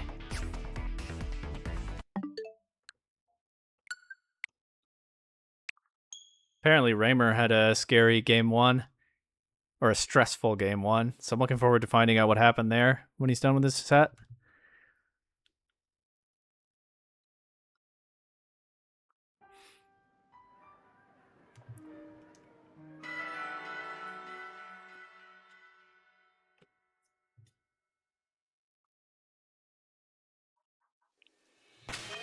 Oh, right. This is not where I want to be. I want to be in this area.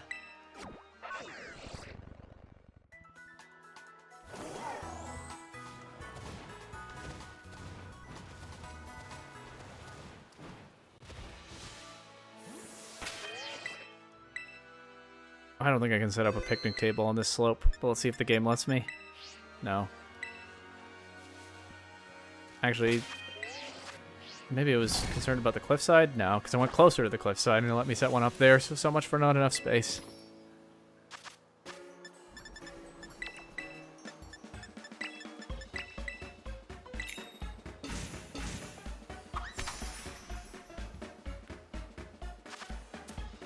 Clicked a bunch of Sludge Bomb and Poison Fang in that last set, so maybe I've gotten my my Poison type luck up now. Let's see.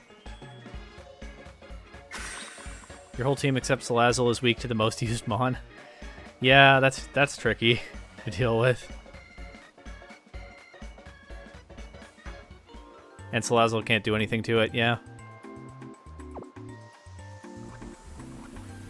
Is this sandwich poisoning me? It looks like it, but my character doesn't seem to mind. Raymer, why are you giving live updates when you're still playing? Are you really locked in like this?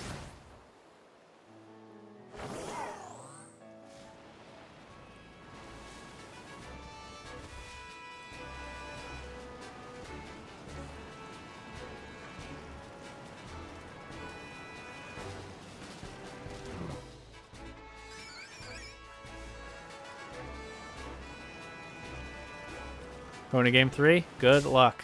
Oh, I didn't see that Wooper. It blended right in.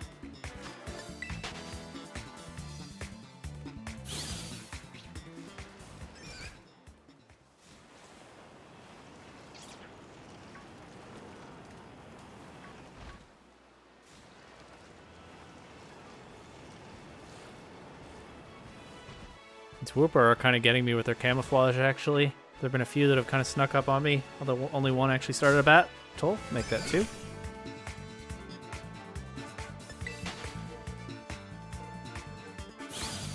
Guess they're well suited to this environment.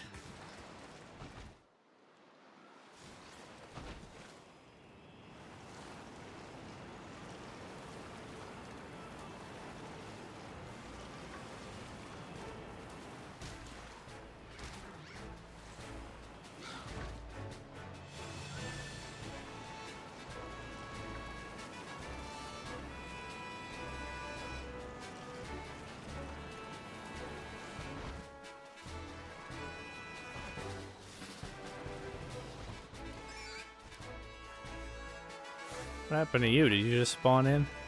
Or just pop up from the ground?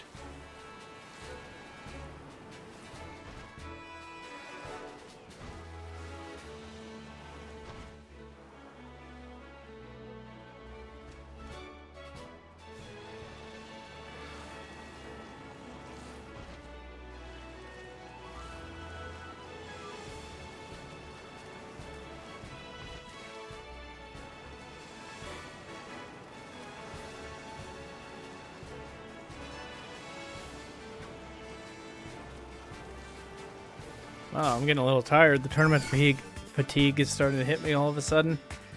I guess this is about the time for it. 5 rounds in.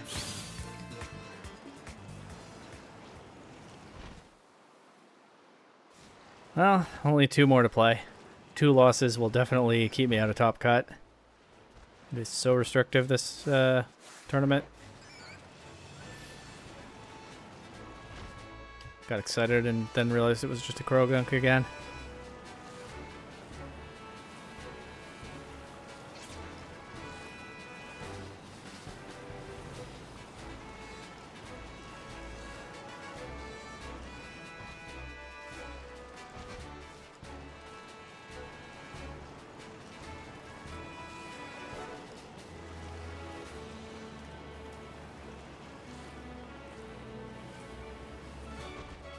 Is that? Is that it? Hey, it looks a little bit more like a regular Jotonian Wooper. How about that? Alright, let's give this thing a nice nap.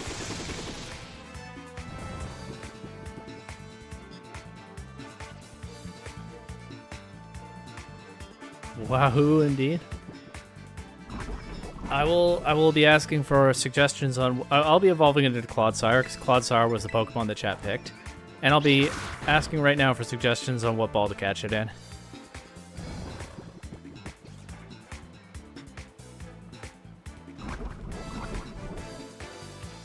Dive? That seems reasonable, at least at the Wooper stage. I don't know how it'll look with a Clodsire. But okay with me.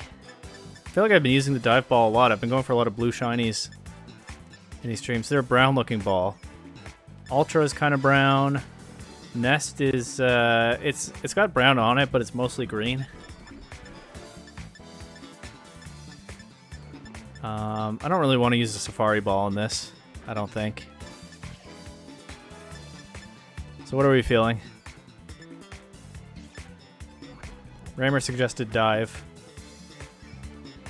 Let me look up what a shiny Clodsire looks like.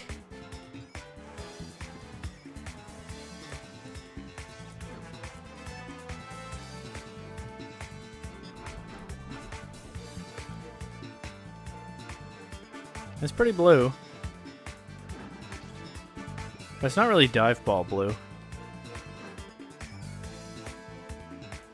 But I'm okay with it. If anyone else has a different idea, speak now or forever hold your peace, or whatever they say.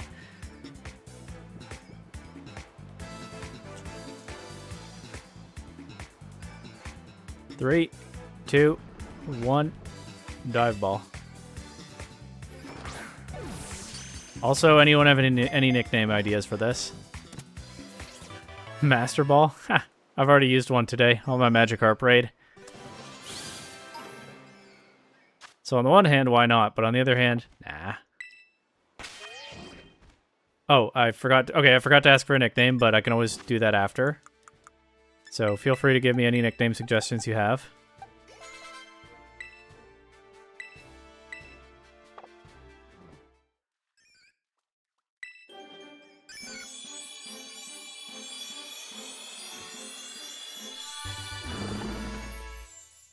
That's not bad. Nice blue blob. You know, the dive ball kind of works because it's got white spots as well. Alright, very happy to have this.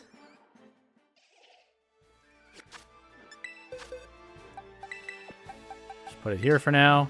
My boxes could use a bit of reorganizing. Let's see if I can find a shiny Seviper or something while I'm here with a poison type sandwich active. Oops, I blundered into a Wooper.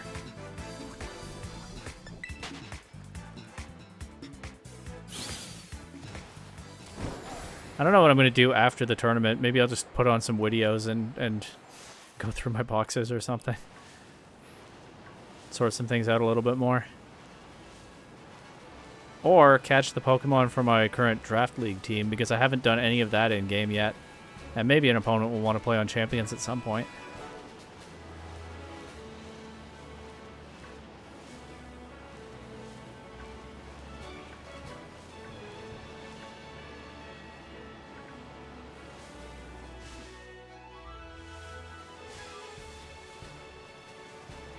World Cup final. Good point. Not sure where I would go to watch it, though. So, probably not for me. But it's not a bad idea. Fox? No, I mean what location I would go to.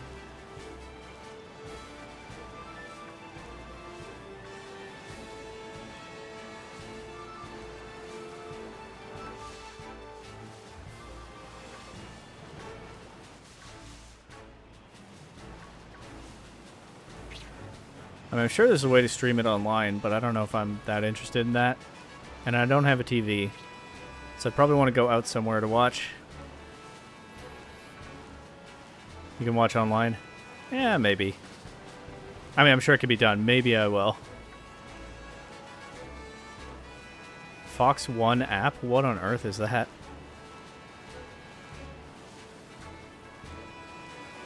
Also, are we sure it exists in my country?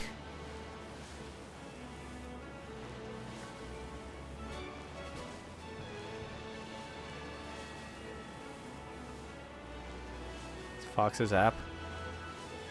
Yeah, I don't know about that one. Maybe.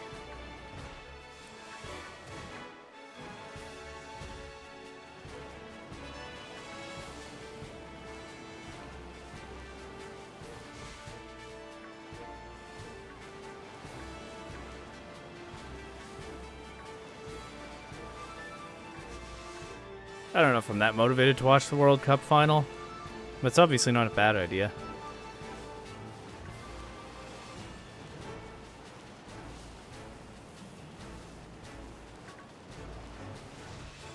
What about chat? Who are you rooting for? I don't know if I have any feelings at this point. I guess Spain, sure. TSN, CTV, or Crave. Yeah. Maybe. Spain? Yeah, that seems to be the popular choice. You won? Congrats, Raymer. What happened that was stressing you out in game 1? From this Mexican, they hate Argentina for some reason, but they're good with Spain. Spain's okay.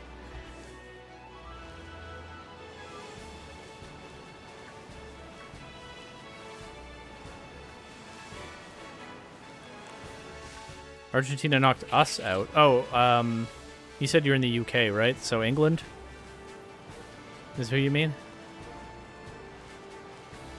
When you say they knocked us out? Yeah. Fair.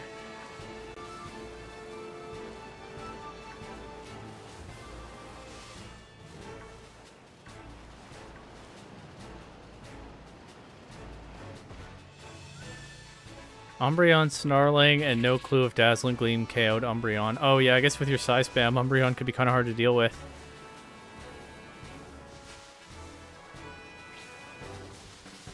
Cheating stuff since last World Cup. What is... I haven't paid very close attention. What is the cheating stuff? Is it just that calls keep going in their favor? Like the refs are biased or incentivized, somehow favored by FIFA, yeah.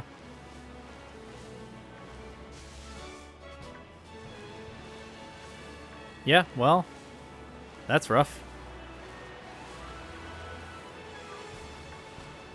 It was really bad last match.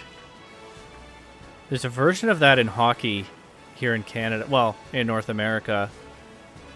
People think the Florida Panthers are favored by the league because one of their executives is the son of a very senior, influential league executive. And I think we know that at least in the past he would like send angry emails calling out referees that made calls that he didn't like and trying to bias them against certain players he didn't like. And so the theory is that his son's team gets a lot of favorable calls. I don't know why FIFA would be that invested in Argentina, but I guess Messi late in his career trying to get the last peak of stardom that he can. Now Messi is in the US, he gets it even more. Oh, that's true. Messi plays in the US as well, so he's a star. Yeah, FIFA's corrupt in general, I know that. I'm just thinking about the why they would do this specifically. But that's true. Messi, a lot of Americans would know Messi, right? It would generate some local interest if he's doing well.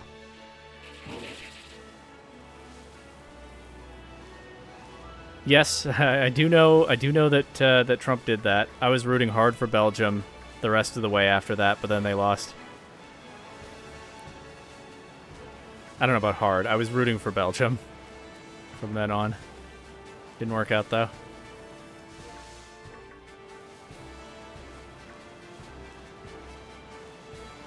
Messi hangs out with the boss of FIFA. Of course he does. Should have known. That was crazy to me. Yeah, it was. Well, I mean, it's what he does, so in that sense, it's not that crazy, but I guess it goes on a long list of crazy with Trump and Infantino.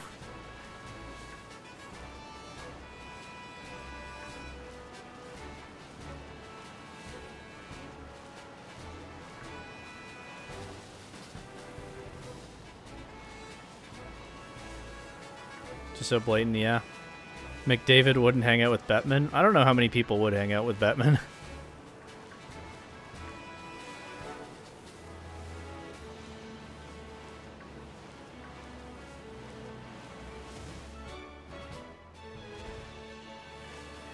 I was in Toronto during the opening match there. Coincidentally, I was there for reasons unrelated to the World Cup.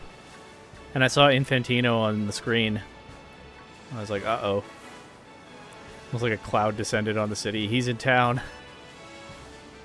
Who knows what he's getting up to?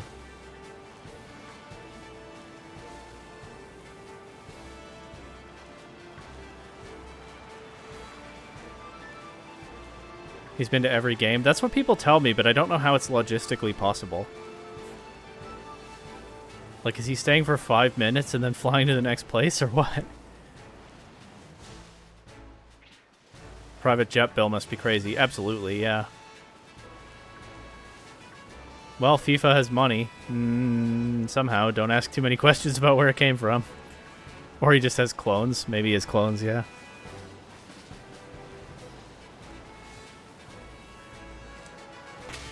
How are we doing with this round? Did you say it's almost done, Raymer? Oh, yeah. 2 matches left.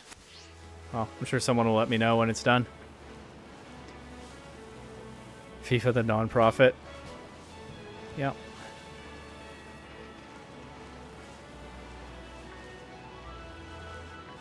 Isn't Sepp Blatter even calling out the corruption now? Just...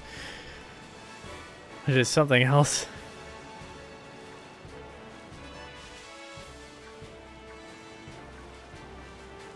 Considering his time.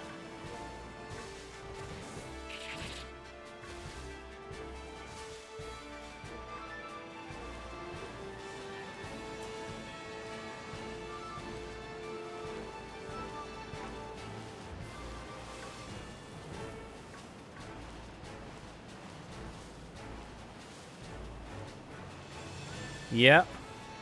Yeah, something about those host selections. Bit of a pattern.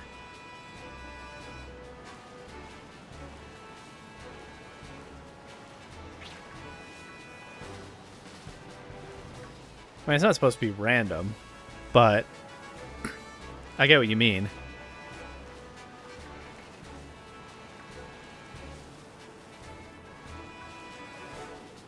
There's some kind of voting process on a bid, right? But then, why do the voters make the decisions they make? Names out of a hat type of deal? I don't think it's not names out of a hat, is it? It's not supposed to be highest bidder either, right? They're not supposed to pay for it, but like, I think there is some group of people that decides between competing bids to host. Am I wrong? And those are the people who probably get paid off for their decision.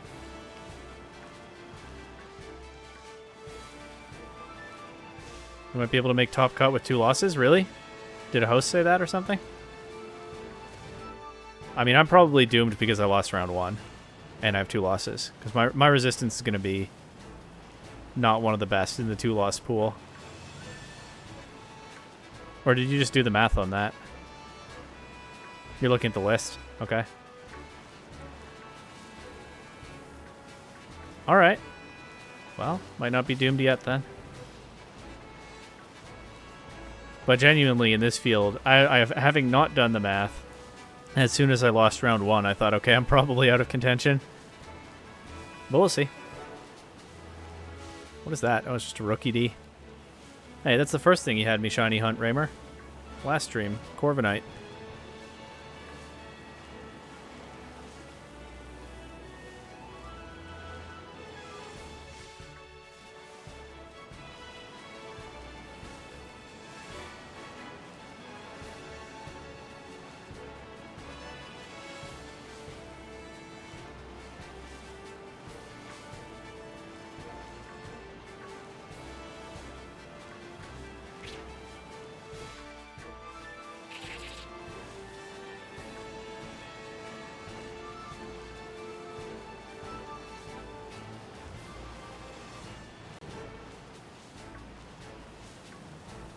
Someone needs a Viper, but no shiny yet.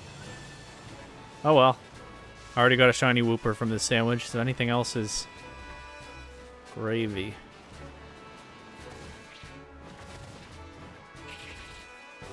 What's up here? More snakes. Then I guess we hit the limit of the snake zone.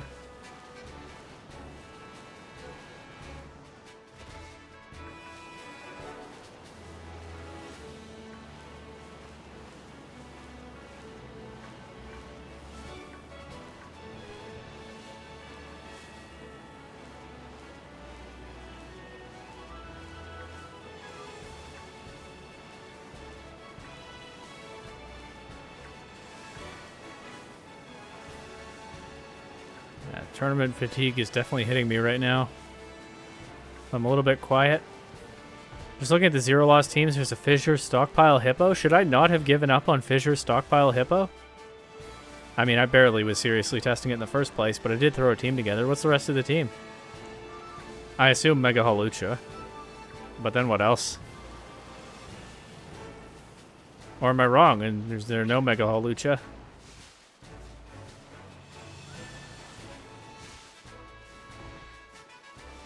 Steelix, okay.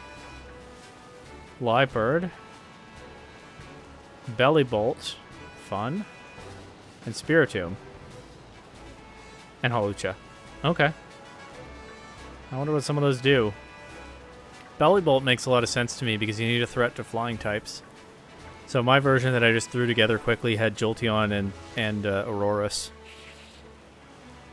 But I like Bellybolt. It can take a hit and threaten them back. I wonder what... and Liepard makes sense as a disruptor to buy time for Hippowdon to set up and whatnot. But I wonder what Steelix and Spiritomb do on that team. Oh, and it has Soak. Nice. Oh, and that also will get rid of their Fissure, right? If something's immune to Fissure, you can Soak it, make it weak to your electric attacks, but you also get rid of the Fissure immunity with that, I would think. Probably not through Levitate, but through flying typing.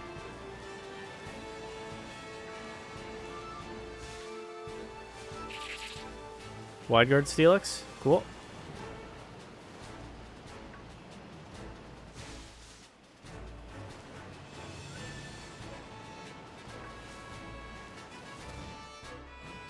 Maybe I should have cooked harder on Fissure Hippowdon.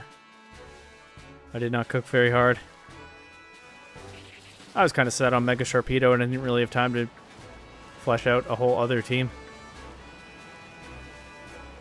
Chat, is Bellybolt goated with the sauce? Well, that was a question for chat, so I'll let chat answer.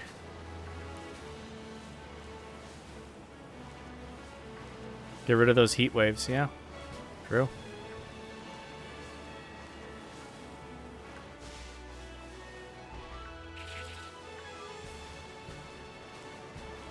Hey, if Hippowdon makes top cut, maybe I'll stick around and watch this, and that's what I'll do after.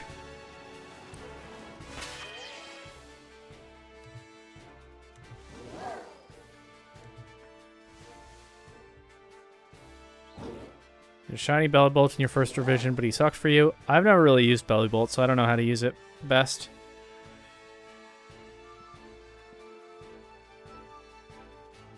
Oh yeah, I see the team you're talking about. Yeah, if that makes Top Cut, maybe I'll watch Top Cut.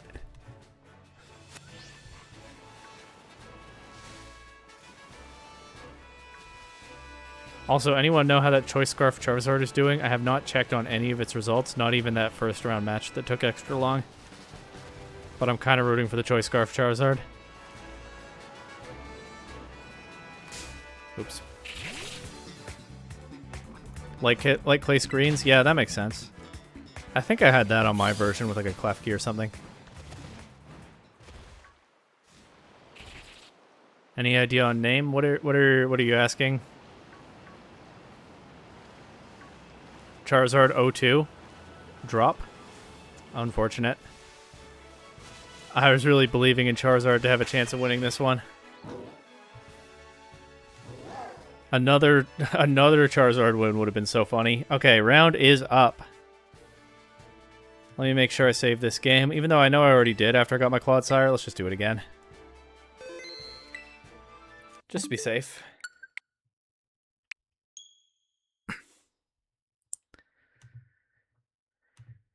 Well, let's check in. My opponent is Mega Ampharos. Is it another Trick Room team? Mega Ampharos, Runerigus, Galarian Slowbro, Row Modem, sure, we'll go with that. Chandelure, Mega Chandelure, and Gliscor. It's a very Trick Roomy team, but the only Trick Room setter is Runerigus. The Trick Room team with only one setter. So I have to be alert. Another Mega Shand player, yeah. I have got mine. I've got my Mega Chandelure opponent, I think for the first time today, maybe. They say hello, hello in chat. Hello. Got a room. So I have to deal with this Runerigus.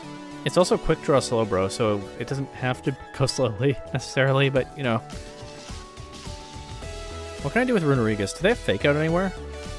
They don't have Fake Out. This is the first Trick Room I think I've faced today with no Fake Out. So can I just like Leaf Storm their Runerigus unless my Rotom gets Shell Sidearmed first, or threaten it with Sharpedo. The other thing though is Runerigus of course has Wandering Spirit. So it'll take away my Strong Jaw or Speed Boost if I attack it with Sharpedo. But yeah, this is a Trick Room team, and the only setter is Runerigus. They don't have Protect on it. They don't have Fake Out anywhere. They don't have Redirection, so... Genuinely, I think I just Leaf Storm Runerigus if I get the chance. I guess the tricky thing is if they don't lead with it. And I've led Rotom. And actually, Rotom's pretty bad into the rest of their team. Maybe there's something else I can do. It's Mental Herb Runerigus, so taunting it isn't the answer. It is Earthquake. So Imprison Klefki is maybe not the best. But maybe we can go that route.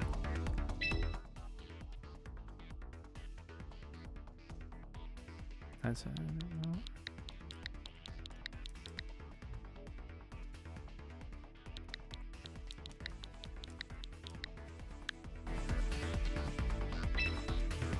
Chocolate? Oh yeah, that is their screen name. As listed on Limitless. Okay. Now what do I do here?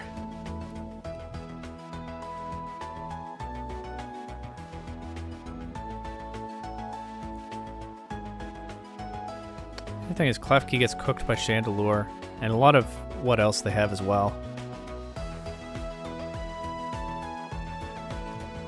Maybe I can lead Rotom and just Volt Switch out if I don't see the Runerigus. But then what do I lead with it?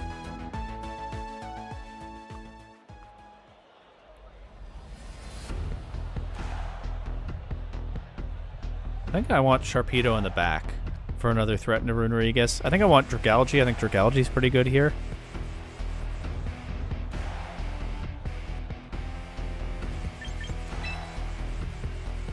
Maybe Klefki. Don't really see the vision with Klefki. Skarmory walls a lot of their team. Let's just leave the supports behind. Honestly. Let's do this. I don't know if it makes sense, but we'll see what happens. I don't want to know your last opponent's in-game name. Well, I do now that you've said that. Good luck. Have fun.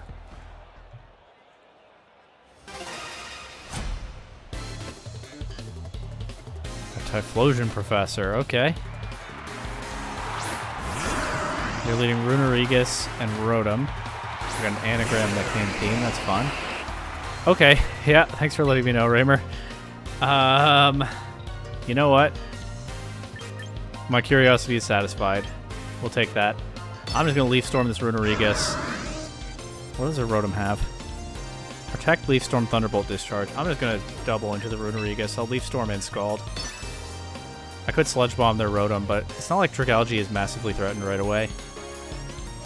I didn't know Runerigus floats off the ground like that.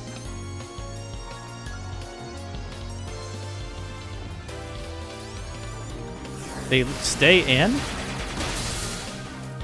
Okay, well, now we know that KOs. My Scald is not going to be very useful into their Rotom. For future reference in this position, maybe I should just Sludge Bomb it.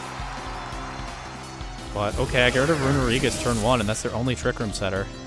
Their Discharge doesn't do much. They can get some Paras, which I guess is another form of speed control for them. They get the Para on Dragalge, which is actually pretty bad. Because Dragalge is already pretty slow as is. Yeah, what's this called? Does 15. Sludge Bomb there would have been so good. Who's coming in? The problem is my Rotom is not very good into the rest of their team. I just thought answering Runerigus with it was so valuable, it was worth it. I'm actually pretty bad into their Rotom. Well, if I get Sharpedo in safely, Sharpedo can threaten their Rotom. Theirs isn't Scarfed. Okay. Slowbro's here. What does Slowbro have? Protect, Shell Sidearm, Psychic, uh-oh, and Power Gem.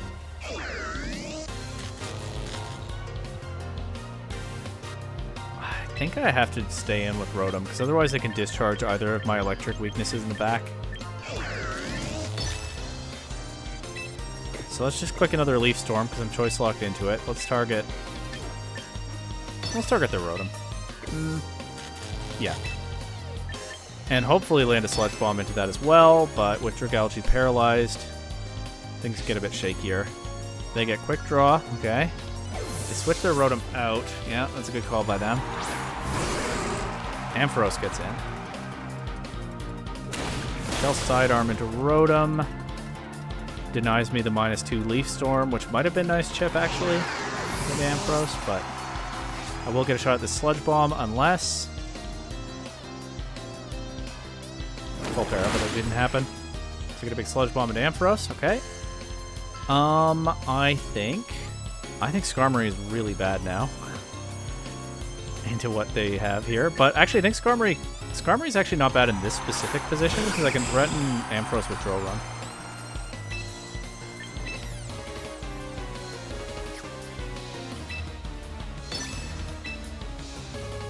If they go Rotom, that's not great, but I'll cover for that coming in with a Sludge Bomb. They could, of course, Psychic Dragalge.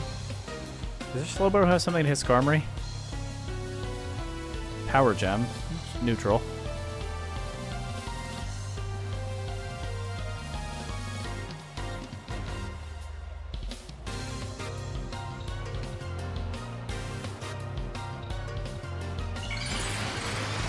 Okay, they Mega Evolve it.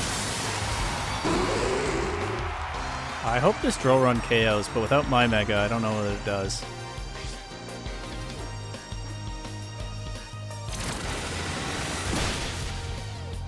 It doesn't. Okay. They go for Parabolic Charge. They're going to get recovery from that. That's really bad for me. I guess I needed to Mega Evolve my Skarmory there. But I wanted to use Mega Sharpedo in the back. Oh my god, that's so much recovery. Oh.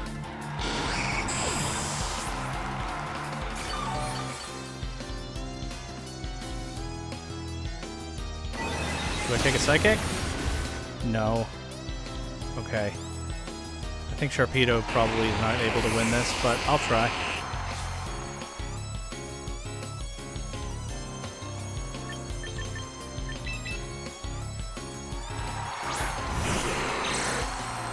Some surprising stuff in this game.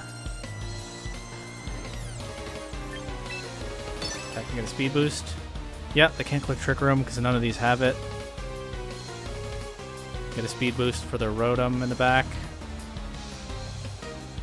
I think Sharpedo is going to get knocked out by Slowbro before anything else can happen here. They get the Quick Draw this turn.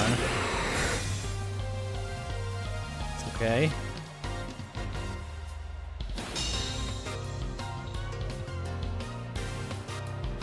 Go to Thunderbolt. Get a speed boost. Now I Mega and Crunch Ampharos. I'm in a way better position if I just Mega Evolve Skarmory. But I thought I probably wouldn't need to.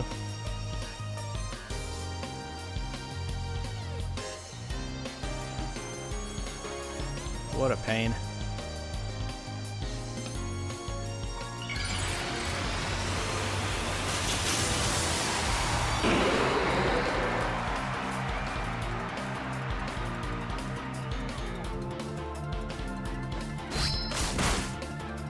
That doesn't even knock out Ampharos. Okay. GG on game 1.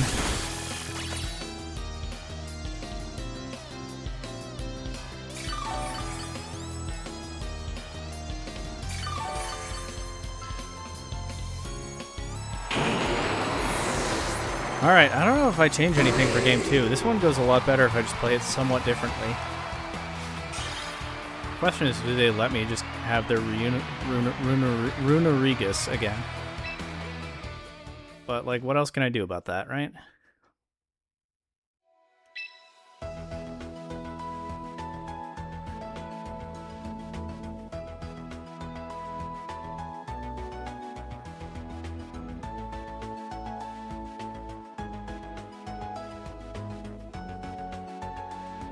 That game was winnable.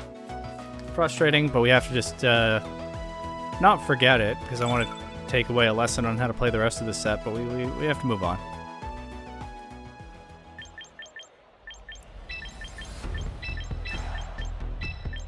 Here we go.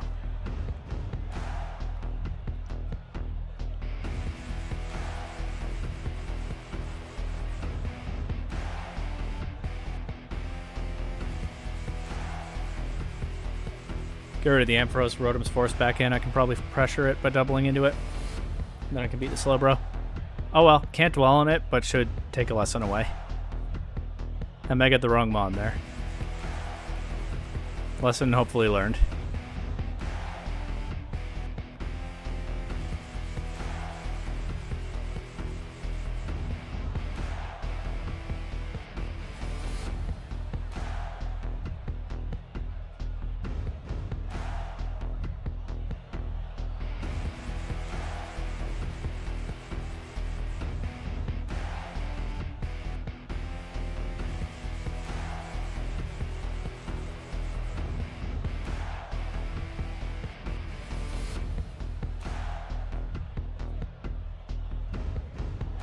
Not really thinking about this one. Probably also recognizing that that last game was pretty close.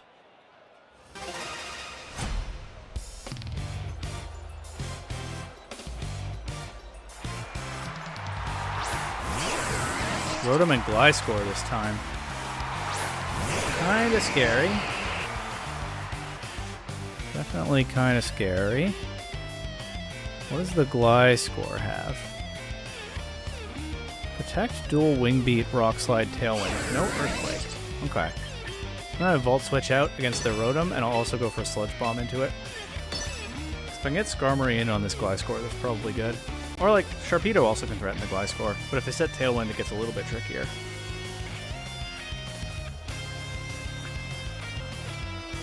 But yeah, let's get my Rotom off the field. Like so. Wait, what am I bringing in? Oh, yeah, Skarmory. I'm not anticipating that they electric attack that slot right now.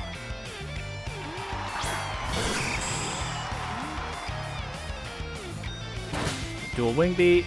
Doesn't do too much. Does some decent chip, actually. Rotom goes for Discharge. They attack that slot with an electric attack after all. I lose Skarmory to that. That's not my favorite thing. And they paralyzed Dragalge again. But no full para. Get the Sludge Bomb into Rotom. Knock it out this time. I'm in a tough spot now against that Gliscor, actually, because it can Tailwind and outpace my speed boosts. So yeah, losing Skarmory there is not ideal. They just discharged turn 1, game 1 as well. Maybe I should have anticipated. Especially since they led Rotom in a ground type again.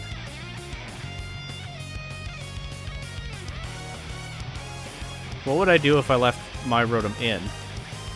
The thing is, I want it not on the field when Runerigus isn't there. Oh well.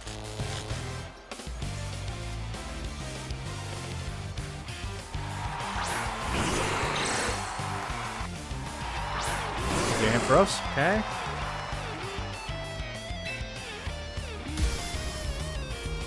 Once again, Dragalge being paralyzed is pretty awkward for me.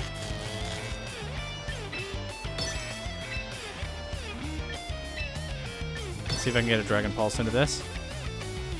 They might not let me.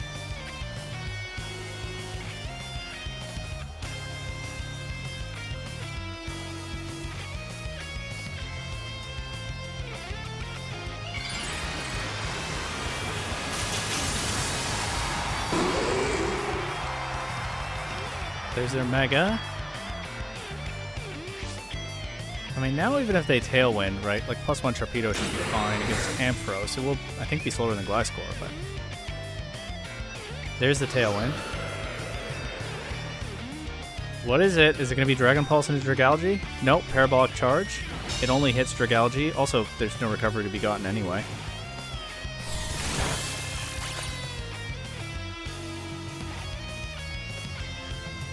Doesn't do too much damage. I get the Dragon Pulse into Ampharos. Does a lot. And yeah, I'm counting on +1 Torpedo to outspeed Tailwind boosted Ampharos. That seems to me to make sense. I'll go for a Scald into Gliscor, I guess.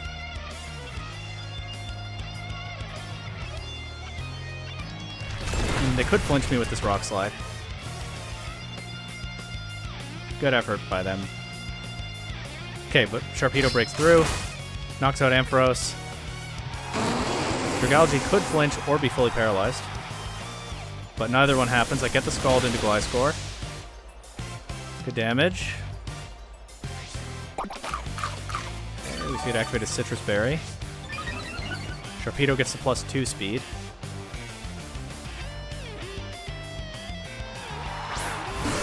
Slowbro's their last. Come on, great.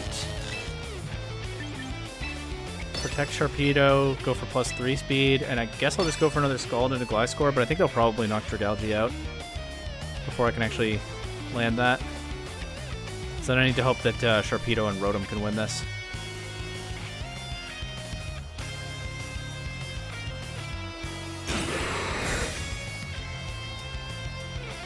Quick Draw could mess me up, of course. Okay, but there's the Rock Slide. I'm guessing Psychic into Dragalge. Nope, Shell Sidearm into Sharpedo. Okay, Dragalge, if you break through again, we get this Scald, we knock out the Gliscor. Let's go. I don't love having to rely on breaking through all that, but it works out here.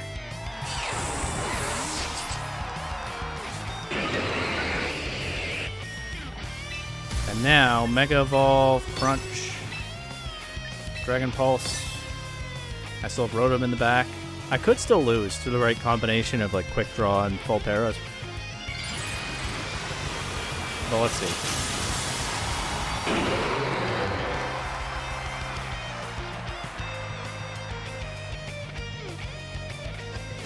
No Quick Draw this turn. Crunch just Chaos. Alright, so we're going to game 3. What on earth is going to happen in game 3? I don't even know.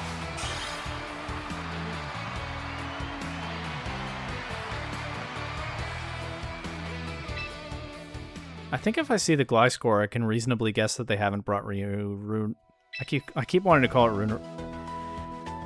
I swear, in that moment, I was about to intentionally say the wrong name, but I accidentally started to say the right name instead. I keep wanting to call it Reuniclus, but it's actually called Runerigus. I think I can reasonably guess that I won't see both Gliscor and Runerigus in the same game. So I can probably just Leaf Storm with Rotom if we get into a similar lead position again. I am just going to run this back. This has worked or had a plausible chance of working both games so far. And that Mega Chandelure is not showing up at all, I think because it's afraid of my Sharpedo. It's just the double electric types that they have that are hard to deal with, but Dragalge has been holding up pretty well against those. Ideally, Dragalge doesn't get paralyzed. Ideally, Dragalge doesn't get paralyzed the third game in a row, but we'll see.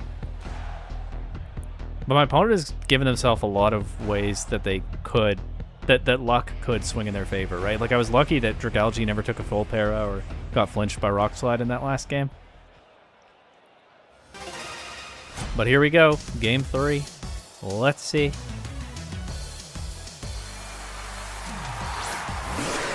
It's Slowbro Rotom. I don't know if I've seen this lead combination before. So I don't know what their speed control is. And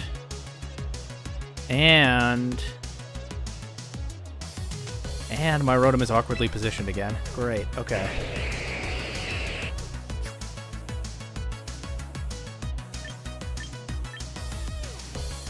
Round done. I'm in game 3 here.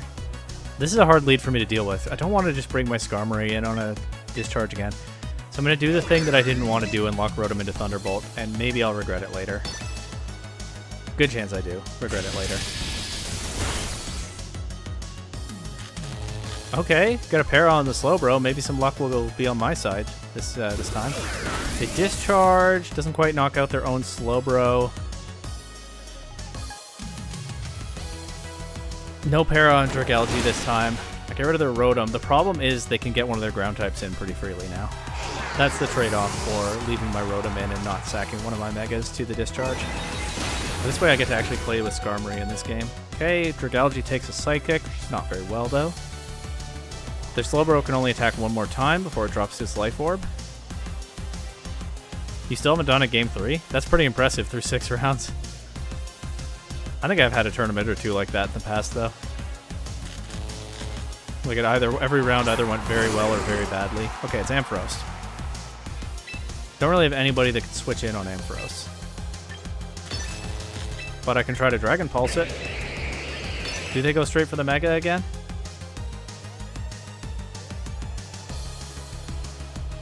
Ampharos might still be hard for me to deal with. But I think I definitely Mega Evolve my Skarmory this time, if it's still here in a moment. I saw an ability activate on my opponent's side and I got scared, but it was not Quick Draw. I get a Thunderbolt into Ampharos. I get my Dragon Pulse into Ampharos. Doesn't quite KO. That thing's definitely in non-Mega Drill Run range now. They'll get some recovery with Parabolic Charge, but it's not a whole lot. They knock out their own Slowbro. They do knock out Dragalge. I don't think that crit mattered. Dragalge was at 10%. 3-3? I can't remember. Was this your first tournament? I know it was some people's first. Oh, he finally beat a Mega Chandelure. Congrats on that. Okay.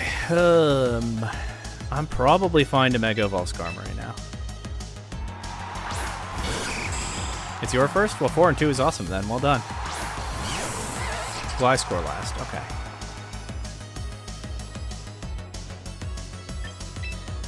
I'll switch Sharpedo in to get rid of the Choice Lock on my Rotom.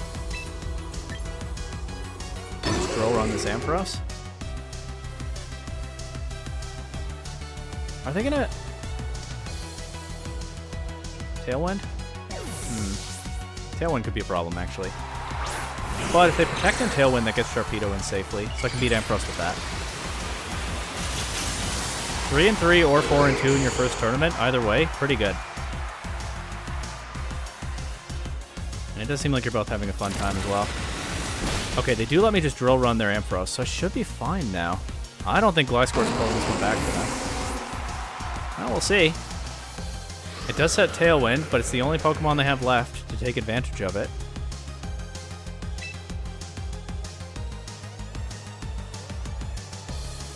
And before I can choose between Liquidation and Protect, they forfeit. Alright, GG's to this opponent. Yeah.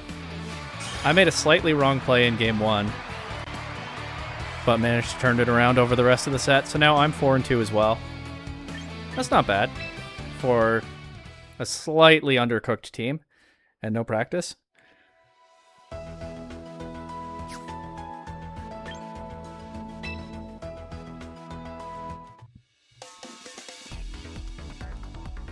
One round left.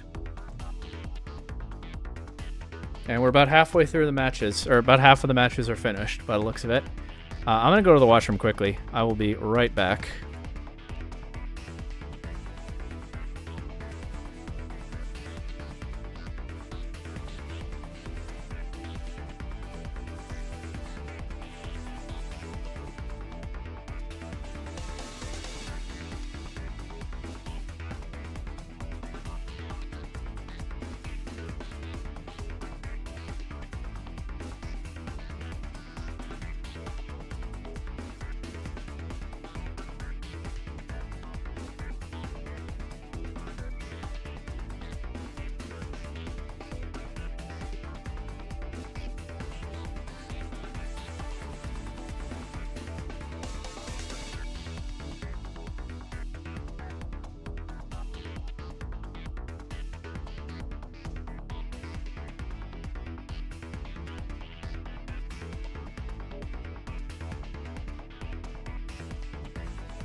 Alright, I'm back. What have I missed in chat? You're 4-2 as well, Raymer. We may yet pair into each other. I was talking about your regular MB teams. Staraptor. That's a fun one.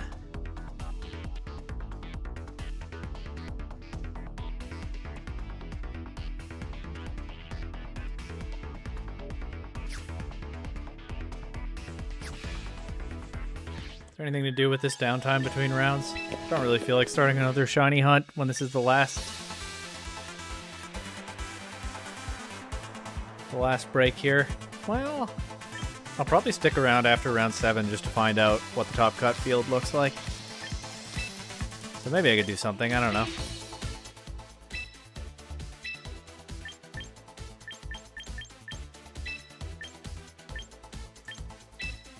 That was me using the controller with one hand to pull the team up if some of those inputs looked a little clumsy. I didn't even pick it up, I just reached for where it is on the desk and manipulated it accordingly. Fissure team hasn't started the game yet? How? I just played a whole 3-game set.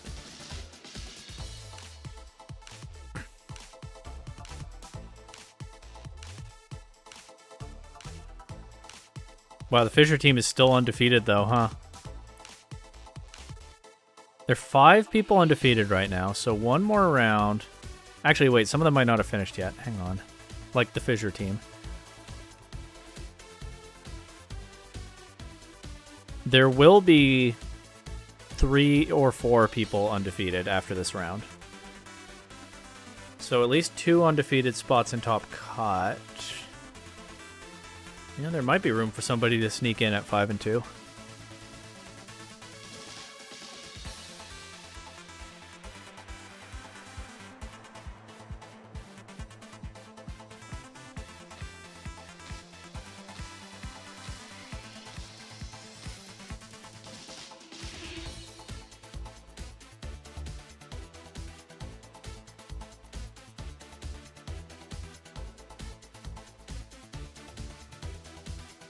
Oh, there's another stream. Oh, there was another stream. There were 3 of us, but it looks like I'm the only one still alive right now. 2 people this round are losing the undefeated title. Oh, I didn't look at matches already done. 2 people have already, and there could be a third, depending on the outcome of a down pair. It's still going on right now. Oh, Hippowdon lost. I guess they had started. Okay, so there will be 2 or 3 still undefeated, not 3 or 4. 2 or 3 still undefeated going into the next round. 1 or 2 undefeated in top cut. Okay. And that leaves a little bit more room than I was anticipating.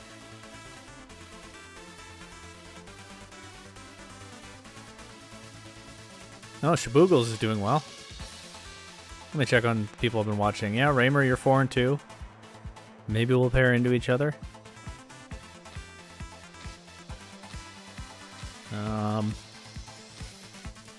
Sari dropped. Unfortunate.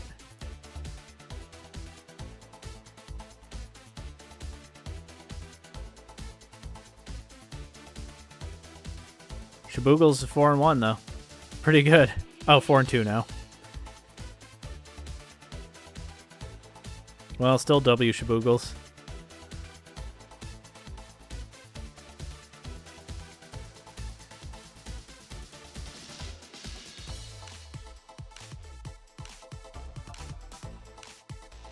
$15 matches. Would it let us play again if we're both 4-2? I don't think so. I don't think we can pair into each other more than once in the same set of Swiss rounds.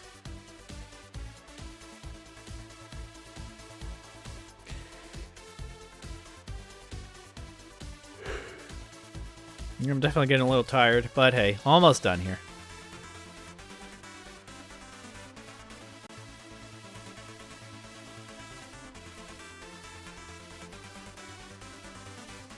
No, I just looked at the usage again. Chandelure's having a good event. Klefki is not having a good event. Klefki's win rate is underwater. Leopard's not doing so great either. A few of the most used Pokemon actually are not doing so well. win rate wise. Floette is over 60% win rate. Go figure. That Pokemon's doing well. Even in low usage, Floette is cooking people, I guess.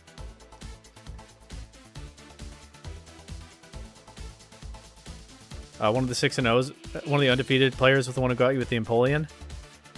Yeah, I'm not familiar with that player, but they must be very, very good. What do you think the people with Pokemon who are illegal did with the Pokemon? I think those people were disqualified from the tournament. That was what the hosts were saying would happen.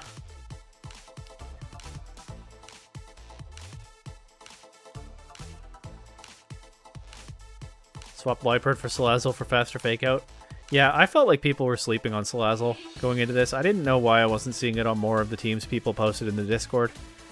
And it's been okay for me today. It's been really fun to poison other people's poison types. That's happened actually a fair bit. And I was only running Corrosion because I just didn't see a use for its other ability. But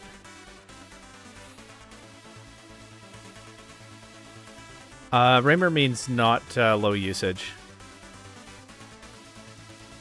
I don't think hacked mons are really much of a concern here. Vaporeon is a 90% win rate? Really? I'm seeing 75%. I'm seeing 90% for Pinsir, though. Two Pinsir players, one is 5-0 and the other is 4-1. Yeah, that would do it. You thought Oblivious would be good to stop stopping your taunt? Yeah, that's fair. That's definitely a valid consideration. I decided I wasn't that concerned about that. That's a totally reasonable choice.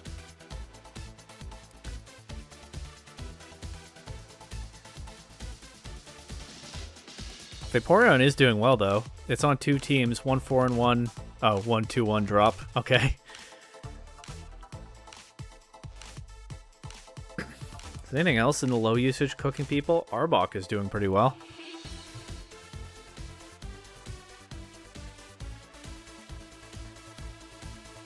The one Rampardos in the tournament is doing well. And the one Alolan and Raichu. Fan wrote him. The only Alchemy in the tournament went 1-0 drop, so it's locked in 100% win rate, guaranteed.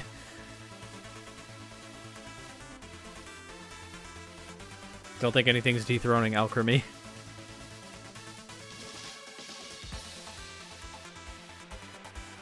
Oh, Alchemy was illegal? Oh, whoops. I guess they just didn't catch that one in round 1, or maybe that player got a bye. What happened there?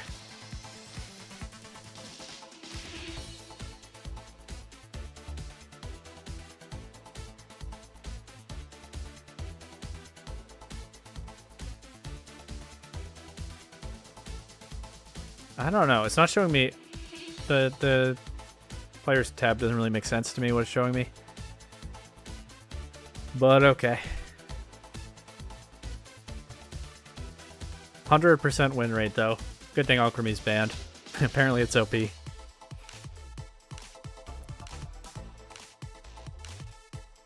48% big crab. Not bad.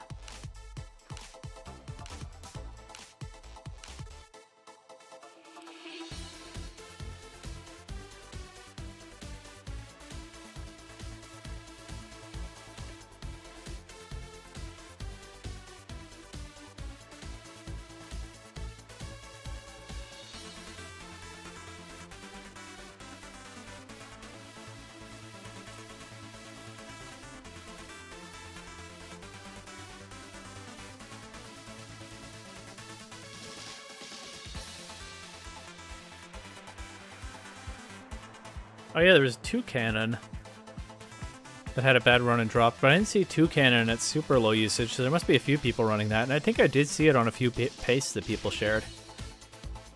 You're still carrying the Espeon win rate? Nice. What does Toucannon do? And how many are there in this tournament? I do like going through the usage tab. It is a nice way to fill some downtime in an unusual format tournament, because you don't know what's going to happen. It's a lot more interesting than doing this in a standard tournament. Wow, Cofagrigus and Runerigus have 7 uses each. Perfectly balanced. Both with pretty rough win rates, but Runerigus doing slightly better. But where's Toucannon on here? Oh, there are 4. Mixed results. The top one right now, King's Rock Skill Link, just going for flinches with Bullet Seed and Rock Blast. And then it also has Beak Blast for Flying Stab and to Fish for Burns, I guess. And then the next Toucanon, the other one with a positive win rate, same kind of thing. I guess what Toucanon does is, this one doesn't have Rock Blast, it's Tailwind instead, but still has Bullet Seed. So they just try to get flinches with multi-hit moves. That's funny. Mudsdale's doing pretty well. Malamar's doing better than you thought. Yeah, those are decent Pokemon. I guess what Toucanon does is cheese. Where's Espeon? They're only like 2, right? Oh, wow. And Espeon has a 40% win rate, so... You really are carrying Espeon, huh, Raymer? The other one went... The other one's 0-4 in reported results so far. Now they're 2-4 now. Sorry, 1-4 in reported results. They're 2-4 now. You've gotten Espeon to 500. Toucanon, if you can believe it, is 0-3 versus Manectric. Yeah, it's not flinching that. Except maybe in Trick Room.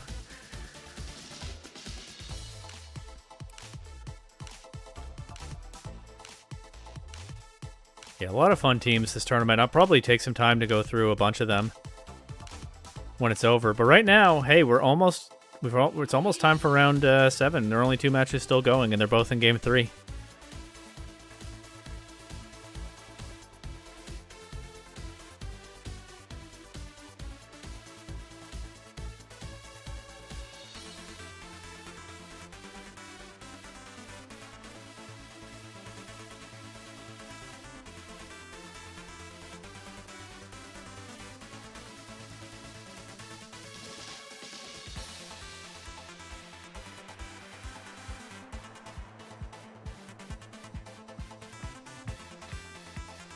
Thought Lopunny was illegal? I'm sure Mega Lopunny is illegal, but I doubt the regular one would be. I don't know what anyone would be using that for. Crocodile's 500? Your goat, Raymer?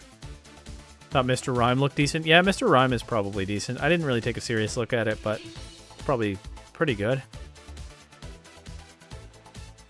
Where's Lopunny in this usage list? I'm guessing only the Mega Evolution is illegal. Because I don't know what people would be doing with the regular Lopunny in standard play. There was one in the tournament.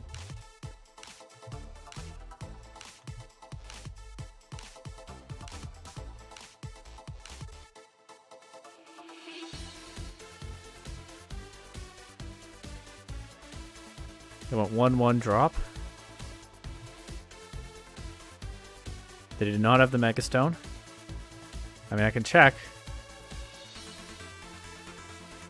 Yeah, regular Lopunny was allowed.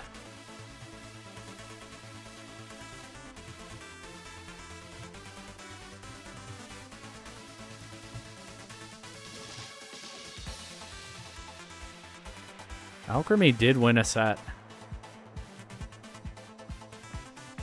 But it is illegal, so I guess they just didn't catch that one in round 1.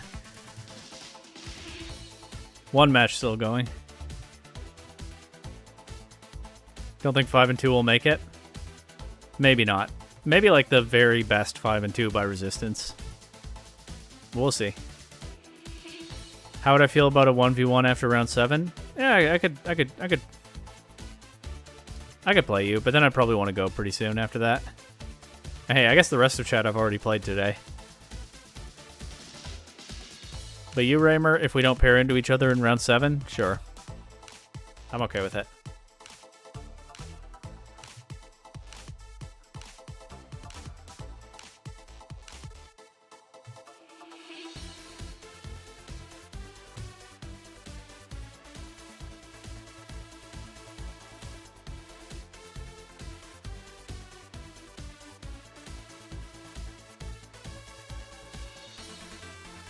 I believe both of the other people who were streaming this are already gone. Araquanid is also illegal. Correct. Was it also on the Alchemy team? And Scarlet specifically warned people about that one. She pinged the tournament's role in the Discord last night. I think it was last night, my time at least. And said, hey, check that your team is legal. I see that there are some illegal Pokemon that people have, like Volcarona and Araquanid. Oh no, Araquanid was on a different team, I guess. Oh wow, it's on a team with Snorlax though, and Snorlax and Volcarona are also both illegal. So all three of those were on one team. They definitely caught that one right away.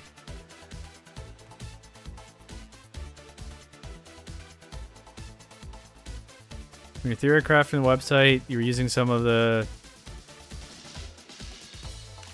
theory. Some of the mods are actually illegal. I was close to finishing a version of this team with Clefable, and then I had noticed pretty far in that Clefable was banned. So I can see how it happens to someone, but at the same time, before I fully locked this team in, I double and triple checked every individual Pokemon, so I can only understand up to a point.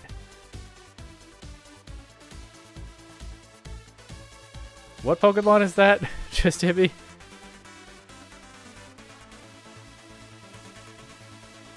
That's 4 and 8. Oh, Glaceon. Okay, so you were not dragging it down, but I guess someone else is.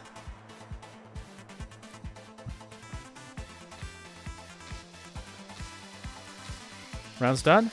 Oh, it sure is.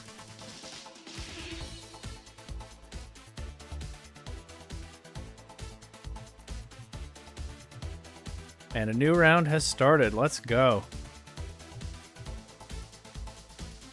I'm actually I'm at table 16. I've been moving up since a couple of early losses.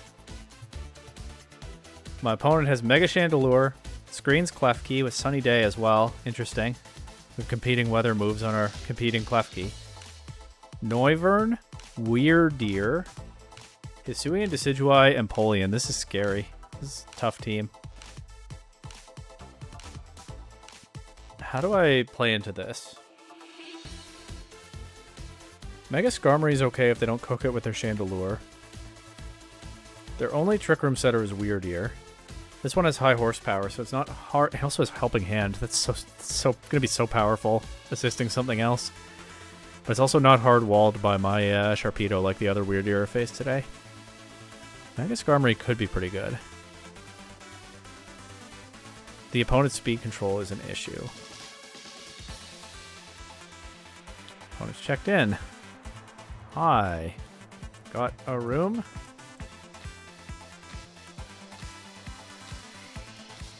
Not paired. What, did you get a buy? I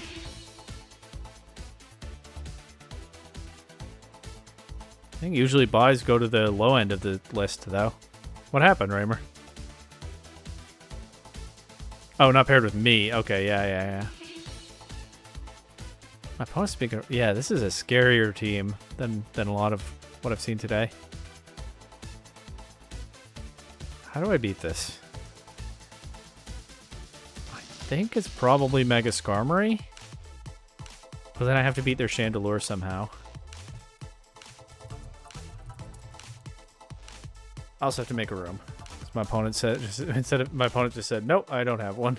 So, all right. That's fine.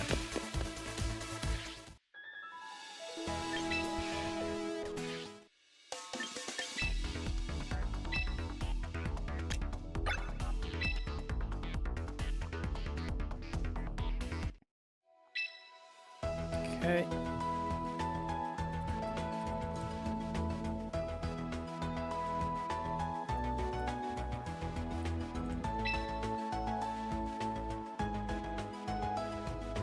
So I'm just waiting for Jack Attack to join the room.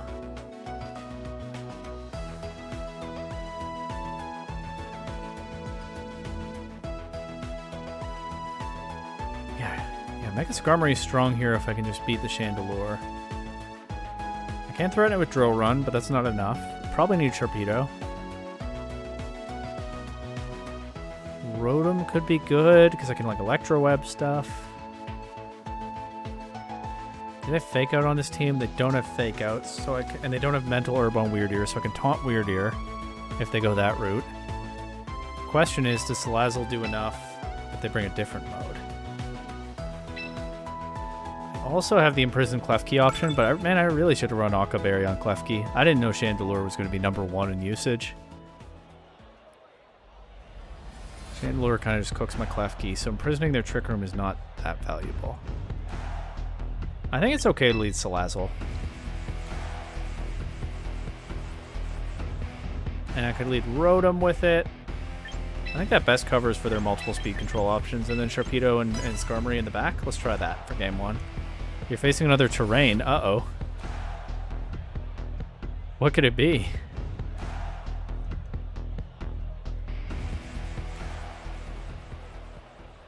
What is there to be done with a different terrain in this format that's any good? Oh, Blaziken, Professor, Jack Attack looking like they're fired up and ready to go. Weirdier and Decidueye. Okay. What does the Decidueye have? Attack, Leaf Blade, Triple Arrows, Sucker Punch. Okay. I think I would like to... Does the Weirdier have Protect? No. Okay, so I can taunt that and also Volt Switch it. And get Skarmory in. Where's their Focus Sash? I knew the answer to this. It's on Noivern. Okay, so it's not on Decidueye. So I don't have to worry about breaking a Sash on that. Grassy Terrain, Florges, Belly Drum, Grassy Glide, Chestnut. That's some cool stuff. Florges was another mon I was pretty concerned about. One of the reasons I went with Mega Skarmory. But I haven't faced one all day. But I was seeing it on a lot of teams people were building at one point. Anyway, here's my Skarmory. As just mentioned. Get the taunt into Weirdier. So that'll stop a possible Trick Room. Triple arrows into my Skarmory. It's gonna hurt. Oh yeah, that hurt a lot. What does Weirdier go for? It's just Psy Shield Bash into Salazzle. Makes sense. With the taunt. Threatened. I don't think that crit mattered. Knocks Salazzle down to the Sash, but I feel pretty safe here to just Heat Wave. And like, maybe Brave Bird. Do you want a Brave Bird Decidueye? I can even protect Skarmory instead. I actually think I'll do that. Just play a little bit safe. I don't want Skarmory taking too much recoil. Although if I land the Heat Wave into Decidueye, I'm fine anyway. But they could switch Decidueye out. I don't know. I don't know exactly what this Protect does, but it feels like a reasonable safe move to make here.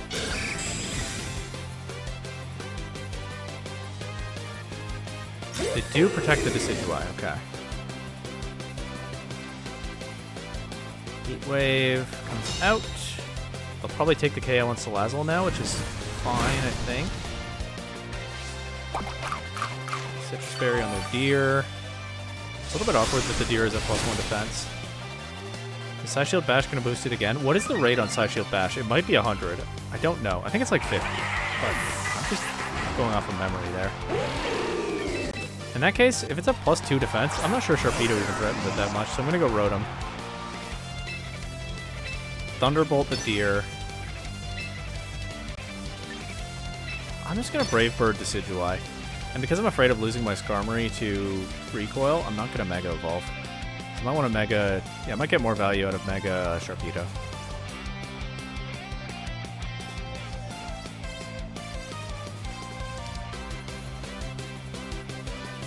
Or something. If I'd known this lead was coming, Klefki probably would have been pretty good here, although they do have some ways to threaten it, even with this. And there's a good chance there's Chandelure's in the back. Okay, they stay in with both Pokemon. Don't quite get the KO on Weirdier, but that's good damage. Brave Bird comes out into Decidueye and knocks it out. What kind of recoil am I taking, though? A lot. Psy Shield Bash goes into Skarmory and does get the KO. And the defense boost. Maybe it's 100%. I don't remember. It's been 100% in the games I've played against Weirdier so far today.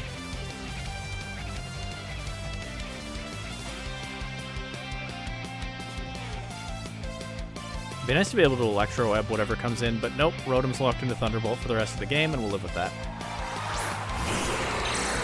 So here's my Sharpedo, and here's their Chandelure. Chandelure has Heat Wave, Shadow Ball, Protect, Energy Ball. But I actually think I want to just double into this thing and try to knock it out. I'm not that afraid of Weird Ear. It's not like it's been boosting its attack. Oh! Weird Ear can... It's not taunted anymore. Okay, but it didn't Trick Room this turn. It switched it out. It's not taunted anymore. I didn't properly account for that. Okay, but might be fine. What is Chandelure going to do? It might protect.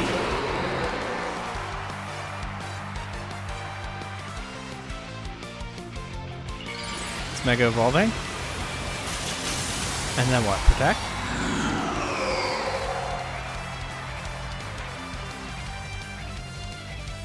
Yes. Okay. I don't think Klefki does anything I have to be super afraid of. It has Dazzling Gleam. Actually, that's a little bit scary with Sharpedo on the field. But I think all I can really do right now is Crunch and Thunderbolt the Chandelure slot again. Problem is Sharpedo doesn't take hits well from like anything, so even a Klefki Dazzling Gleam, especially since it's super effective, is going to hurt. But I might be able to win with Rotom. Okay, wait, okay, they're switching in Weird Ear, so I'll knock that out. It does get intimidated into Sharpedo. But I'll knock that out with the Crunch. Yes, through a Reflect, and then I get a free Thunderbolt into Klefki. Then I still have to beat Chandelure. And I don't think I can afford to protect Sharpedo, because if Chandelure gets to attack Rotom, then I'm in trouble. Oh, right, Rotom goes before, because I didn't get Speed Boost on Sharpedo, so I get the Crunch into Klefki. That's not ideal, but beggars can't be choosers, I guess. I never got a Speed Boost on Sharpedo in this game, because I saw the Chandelure come in, and I felt like I needed to just attack. So it goes again. They can Protect and Dazzling Gleam, but I don't think I can afford to cover for that.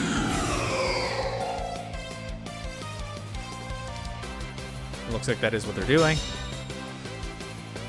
Guess I should have covered for it. Guess it would have been optimal to cover for it. Okay, Sharpedo does not take another Dazzling Gleam. They also can Light Screen, so their Chandelure will take the Thunderbolt better. Let's see, maybe I crit them with this Crunch. The Thunderbolt comes out first, of course. We know that now. I wasn't thinking about it earlier because I was so used to playing with Speed Boosted Sharpedo, but I did not take the time to get a Speed Boost this game.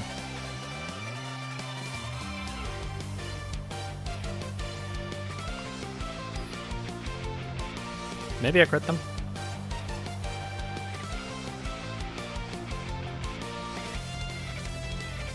Would be nice.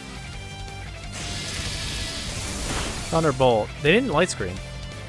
The Thunderbolt did quite a bit. Crunch gets the KO. Hold on. Rotom might win this.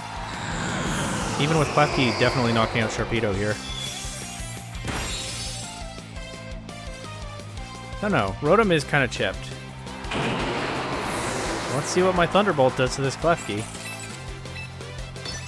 The thing is, it's going to be single target Dazzling Gleam now, so it might only need 2 more to knock me out. Okay, they take a turn to Light Screen. It's kind of a mixed bag because it is going to weaken this Thunderbolt, but it does give me an extra 1. That might not be enough damage, but there's nothing I can do but except keep clicking it, and maybe I'll get a crit, right? They also give me 1 extra opportunity to crit them. That might be enough. Para, that also, yeah, they also gave me another chance at that. No full Para. I think 1 more Dazzling Gleam knocks out Rotom. I think there might be a chance that this Thunderbolt KOs. And it could crit, and it could be fully paralyzed. I don't know what's going to happen. It's going down to the wire here in game 1. Oh, Thunderbolt KOs. No crit. Okay, nice. Clean game 1 win. But that was a close one. Man, what am I doing in game 2? Honestly, probably something similar.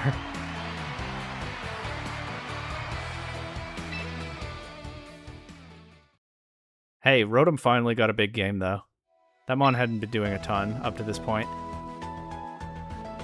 But even just having that strong special attack to click when the Weird Ear was boosting its defense was pretty useful.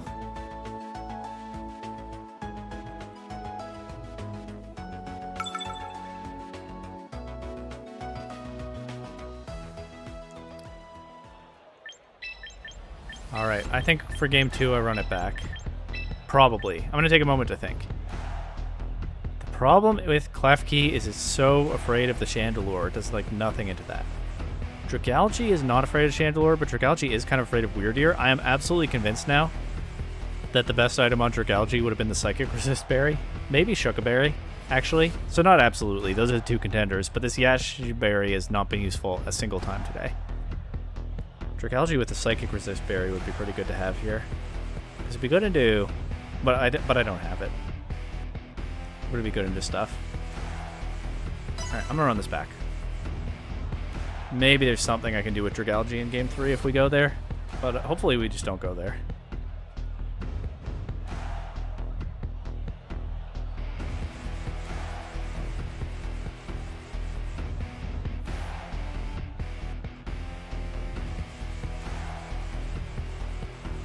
That first game was so close, though.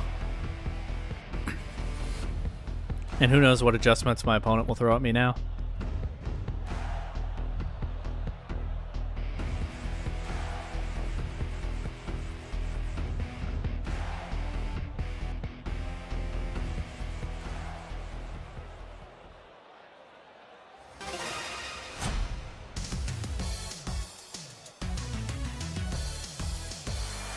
Here we go. Noivern and Chandelure, so it's Tailwind this time.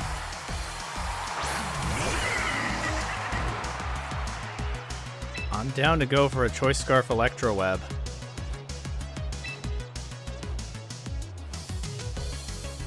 And honestly, fake out the Noivern, I think. That's not that good. Does Taunting Chandelure do anything? Wait. I could taunt Noivern if they want to go for Tailwind. The problem with this is if they're tricking me and they're going for Trick Room. But that would be a pretty incredible play. Oh no, they might be doing that. Oh no. Oh, they just protected both. Okay, okay, okay. Okay. Well, now they've scouted that I went for the taunt into Noivern. So I think I will taunt Chandelure next. In case they're trying to pull a fast one on me. I also think that it's better that they get Tailwind than that they get Trick Room. To be honest, if I'm allowing one of those. This is a really... Wait. The Chandelure doesn't have Trick Room. I'm confusing this with an earlier round. Oh my god. I'm getting tired. The Chandelure doesn't have Trick Room. It is just a Tailwind mode. I went multiple levels deep in a game plan that they couldn't... Thinking through a game plan that they literally could not be using.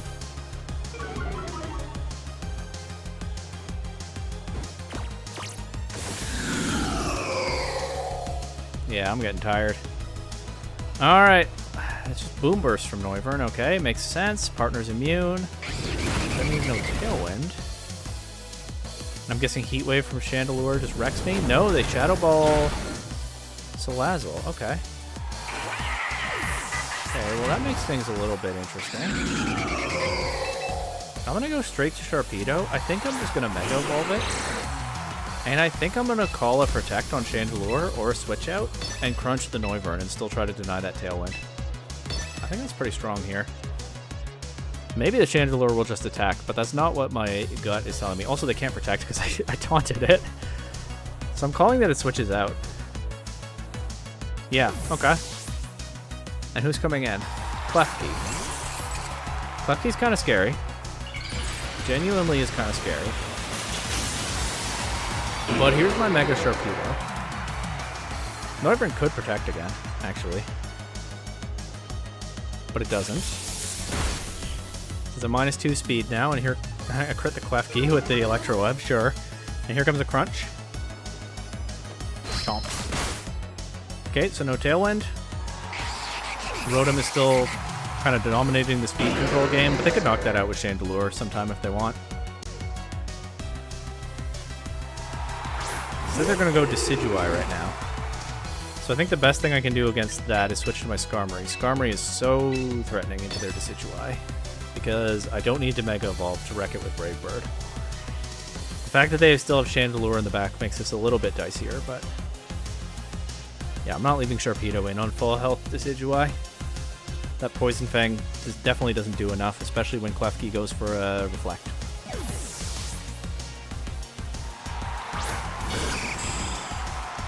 We saw Skarmory take a lot coming in from triple arrows, but it's still okay if they go for that. Still getting some nice chip into things with the Electro Web. As they just don't really focus on getting rid of Rotom. They actually do triple arrows Rotom now. And it KOs. With a crit. Okay. Is what it is.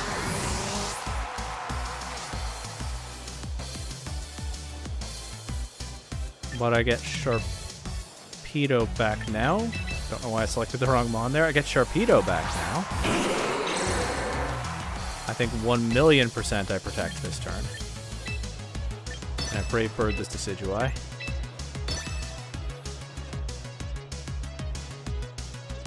They could switch to Chandelure. They don't. They just Sucker Punch Skarmory. Okay, it doesn't do too terribly much, and it gives them some more Life Orb chip before my Brave Bird comes out.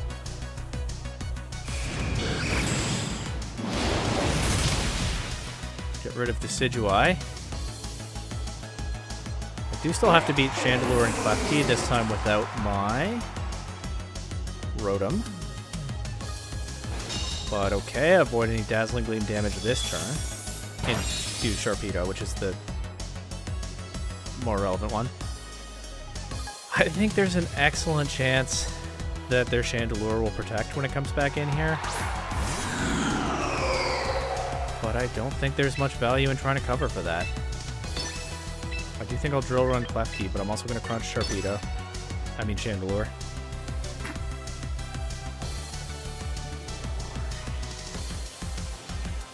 Might be better to double Chandelure if it doesn't protect. I think there's an excellent chance it's going to protect. I do want to attack it at all in case it doesn't protect. But maybe I'm splitting the difference in a way that doesn't really make sense on either path here, but I think this can work. They don't protect. Crunch. KOs. Let's go. That should do it. I don't think Klefki can win from here. Drill Run connects. Doesn't get a KO, but Klefki's probably not knocking anything out with this Dazzling Gleam. Nope.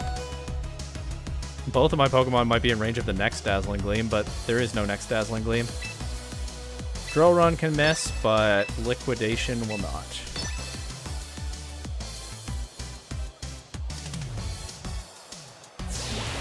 And Sharpedo brings this one home. This was a good Rotom set, which is something I've been missing up to this point, a good Rotom set.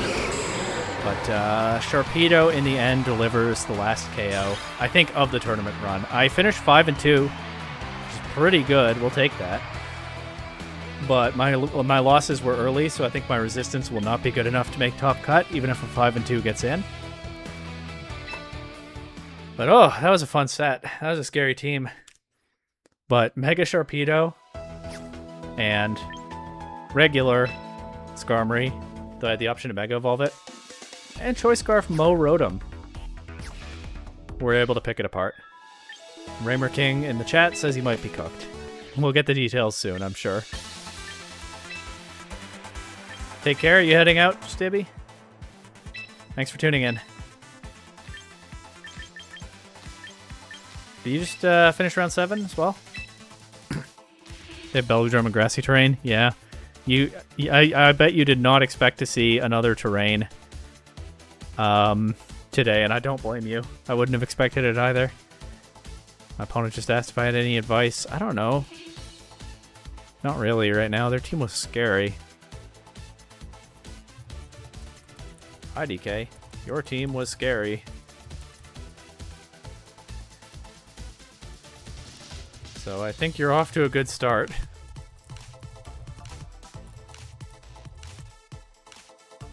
There we go. That's what I've said to my opponent when they ask for advice. I don't have advice in my head right now. I'm not even that good. What am I giving advice for? Finished 5-2. Congrats.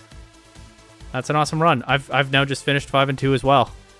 Was a good last game. That's great. I'm glad you had fun as well. That's genuinely the most important thing, because a lot of the value in doing this is enjoying it, right? I'm just going to stick around. I know Raymer wanted to play after round 7, so I think I'm down to do that. Otherwise, I'm going to stick around to see who's in top cut.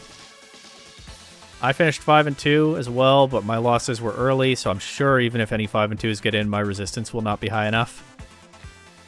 But I'm curious to see what happens.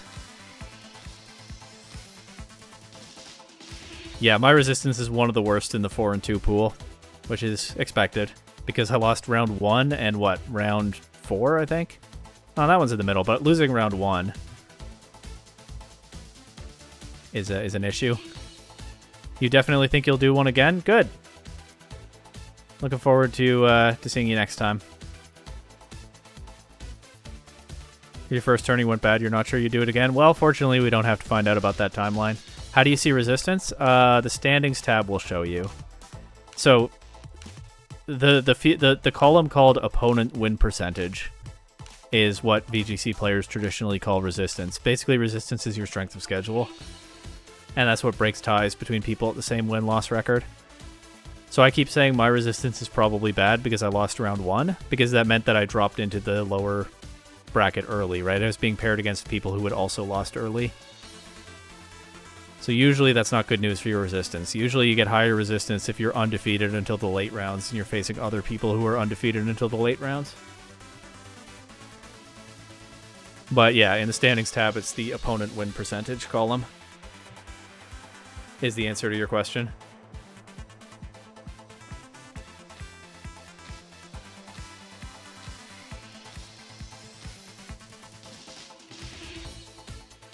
.33. That's better than mine.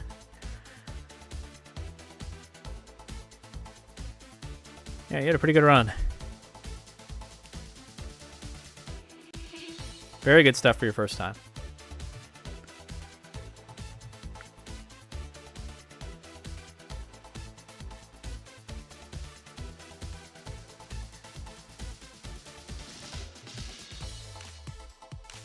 Anyway, yeah, I'm just going to hang around. Like I said, I think Raymer wants to play when he's done.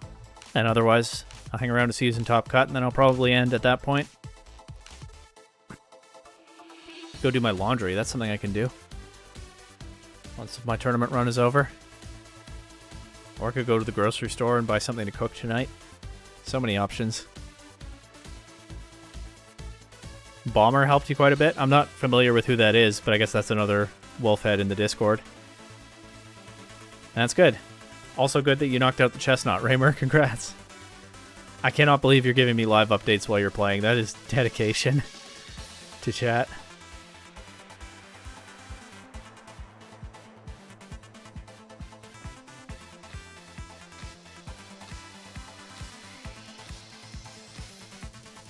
I keep seeing Tony Flygon doing well in these wolf tournaments. Does anyone know, is that the Tony Flygon from Smogon, who's like one of their longtime great players? Is that guy a wolf head? They brought Crook. Having trouble with dark types too, Raymer?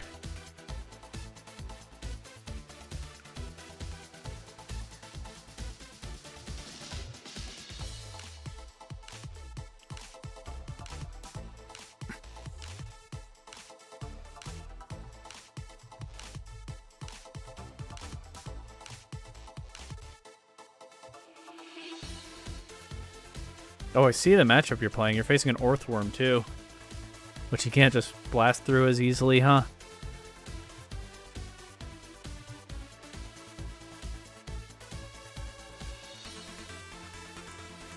Oh, thanks for the follow, like, 30 minutes ago. I only just saw that now. My bad.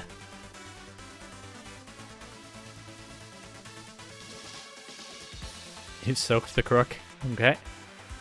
That maybe is a kind of progress. I'm not really sure.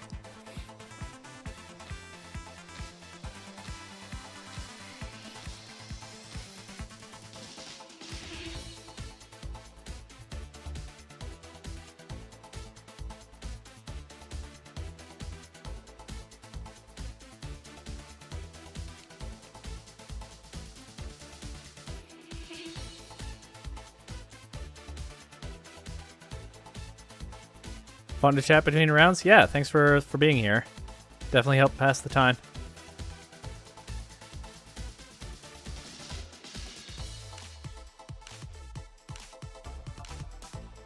I'm gonna sneeze, so I might mute for that. Hang on.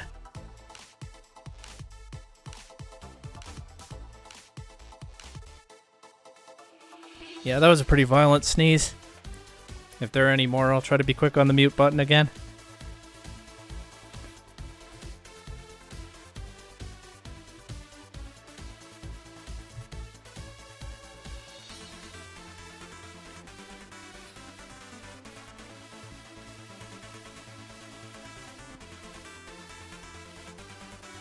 Oh, did Mount A bring Chime Time in the WDL this week? I've not watched this Wolfey Draft League at all yet. And I've still been making my predictions and doing okay. I was tied for 20th on the prediction leaderboard last I checked, because honestly, a lot of them are not that hard to guess. But I'm so far behind on actually watching Wolf's content. I haven't watched any of the WDL yet. Gotta go make dinner? Yeah, enjoy your dinner. Thanks for being here, like I said. And I'm glad you enjoyed the tournament. I hope to see you in more of them.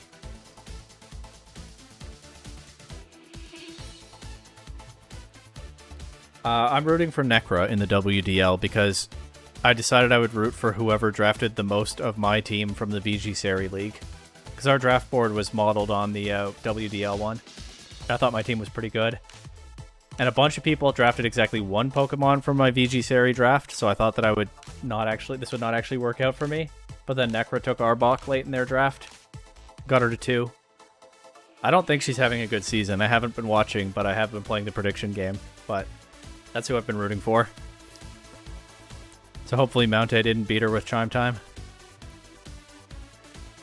You cheer for Play More? They work out you in a draft?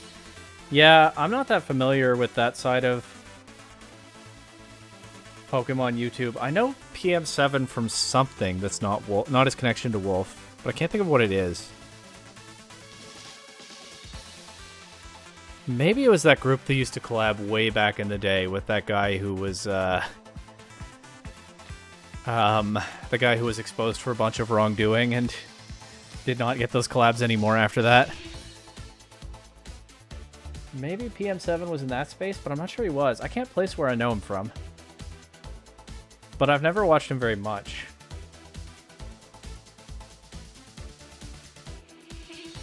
Oh, he might have done a draft league with like A-Drive and them way back in the day. That's probably where I know him from. Yeah, he is just a general Poketuber, but there are a lot of those that I don't watch. And he's kind of in a space that I don't watch very much in terms of the people he usually collabs with and stuff. But maybe he was in a draft league way back in the day.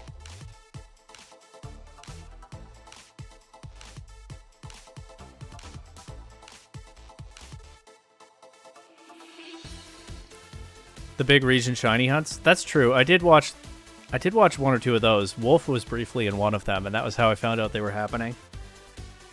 Anyway, yeah, they have a fun draft as well. They have the Mega Gengar stuff, right? So that's a good one to root for. Like I said, I decided before I saw what everyone had drafted that I would root for whoever had the most of my VGC team, and it was Necra. But obviously I want to see Wolf do well. I want to see Cybertron do well. I've really enjoyed watching Mount A. I had never heard of him before that Chuckle Premier League season that he won. But he won that, and he's really thrown himself into VGC stuff since then. I enjoy his videos for sure. So I'm a little bit rooting for Mount A, but not against Necro this season.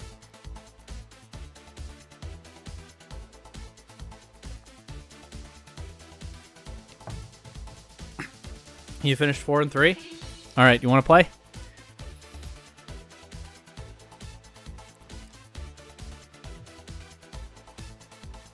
Oh, I forgot to look at the Limitless chat to see if my opponent would say more. I'm going to leave the room now because they chatted 10 minutes ago and I forgot to look at it. I was distracted by this chat, but they said, Sharpedo just ate my Chandelure for breakfast, which is true and is what I was hoping for when I decided to use Mega Sharpedo today.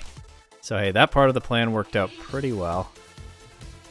How many tabs do I have open that are just the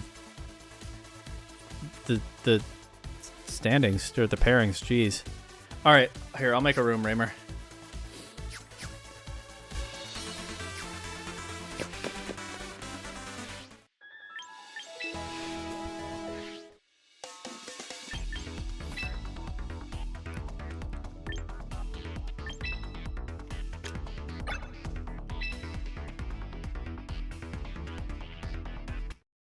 This is not a tournament match, so I guess other chatters are allowed to join and watch this in spectator mode, but don't battle. What if this time you give very precise commentary? What if I tell you exactly what I'm going to do before I lock it in? Somehow, I think that might be unwise.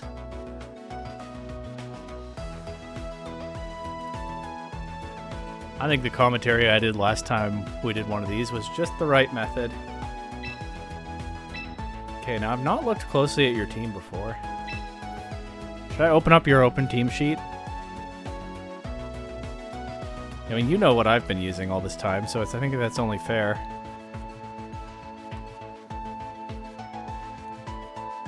Nah. You've pulled up my team sheet, okay. Alright, so I probably want a certain Pokemon against this.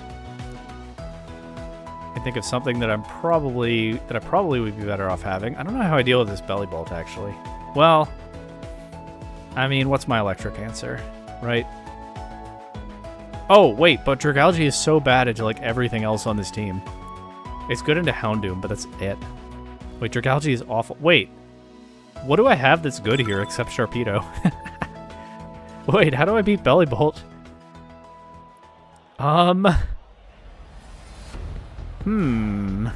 This matchup is not as good as I thought it might be.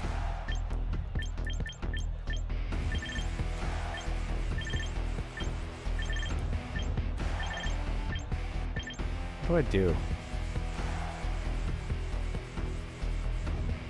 I have a fun idea. Let's try this.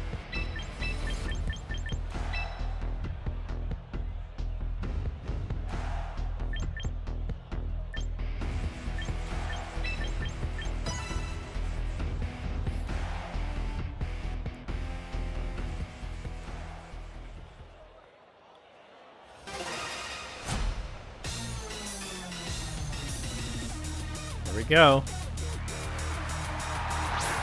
It's spamming Charizard on the ladder. Judging by those badges. Oh wow, it's the Pokemon that I was stressing, that I was openly stressing about beating. What do I do? Okay. Well, we're gonna start with this. This is what I have for Belly Bolt. We'll see if it works. I don't know that it will.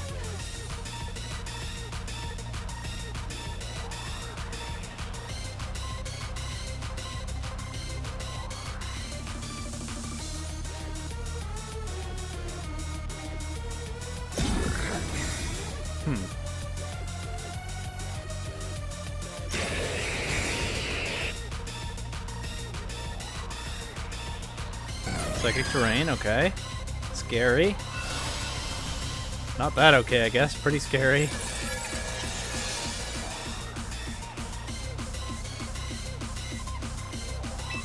But what if I were to do this next?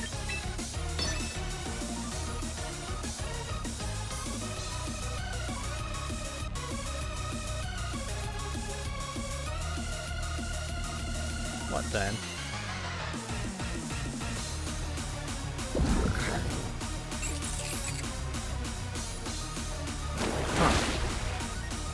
So the thing is, I thought you might switch the Belly Bolt out, but also, yeah, I wasn't really that afraid of anything you could do immediately this turn. Hence targeting Espeon. Accuracy drop could be a problem. I missed the Dazzling Gleam into Espeon, and also Belly Bolt, so you could just wreck my Dragalge here, and there goes my game plan. Well, I don't know if Dazzling Gleam would have knocked out Espeon anyway. I was honestly hoping Sludge Bomb would do more than that, or at least poison it.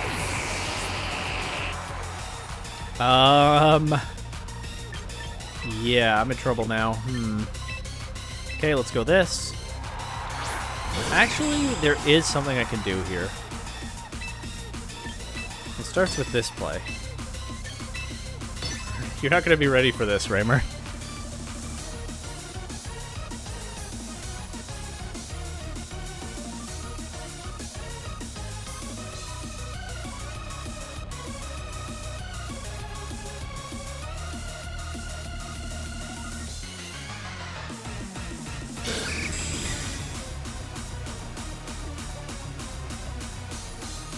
Okay, protecting the Espeon, but... Oh, parabolic charge. I actually did not look closely enough at your team sheet to see that you had that.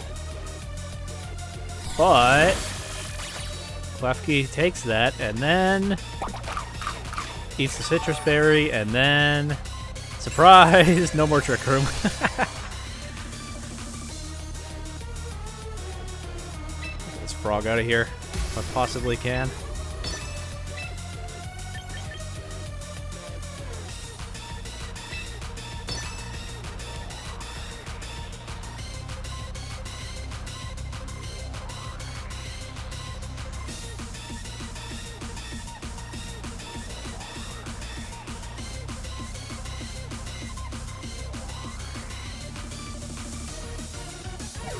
I guess it did kind of tip my hand about what I was going for this turn. Because see, oh, was that Intimidate? I opened your team sheet and I haven't even really been looking at it. Okay, I get the Intimidate into my Skarmory. But I'm still looking for big damage here. Let's see, big damage. Show me big drill run damage. That's pretty small damage. Oh no. And I used my Mega, so I can't Mega Evolve Sharpedo now. Oh, I have Sharpedo in the back. There you go, you get more precise commentary than last time. Klefki, by the way, took one Muddy Water accuracy drop and has so far successfully landed a Dazzling Gleam into 1 out of 4 possible targets. And you have the Parabolic Charge recovery. I don't think I can beat your Belly Bolt, Raymer. I guess my team was not prepped for Belly Bolt. But also, you just have so many Dragalge answers. I think you probably have this set. Genuinely. Although, there might still be one thing I could do to this Belly Bolt. Not in this game. I think I lose this game. But there might still be one thing I can do to this Belly Bolt in a game 2. Maybe.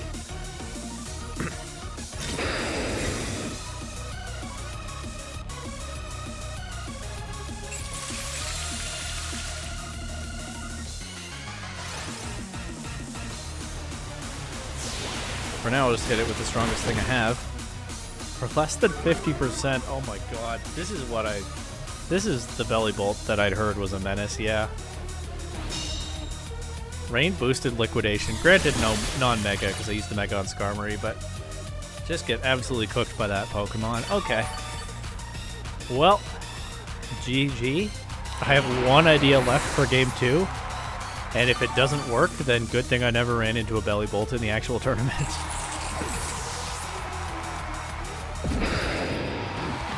That's such a funny Pokemon. I'm glad it popped off for you today. Oh, never mind. First time that's worked so far. Okay.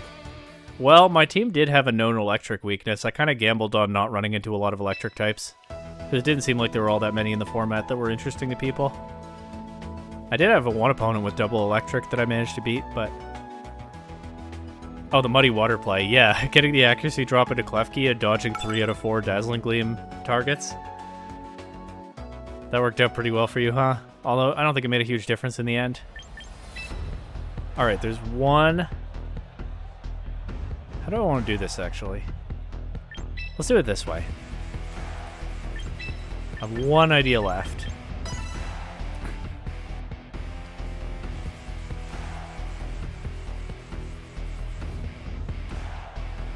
Might be a little bit better balanced against your team, but we'll see. Both of my Megas being physical and both of them being weak to electric was definitely a known pair of issues with my team. They still complemented each other pretty well overall, but I think there might have been a better Mega Sharpedo team to be built. Oh, you just lead with this time. Oh no, it's not the Belly Bolt. Well, what do I do?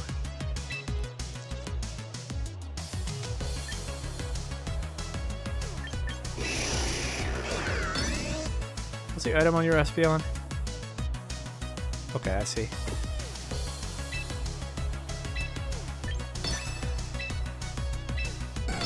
Wop. Aw, man. Okay. Oh, you protected both around the fake out. Yeah, it makes sense. I did go for that.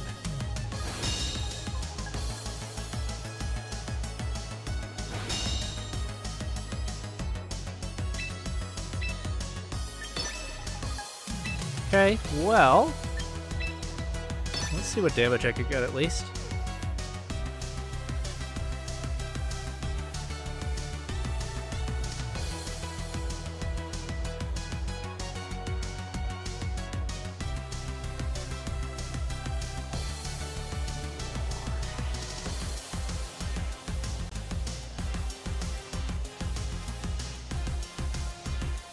I guess I am giving you better commentary than last time, without even really thinking about it.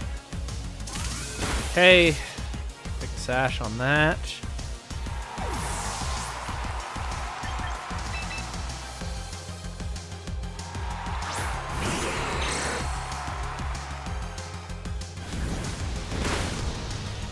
Good damage. Almost knocked out Espeon, but not quite. There's the Psychic Terrain. And what is Alakazam going for? Expanding Force. Okay, so that'll knock Salazzle down to the sash. But it won't damage Sharpedo, and now I know that Salazzle is faster than your Mons. Although, maybe not when Alakazam Mega Evolves. Not sure of that interaction.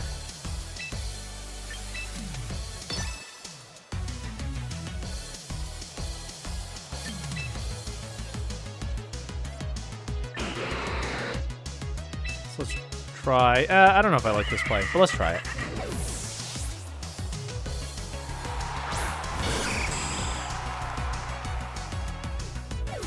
Switching Espeon out, okay. For the Menace.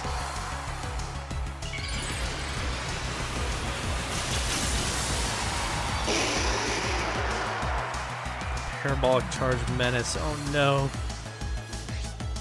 And there's Mega Alakazam, copying Sturdy. Well, better that than Speed Boost. I actually did not think about the timeline where you copy Speed Boost. Oh, and my Protect fails because it's the last move of the turn, right. That funny interaction. Okay, well. Let's just try this. Actually, let's try this.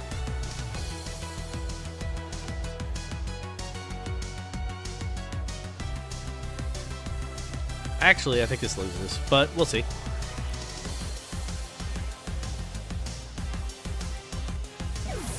Oh boy. That's not what I wanted to see.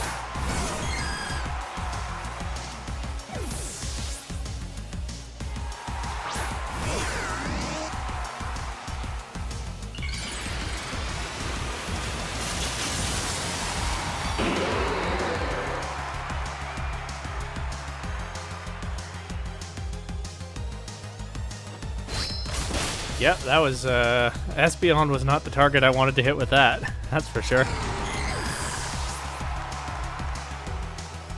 Here comes the Parabolic Charge. It just knocks out Sharpedo. I don't know if that crit mattered. Parabolic Charge is not that strong, and I didn't charge up your Belly Bolt for you, so maybe it did. Crit mattered?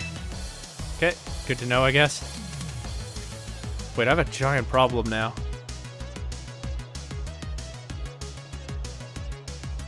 Maybe it's solvable. Here's the Alakazam.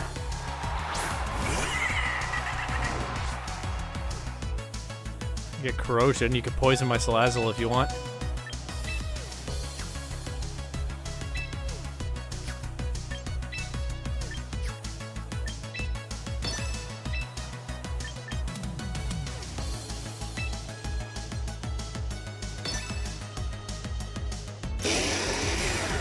Uh-oh.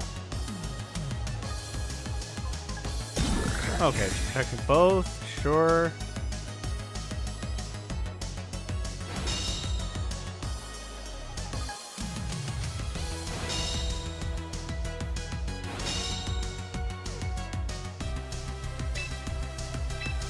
Okay.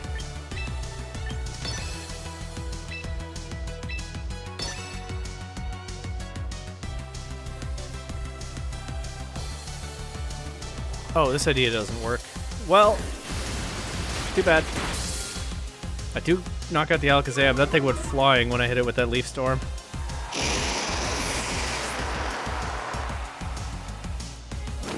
Sludge Bomb into Belly Bolt. That's good damage.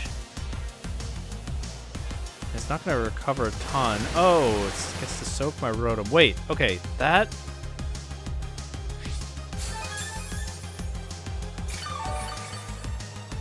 that might let me back into this game.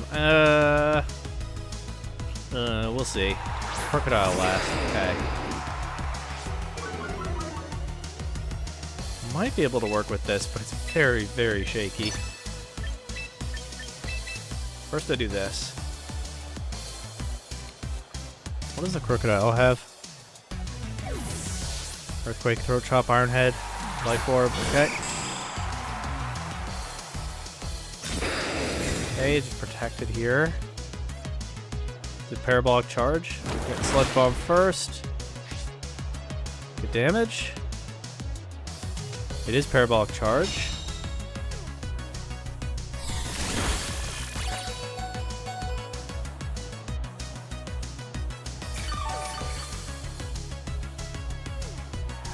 Oh, did Skarmory just survive that with Sturdy? That's the first time that ability's mattered today. Look at that. I was not even thinking about Sturdy when I switched it in. Okay, it is possible to win this. I think.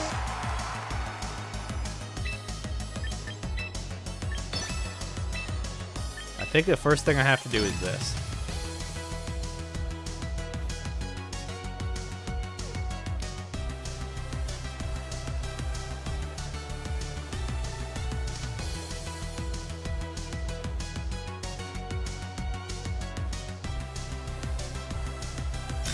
Okay.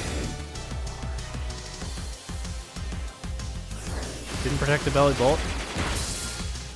That just KOs. Let's go. Now, of course, I'm stuck at -2 into Crocodile, but yeah, that was the out that I had.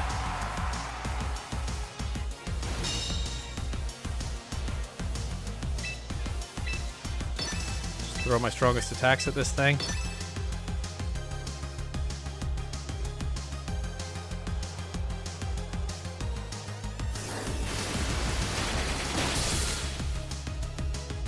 A lot of damage, even at -2.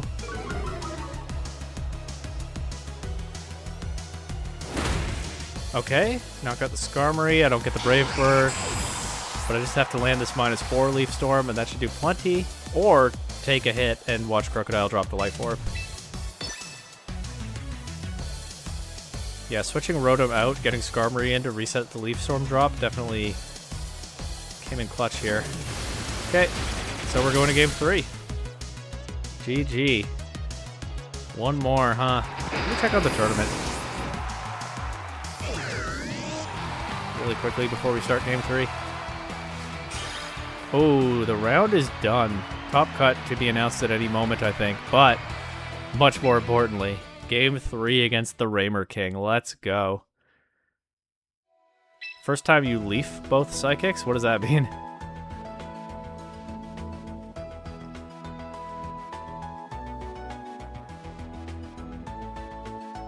Lead. Really? That's the first time all day? Wow.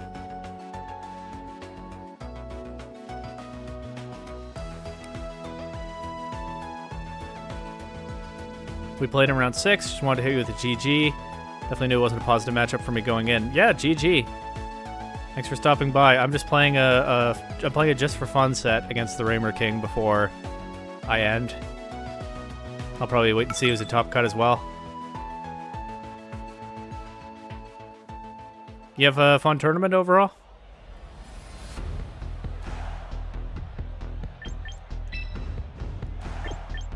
Okay, let's do this time. This for sure, and then I think this is okay. We'll try this. Very fun. First Wolf tourney since you subscribed. Yeah, they're always a fun time. It seems like they're trying to run them monthly now, so hey, lots more coming up, I'm sure. Espeon and Belly Bolt, so we're back to this. Alright.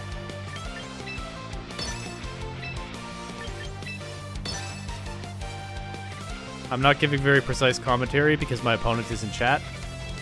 And it's just a fun match that we're doing since we didn't play each other in the tournament, so that's why my commentary is all like, I will do this now. Now I think I should do this. But let's see how this works out for me. Oh, the belly bolt protects. Okay.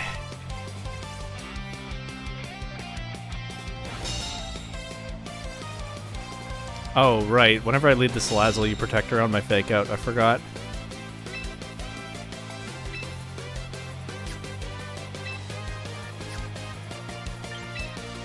Let's do this time.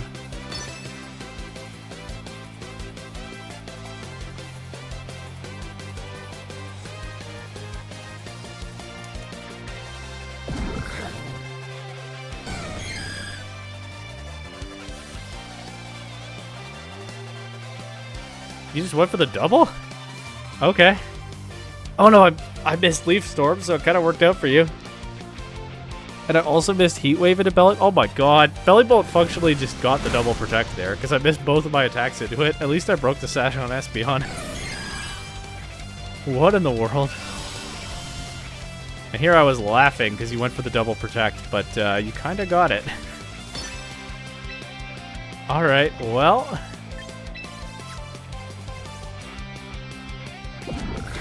I have an idea. Forgot I can do this.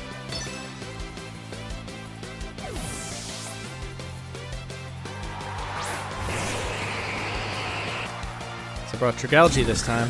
Belly Bolt gets the triple protect, so to speak. I missed another Leaf Oh my god. I needed that KO on Espeon. Dragalge got in so safely if I just got that KO on Espeon. Okay, well... What do I have left to use on you here? I can do this, but what does it accomplish for me? Nah, let's do this.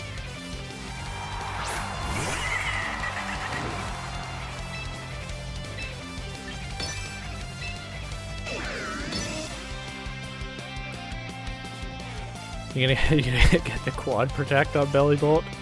Sort of, functionally. No?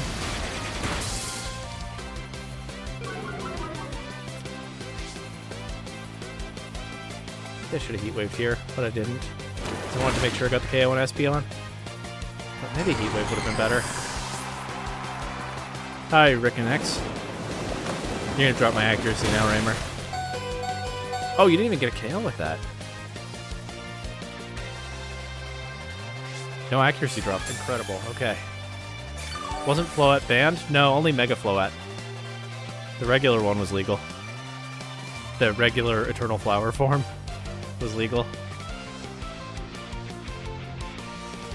Why, did you run into one in the tournament? How do I beat Alakazam now? Maybe... Nope, that doesn't work. Okay, I think I just have to do this and hope it works. You're looking at the metagame tab? It looked like it was on some teams that were doing pretty well, but I didn't run into one today. Good luck. Hey, maybe I crit them this turn. Get well with that. There's the Mega Alakazam. Oh, what is it going to copy? Oh, is it going to be Speed Boost? Oh, once again, opened up that possibility. No, it copies Levitate. Okay. Please KO. Let's go. There we go, Raymer King. The one answer I found to your Belly Bolt was that it took a lot of hits. It took a lot of damage when I got a special attack into it in game 1. So just spamming Leaf Storm with Rotom I figured was the one out that I had. Oh! Did Expanding Force not hit Rotom because of... Oh, Alakazam has Levitate. Oh my god, Alakazam copied Levitate. That's why the Expanding Force isn't the spread move anymore. You targeted the Sharpedo slot. And you took away your own groundedness. By accident, of course. What is Pokemon? Oh my god. Okay, do this, I think. You got the Delphox treatment, yeah. Well, I'm sure glad you copied that instead of Speed Boost. I think it makes up for all the Leaf Storm misses, honestly. Trace is random. I know. That could have been that was a big 50-50 for me. That could have been pretty bad if you got Speed Boost. but is very good when you go levitate. Okay, protecting that.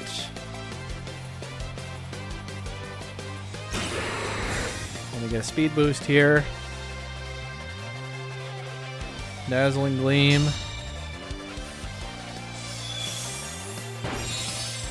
Takes out Salazzle. Okay. But now... this has been a great set. I'm gonna have to... if I make a video of this, I think I'll have to include it.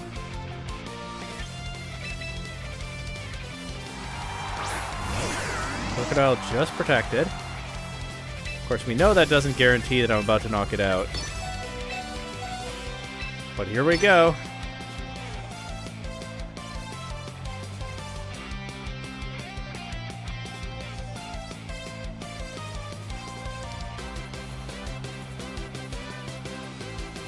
Let's see what happens.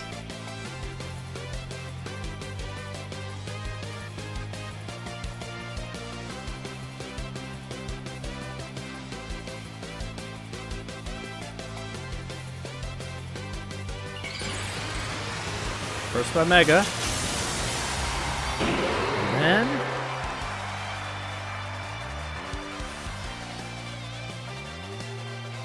crunch into Alakazam. Knocks it out. But you know what's coming next, Raymer, and you know that it might not work out for me.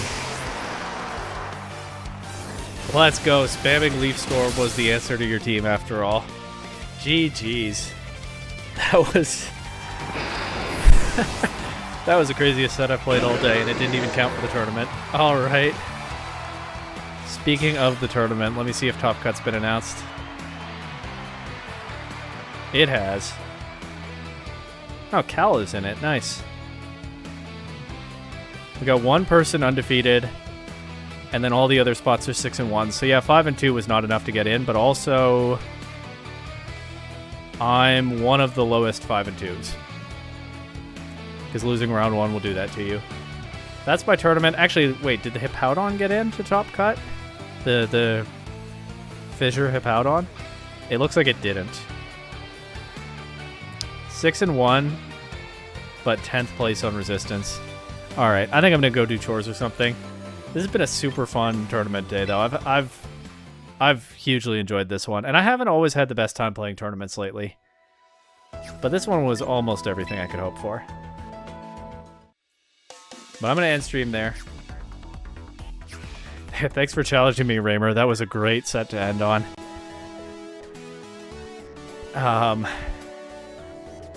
Next stream, probably pick the Maple Lock thing. My playthrough challenge that I'm doing for the new chatters. I'll pick that back up sometime. Again, I haven't been streaming it very often because I've been fitting it around whatever else I'm doing instead of prioritizing it.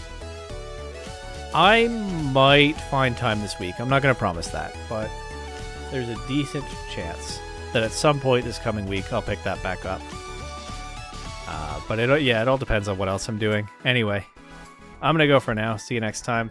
Thanks for the chatters who came to help pass the time. Thanks for the new follows and everything. And GG's to everyone. This was a super fun tournament. These low usage formats are always great.